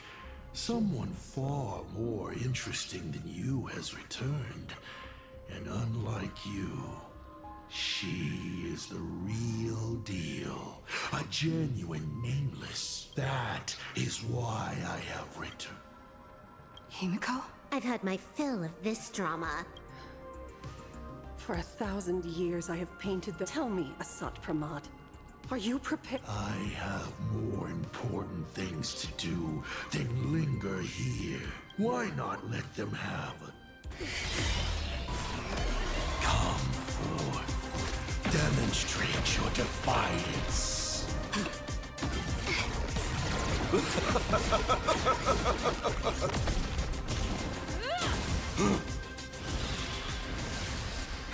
Is it over? Watch out! Pity. Such a clean strike.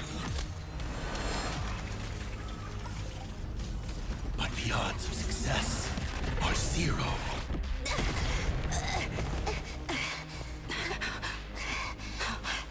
The restraint check failed? A 1 in 10,000 chance. The moment I cast the dice, the outcome is fixed. Remove the mask, protagonist. It doesn't suit you. As for you, your end is decided. Farewell. Sorry. I have failed.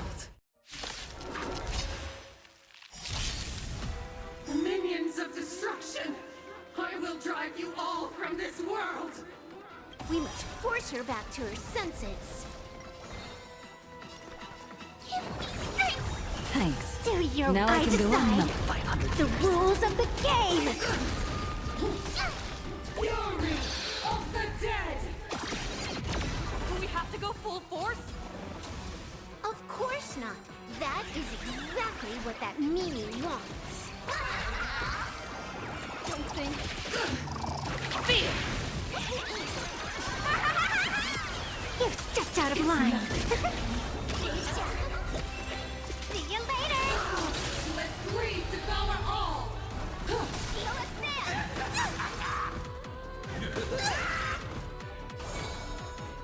Get them! It's nothing. Fiends or devils! I'll crush them all!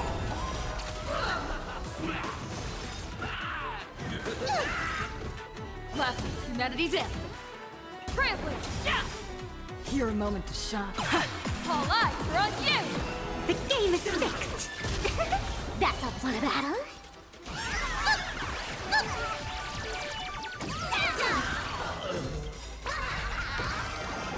All martial arts are my command! You've stepped out of line. Dear viewers, I've kept you waiting.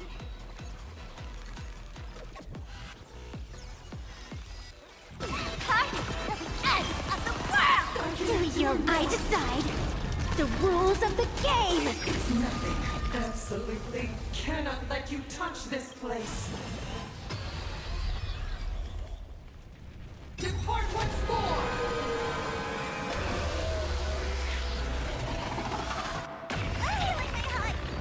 We need to finish this fast and catch up to Asat Pramad. Looks like I have to use level 999 one more time. No need for that. If a sword is needed, let it be mine.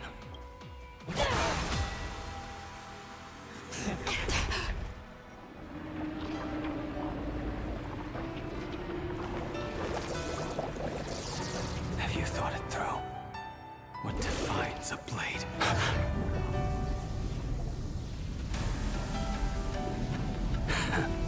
The sharpness that endures, after all has worn away.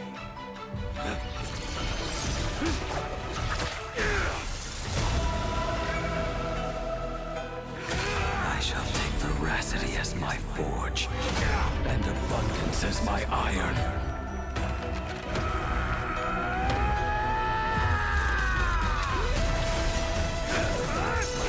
Die a thousand deaths. Tempered into a blade!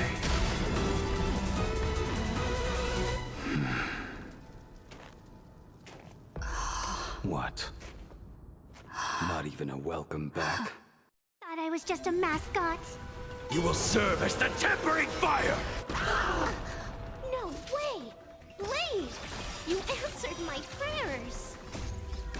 1 in 10 chance of survival.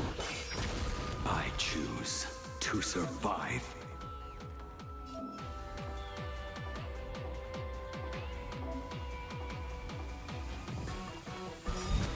You will serve as the tempering fire!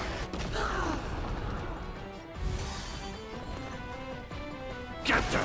I can let greed devour all! What happened to her? This is Asad Pramad's handiwork. We have to bring her to her senses first! Trailblaze! Yeah! Game's on!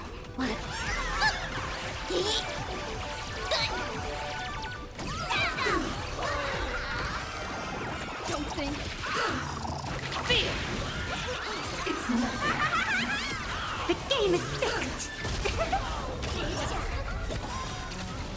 You will serve as the tempering fire! Do your work. I decide the rules of the game! It's absolutely cannot let you.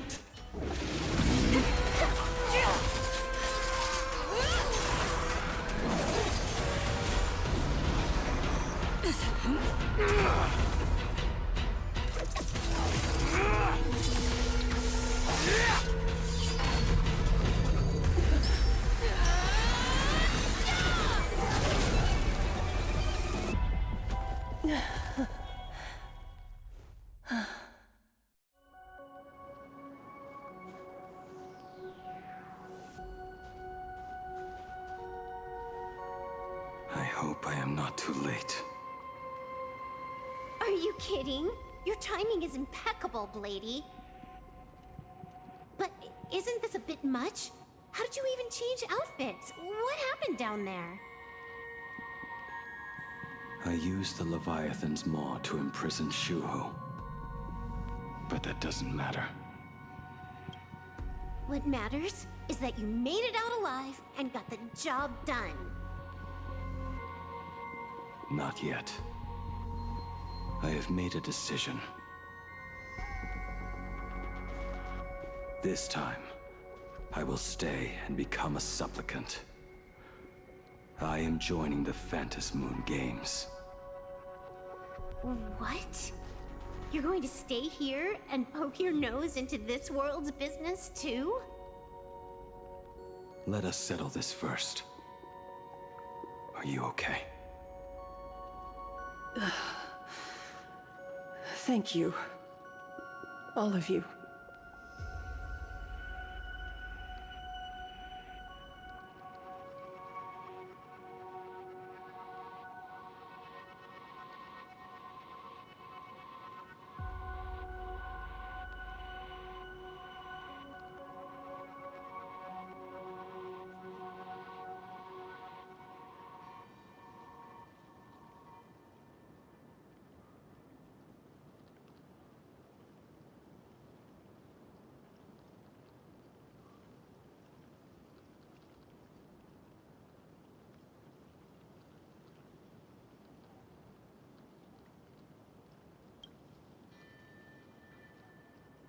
I will do everything I can to help you. As long as the canvas remains, Asat Pramad cannot kill me. You have fulfilled what Evanescia entrusted to you. It was all me. For 1,000 years, I was the one obsessed with bearing every responsibility alone. Asat Pramad was right after all. I have been a ghost of 1,000 years past, arrogant enough to think my seal over the world and canvas was unbreakable. I really believed that accumulated wish power would be enough to strike him down when he returned. We are up against the same nightmare that survived a whole Sindearth age. The same monster that an entire era could not even overcome. Just how did he even sneak into the world and canvas?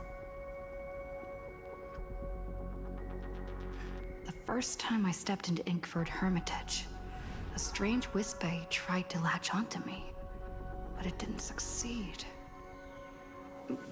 Maybe that was the first step in Assad Pramad's plan to infiltrate this place. Then, he took on Graphia's form to tamper with my mask, and even taught me the way to summon the real Graphia. In the end, he got what he wanted. So, this guy has only been after one thing this whole time.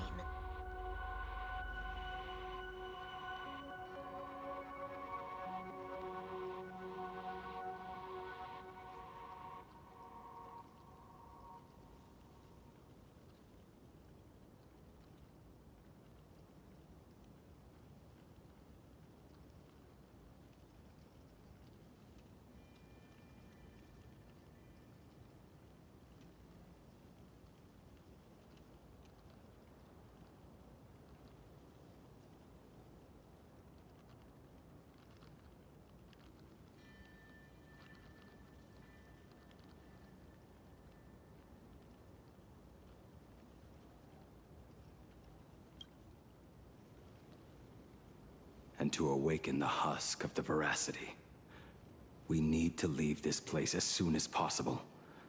The giant maw that swallowed me is starting to stir. But he mentioned he had something more important to do. What is that even supposed to mean?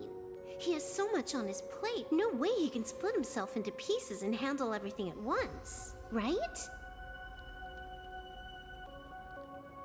1,000 years ago, the demon lord from beyond invaded Ahatopia. The power he unleashed was beyond all comprehension. He could appear in places thousands of miles apart at the exact same time, as if he possessed countless incarnations. What?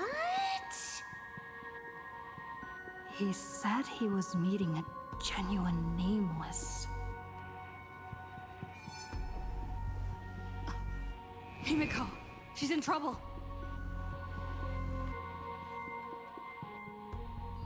The biggest problem? Do you mean me? You said that classroom was a secret place of your own creation, yet Fullwish seemed to know everything about it.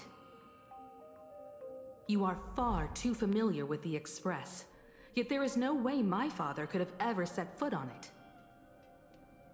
And another thing, when we first met up earlier, you said it had been 15 years. But my father clearly left much earlier than that. Your story is riddled with holes. Or rather, you never even intended to pretend. You are the only person I can never seem to lie to. And about that last point, it was just a slip of the tongue. Stop this pathetic act. You are not him. You who dare to impersonate my father, show your true self. It seems our pleasant little father-daughter chat has come to an end. Buying time, keeping me pinned down. Oh, you played your part well along the way. If I proved to be more dangerous than anticipated, you would be right there to shield your companions. But, Navigator, you still overlooked one possibility. The most fatal one of all. Why don't you try to guess at what exact point did I take Ryosuke's place?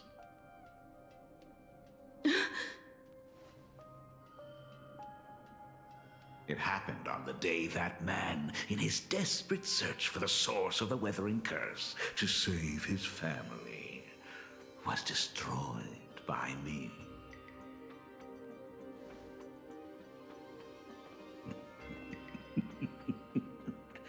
That year, Himeko was 6.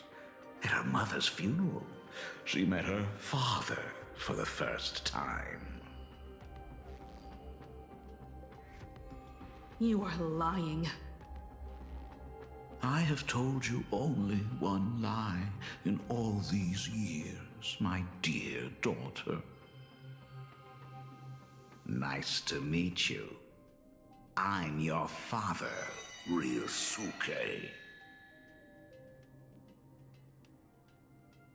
All that effort, all those years spent by my side. What are you really planning? Even I find it hard to tell what goes on in this head of mine sometimes. But now, as I look at your face, at that exquisite expression, it all makes sense. I had so much fun playing a father. And the best part, that was not even the most fun I have had today. Hey, can you hear me? Someone who looks like a Supremod just showed up at the tavern. We are under attack by Asad Pramet. Dan Heng and I will do everything we can to cover Yao Guang. I've played along this far, so why not make it interesting? Let us add a dash of red to our little opening act. You have proven your theory by tearing off the mask of Ryosuke. As a courtesy, it's now time to strip away your disguise.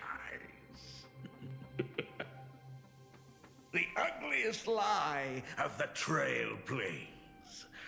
The truth that has been hidden for 15 years. When the Phantom Moon is full again, I will be there as I have promised. I will come back with so many stories to tell you. The girl looked up at the stars, but in her heart, she was terrified of setting out. She was afraid of the universe, and even more, she was afraid of the weight of responsibility. In the end, she left her wishes to someone else.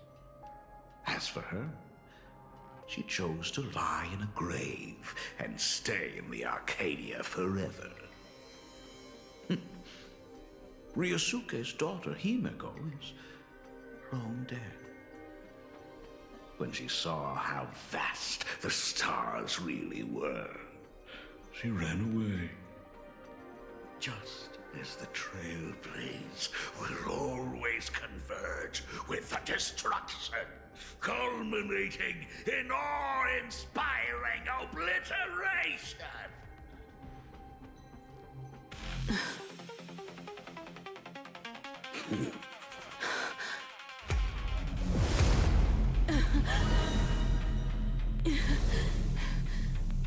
So, you really are a fake. Right back at you.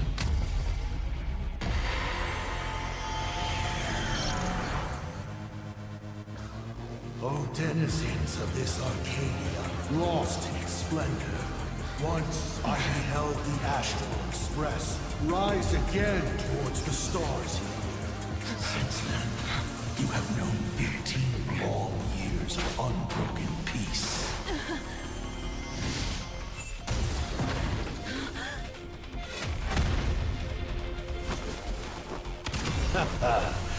It's been a while, old friend.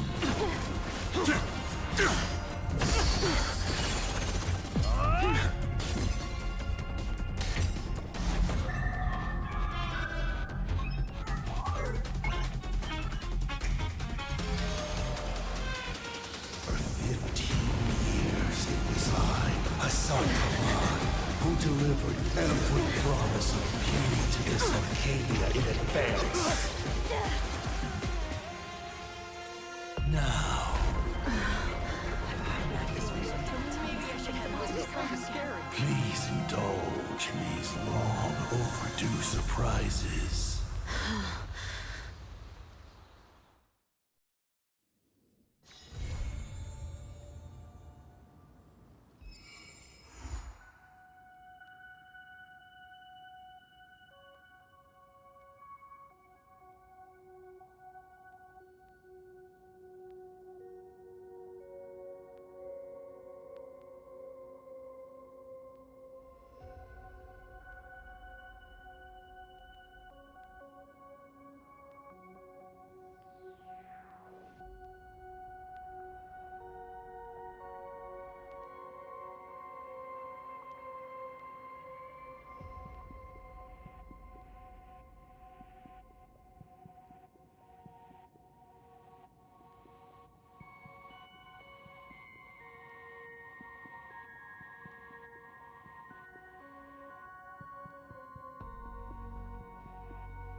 fiends or devils. I'll crush them all! All eyes are on you! You've stepped out of line. I decide the rules of the game!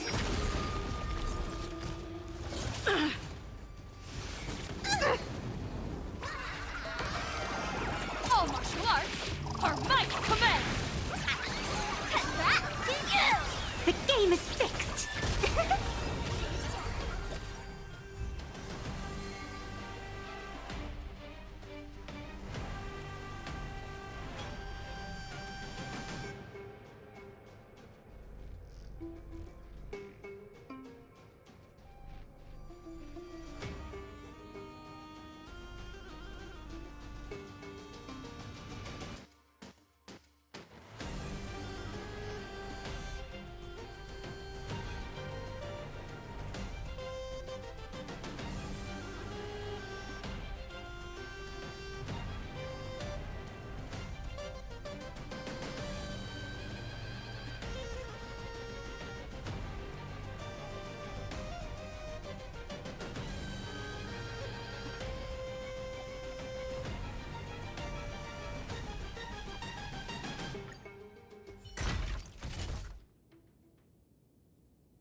With blazing death, forge this body anew.